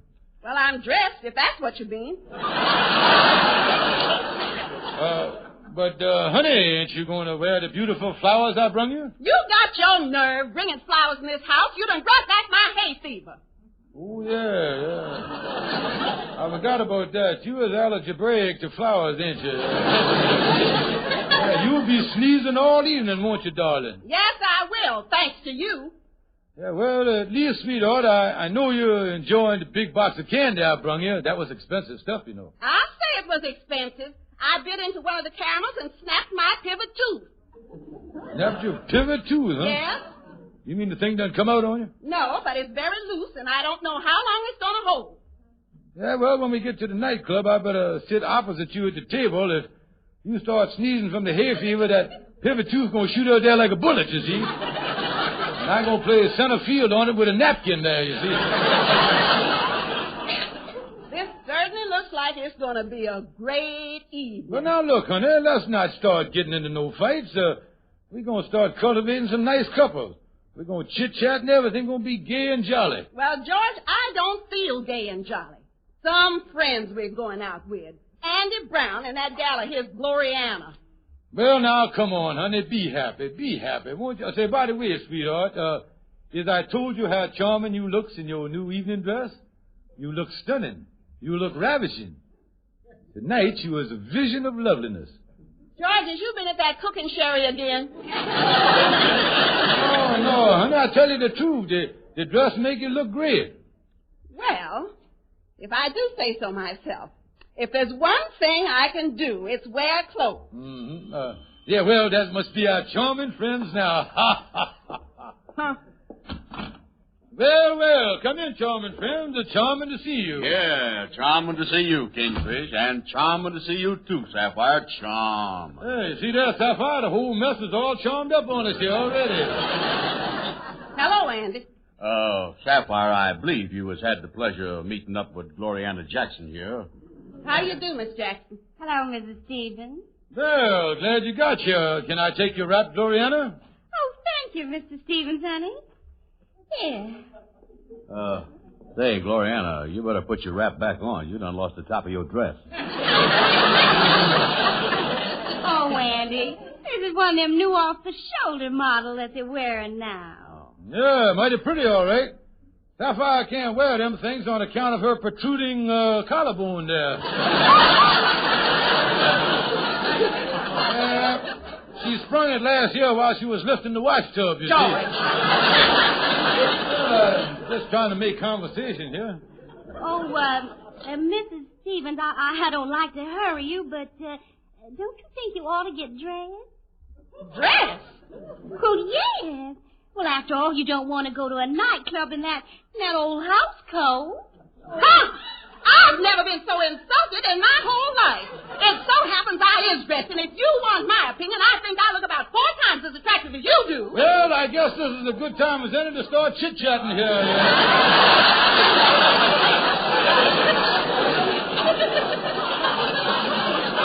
Tell you what, why don't everybody sit down and we'll start talking about interesting things like art, the opera, and museums and all that stuff. Yeah, that's a good idea. Yes, now sit right here. That's right. Everybody comfortable? Good. Now for some interesting chit-chat. Well, Yeah. Are you comfortable, Gloriana? Yes, I am. Yeah. you comfortable in that chair, Sapphire? I have been for 20 years. Well, Yeah. the chit-chat seems to be dragging a little, don't it? Tell me, has anybody been to the opera or the theater lately? Oh, yeah, I was at the theater last night. Oh, the theater, huh? Yeah, well, tell us about it. Well, first of all, Bubbles Laverne come tripping out on a runway. So much for the theater. Yeah, I think we better be getting on to the nightclub. Yeah, let's get going. I've had enough of this chit-chatting business. I agree. I think we've been sitting here long enough. Well, we'll get our coats. Yeah, after you, Sapphire, dear. Andy, you done stepped on the hem of my skirt and tore it right up the back. Yeah, you better change it, Sapphire. You can't walk into no nightclub with your Pillsbury petticoat dragging. I'm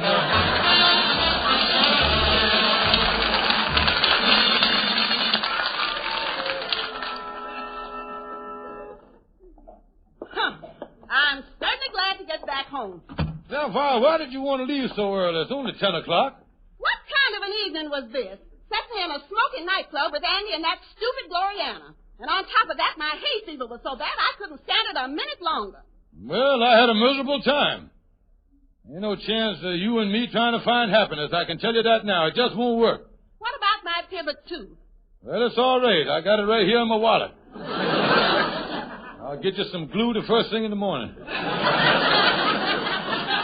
What time is it, George? Well, it's almost 10:30.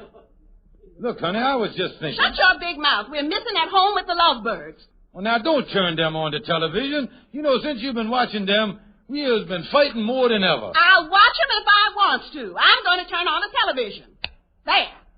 Well, that settles it. I was packing my things and I was getting out here the first thing in the morning. George, I want to tell you something. Well, you keep your big mouth shut. And this is Breezy Bird saying good night and stay happy, happy. And you shut up, too, you big bum.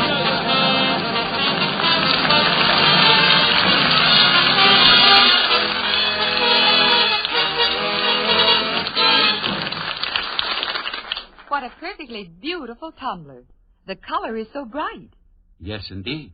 And you get that plastic tumbler absolutely free with any of a dozen special items in the Amos and Andy sale at your Rexall drugstore. How wonderful.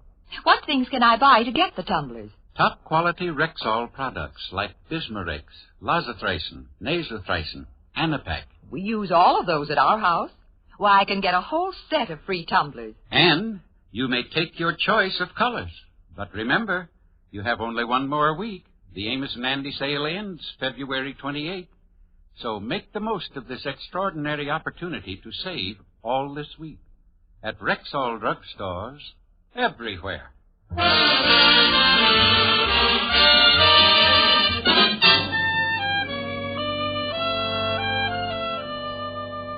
Oh, I tell you, boys, since me and Sapphire tried to imitate the lovebirds, why, I ain't never been so unhappy in my life. Oh, come on, Kingfish. Pull yourself together. You've been blubbering here for the past half hour, ain't he, Amos? Well, this is the craziest thing I'd have ever heard of. You watching those people on television, get you unhappy. Yeah, that thing done ricocheted back on you, Kingfish. Well, Kingfish, I hopes that you and Sapphire can work out something. 25 years of fighting is too much. Yeah, why don't you cut out the fighting? Well, I'd cut it out if I could only find some way. I'm half out of my mind. Well, let me know how you make that. I got to get on home. Yeah, well, so long, Amos. Yeah, look who's here, boys. Here's Algonquin J. Calhoun. Hiya, boys. Hiya, Amos. Yeah, see you later, fella. So long, Amos. Yeah, well, what you doing over here, Calhoun? I just come from seeing my cousin Murgatroyd. Murgatroyd, the bebop hipster? Yeah. Yeah, what's new with him? Well, it seems that old Murgatroyd didn't know it, but he done left the gas jet open on his stove all night. He went into his kitchen this morning, took out a cigarette, lit it, and took one puff, and the whole kitchen blowed up. Holy mackerel, that was something. Yeah. When I got there, they was putting poor Murgatroyd into ambulance. He still had the cigarette in his hand, though. I say to him, Murgatroyd, do you know that you come within an inch of blowing yourself to bits? And he said, yeah, man. Lucky that cigarette wasn't king size.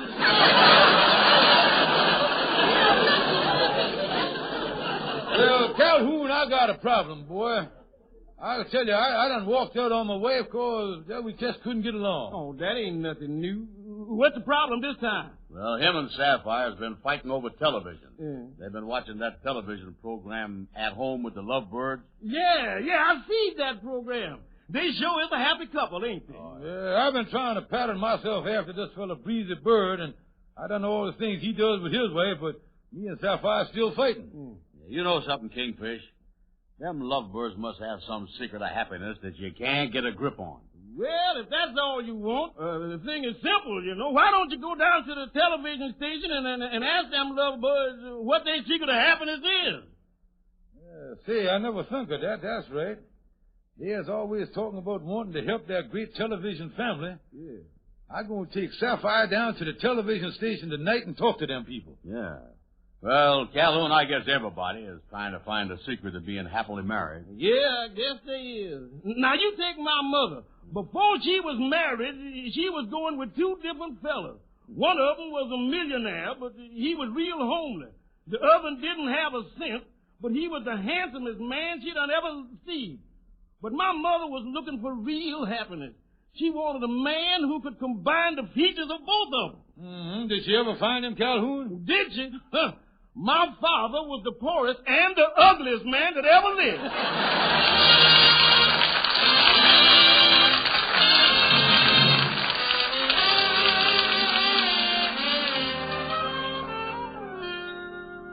Well, Sapphire, the lovebirds said they would see us in their dressing room before their show went on television tonight.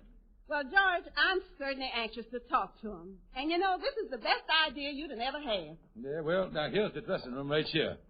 Say the lovebirds, Wendy and Breezy. There it is, right on the door. Yeah, now listen, George. I don't want you to start no trouble with me in front of these people.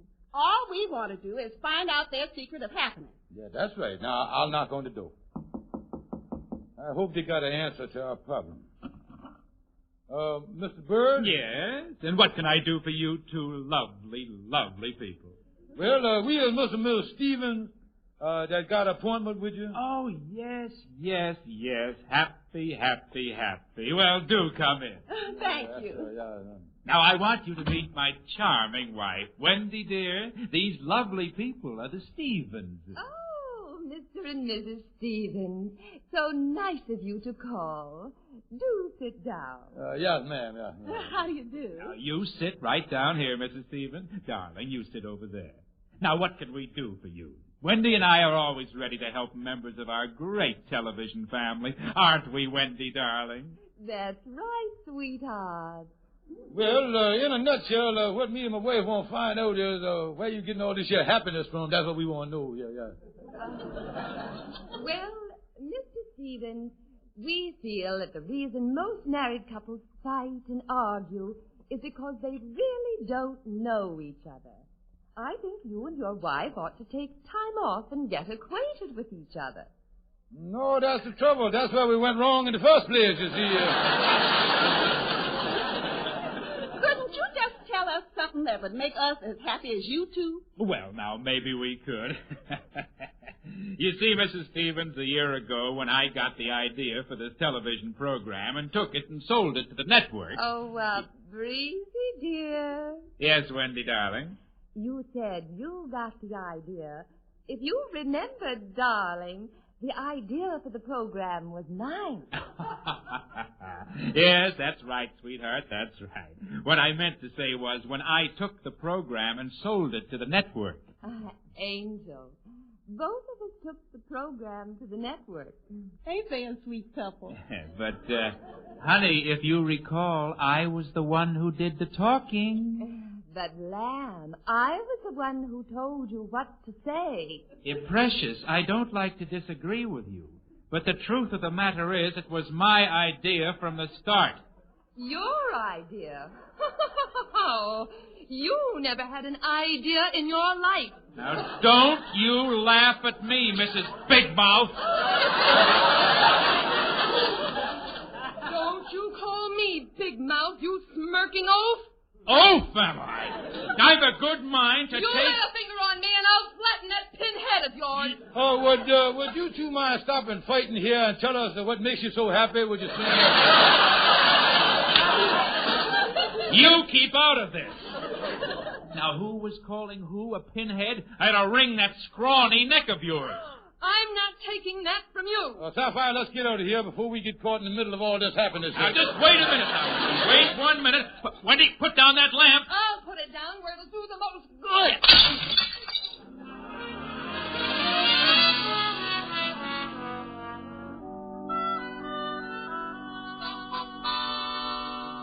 Good evening, ladies and gentlemen. We welcome you once again to the happiest half hour in television. However, due to an unforeseen accident, we regret that Breezy and Wendy Bird will not be with us this evening. But as we know, the show must go on. And fortunately, we were able to rush in a last-minute substitution. And here they are, for the first time before the television camera, at home with the Stevens. Good evening, darling. Well, good evening, Sapphire. Happy, happy, happy, happy.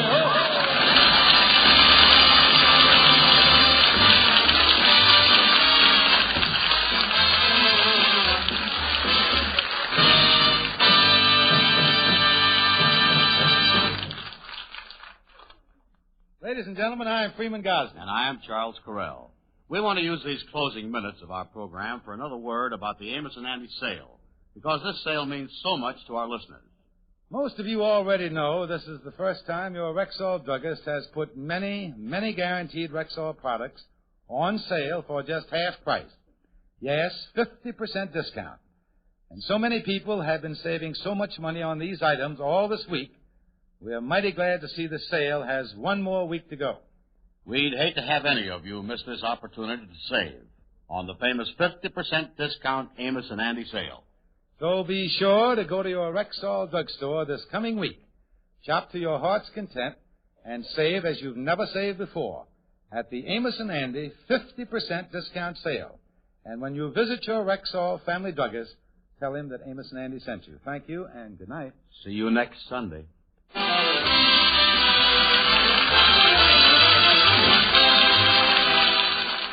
Unbreakable plastic tumblers, absolutely free. Beautiful tumblers in your choice of colors when you buy any one of a dozen Rexall items at the Amos and Andy sale. The Amos and Andy sale on now through February 28th at Rexall drugstores everywhere.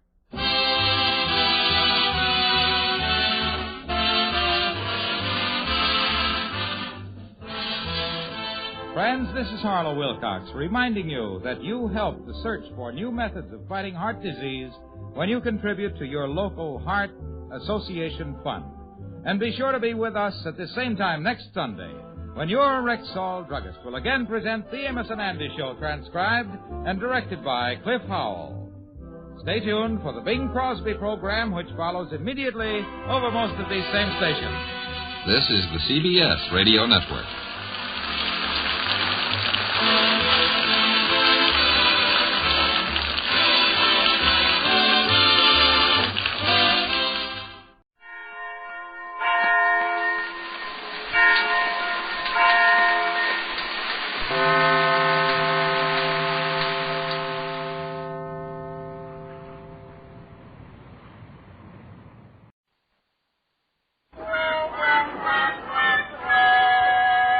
George Burns and Gracie Alice.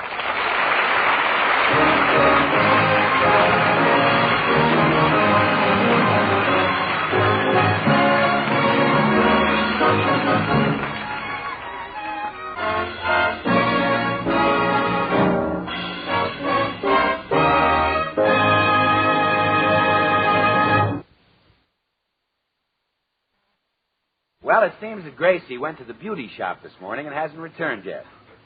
Sugarthroat, alone in the house, is engaged in his favorite pastime. Guess what? I ain't got nobody, baby, as nobody cares for me. I'm so sad and lonely, baby. What'll I take a chance with me for the do? Oh, hello. Hello. I heard the singing as I came up the walk. Is Bing Crosby's program still on? That wasn't Crosby singing. That was me. Oh, go on. It was Crosby. Honest, it was me. I'll show you. I ain't got nobody, baby. Goodness, you're getting to sound more like Bing Crosby every day. I know. Got to practice more. I'm slipping. Where have you been all morning? At the beauty shop with Blanche Martin. Oh, George, she was telling me about the night she married Harry. He was so innocent and naive. What happened? Well, wait till I tell you. Yeah? He sure wasn't as smart as you were. Tell me fast. What did he do? He paid for the marriage license.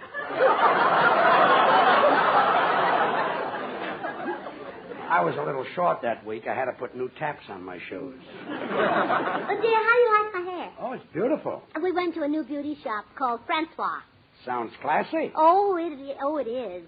When you walk in, Francois bows and kisses your hand, and then he takes you to a booth and personally creates a hairstyle just for you.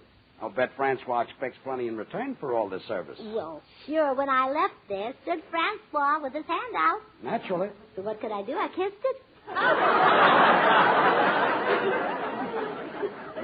You kissed him? Mm-hmm. Francois looked surprised. I guess most American women don't know what to do. Yeah, but they can't make him too continental for you, kid. You know, I ran into lots of friends at the beauty shop. Mary Livingston was there getting a dye job, and Hold it, Gracie. You shouldn't tell things like that. I'm sure Mary wouldn't want her friends to find out. Well, they know about it. Does Jack Benny know? Well, he ought to. It was his hair.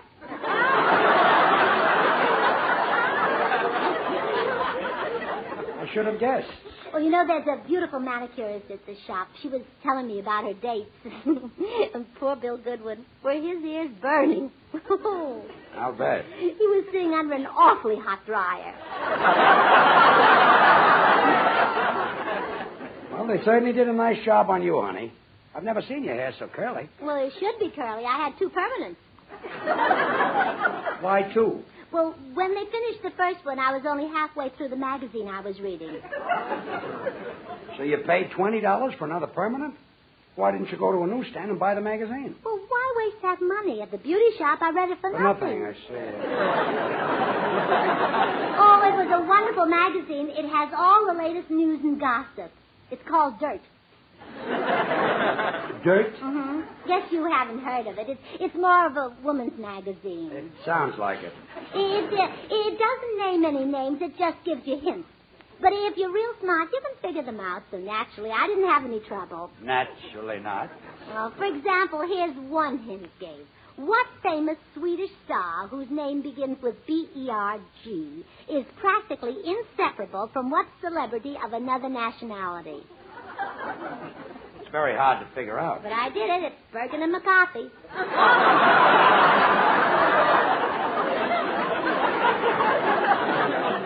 You're too smart for him, honey. Mm-hmm. Look, from now on, do your reading at the public library. It's better and cheaper. The public library? Yeah, that's that large building near the post office. Yeah, I know where it is. I ought to. You stood me up there one night. I did? You and Georgie Jester. We had dinner at his house, and after dinner he said, Gracie, we'll meet you in the library for coffee. So that's where you were.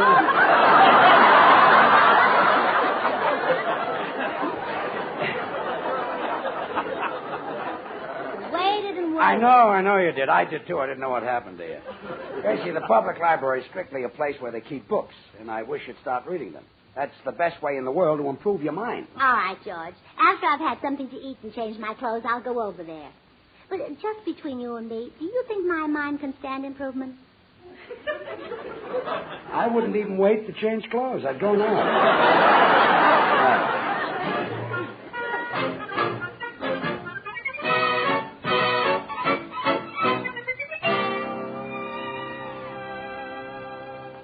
How do you do? Are you the librarian? Yes, I am. May I help you? Well, I'd like to read a book, please. You'd better call a plumber. I hear steam escaping. It's not the plumbing. It's those people at the tables. Oh, well, then you better call a doctor. We'll have to make our voices lower. All right, let's sit down. They must be reading hot books. Let's step back here where we won't disturb them. All right. Now we can speak up. So you'd like to read a book? Anything in particular? No, whatever is popular with other women. Right now, most women are taking out the Egyptian. Well, I'm married. I better just read a book. Now, I like to eat candy while I read, so I want a book that'll run about a half a pound of assorted chocolate. I'll do the best I can. Here's a very popular book, Rage to Live by John O'Hara. How many pages? About 350. Haven't you got something less fattening? What type of book would you like? Historical, biographical, documentary, current, past, fiction, non-fiction? That'll be fine.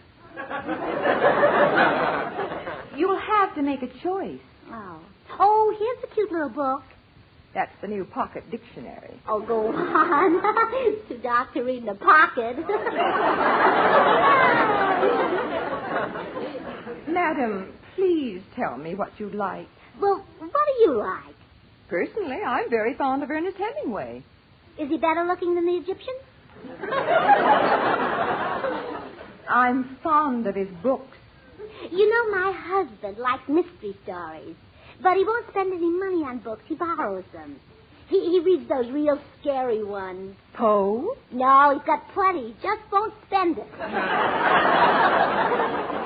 I have to get back to my desk. If you find anything you like, just let me know.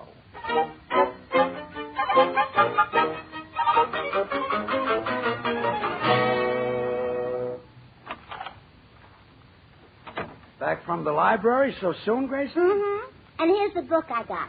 Let's see it. How to Stop Worrying and Start Living by Dale Carnegie. Say, this is a good book. Oh, the librarian suggested it, huh? No, I picked it out myself. Gracie, I can't believe it. Well, I did. Darling, I'm proud of you. This is a wonderful book. Sure, the color matches my new hat. In other words, you don't care what's between the covers. Well, of course I care what's between the covers. I'm crazy about you, George.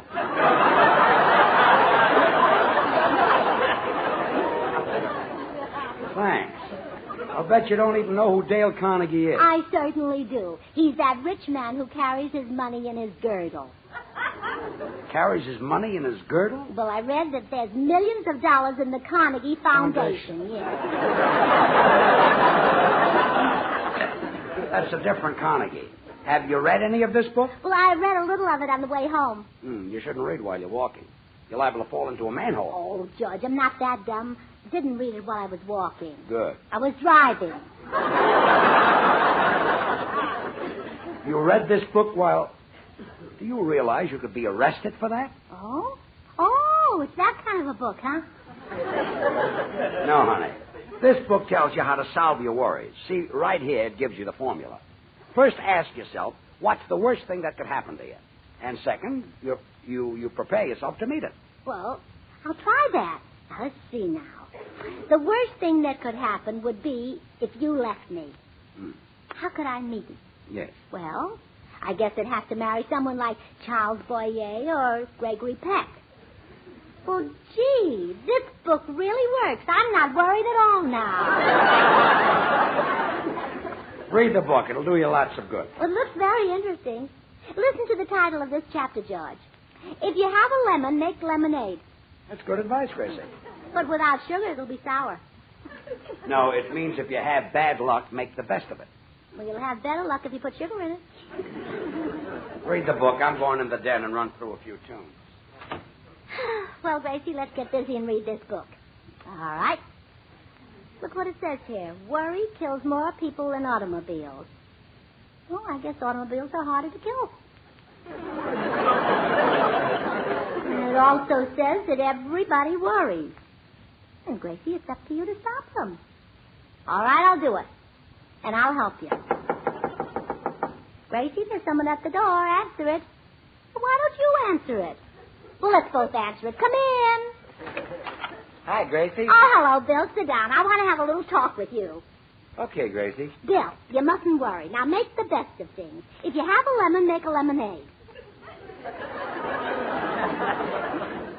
What if you got a broken leg? Sit down while you make the lemonade.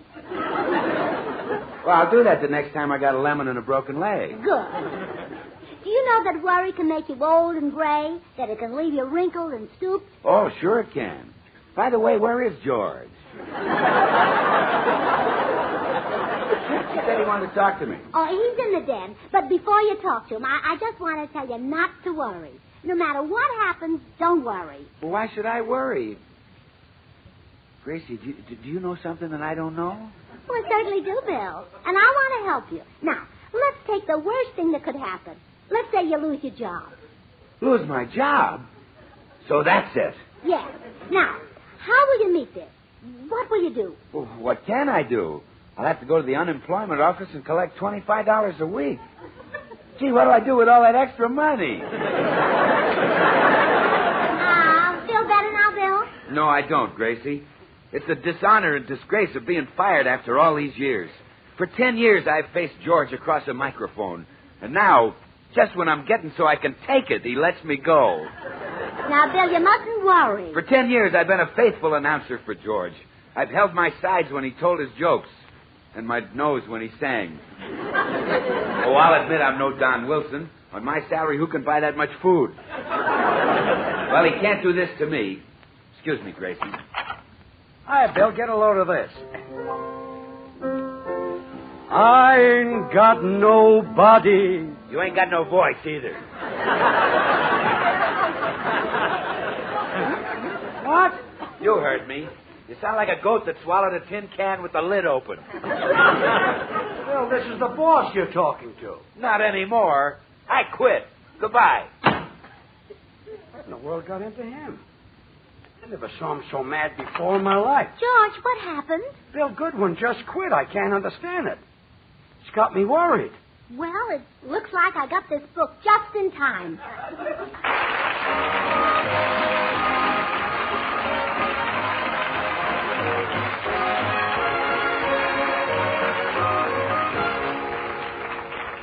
George and Gracie will return in just a moment.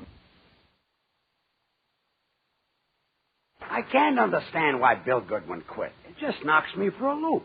We've been together for 10 years. George, how can you worry when I've got Dale Carnegie's book right here? Does that book tell you where to get another announcer as good as Bill? Well, wait a minute. I'll look through it. Would that be listed under A, another announcer, or G, good as Bill? F, forget it. Bill's so mad at me. I tried to talk to him just now, and he hung the receiver up in my ear. Turn your head. I'll help you get it out there. I like it there. Darn it, I hate to lose Bill. He's a wonderful announcer. Everybody likes him, especially the women. He's got a good head on his shoulders. Yeah, and it's a different one every night.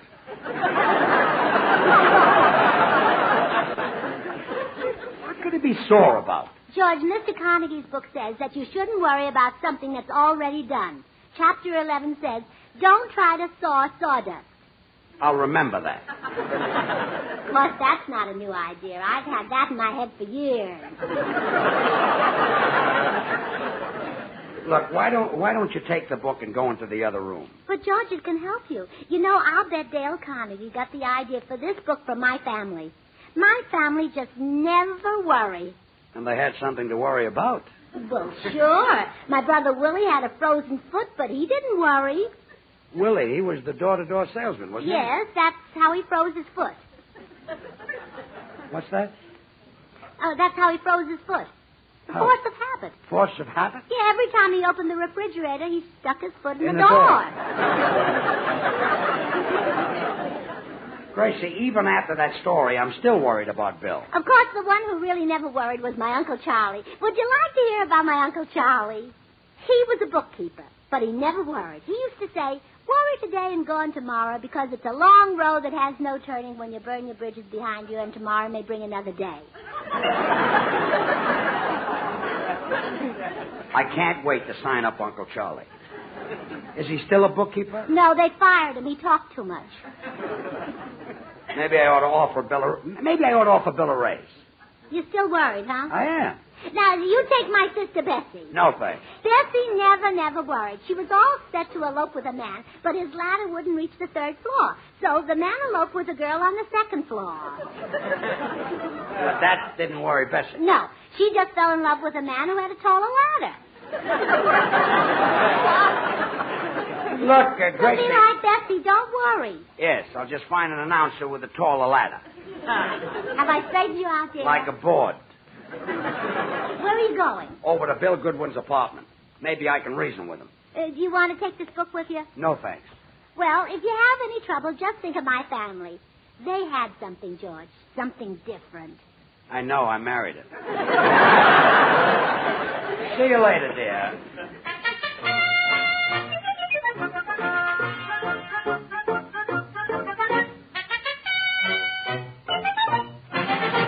I'm glad you dropped by, Gracie. Blanche, I just had to tell you about the marvelous new book I'm reading. It's called How to Stop Worrying and Start Living. Oh, well, sit down and tell me about it, Gracie. Harry's working late at the office tonight. Well, Blanche, now, thanks to this book, nothing can worry me.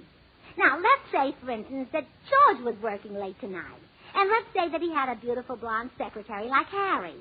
Well, that wouldn't worry me for 1 minute. Do you really think Harry's secretary's beautiful? Terrific. But as I was saying, she does have a nice figure. Well, she just happens to have the kind of a figure that men like. You know, gorgeous. But as I was saying, Harry's alone with her right now, probably chasing her around the desk. Well, if it were George chasing her, I wouldn't worry at all. Neither would I, but my husband can catch her.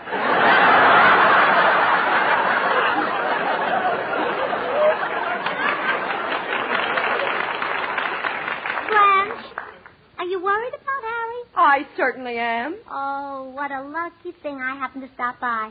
I can tell you how to stop worrying. Well, let's have it. All right. Now, just think of the worst thing that can happen. Harry runs away with the blonde. Now, feel better? No. Blanche, you're fighting me. Gracie, I've been married to that man for 22 years, and now he wants to leave me for a blonde. He's tired of me. Oh, well, don't worry about it. In another 22 years, he'll get tired of the blonde and come back to you. So let her worry. Isn't it wonderful when you know how to meet your problem? Yeah. When mine comes home, I'm going to meet him with an aluminum roaster. Yeah, that's the idea, Blanche. Cook him something. Does Harry like roast aluminum? I'll let you know. Oh, Gracie, I just heard Harry come in the back door. You better leave. All right. I'm glad I was able to help you, Blanche. Goodbye. Wait till I get my hands on that weasel. Well, Blanche, I finished my work earlier than I expect. Where are you going? Upstairs to pack my bag. I'm going home to Mother. Well, don't take the evening paper. I haven't read it.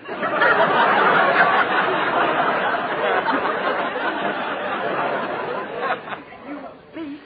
Telling me you were working at the office. I was, but it didn't take me long. I caught up early. She couldn't run fast tonight, huh? Who couldn't? That blonde secretary. You worm. When I was a blonde, you said you liked brunettes. Blanche, are you kidding? That blonde secretary hasn't been with me for 3 months. She married the accountant. Really? Sure. But Gracie said... Oh, so Gracie was here. I should have known. You don't understand. Gracie read a book on worry. Read it. That woman wrote it. I tell you, Blanche, she's going to drive me crazy. Oh, she is not. She's already got that poor vegetable man talking to himself. When he asked her to buy an eggplant, she wanted to know how many hens were working in it.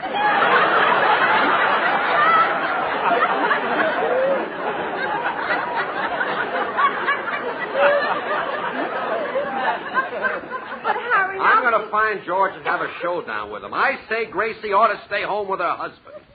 If you had that husband, would you stay home? Certainly. Well, I wouldn't. I'd take him back to the judge who married me, and I'd say, look, I know I took him for better or worse, but this is ridiculous.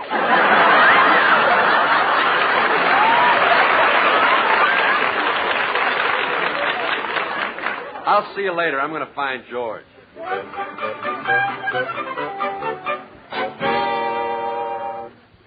Well, you've got to come back on my show. Oh, no. When I quit, I meant it. Well, what'll I do without you? Get Don Wilson, get Harlow Wilcox, get Ken Carpenter, get Harry Von Zell. Maybe the four of them together can take my place.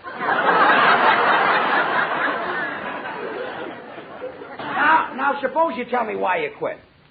Well, Gracie said you were going to fire me. Gracie said that? Well, yeah. She said, don't worry, if George fires you... Wait a minute. That book on worry. I'm beginning to understand now. Come in.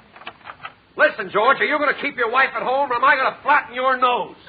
Oh, just a minute, Harry. I won't take that from any man. No? No. I'm going to keep my wife at home.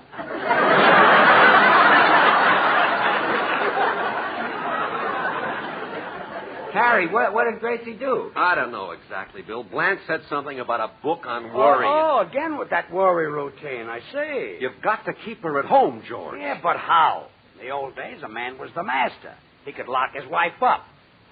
Wish I'd have been married 100 years ago. Why weren't you? Couldn't you find a pretty girl?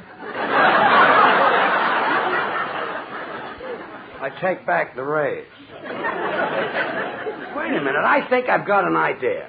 I'll give Gracie a dose of her own medicine. You mean worry her? Yeah, I'll teach her a lesson. Do you want us to help you? Oh, no, Bill. Thanks. I know how to worry her. I'm married to her. Well, that ought to do it if anything will. So long, fellas.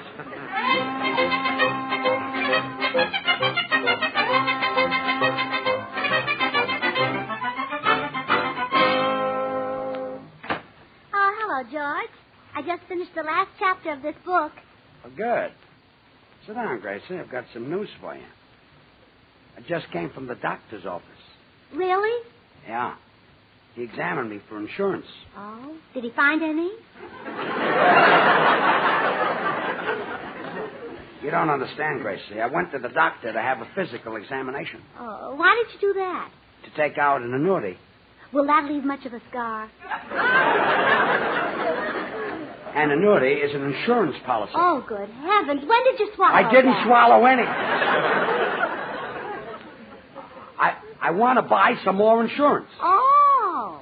But the doctor turned me down. Why? Bad heart. Then go to a doctor who's got a good heart. Don't you worry too much. You ought to read this book. Well, that takes care of the doctor. I'm in love with a woman. What? Yeah. She's young.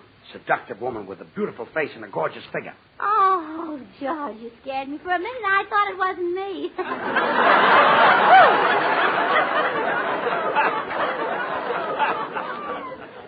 That's the end of routine number 2.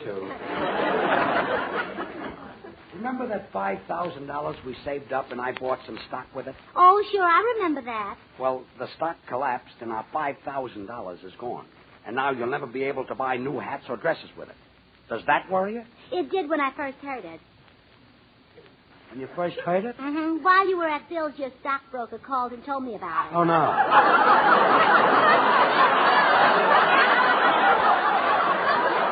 Oh, really, George? You ought to read this book. You Give me look the very book. Give me the worried. book. I'm done.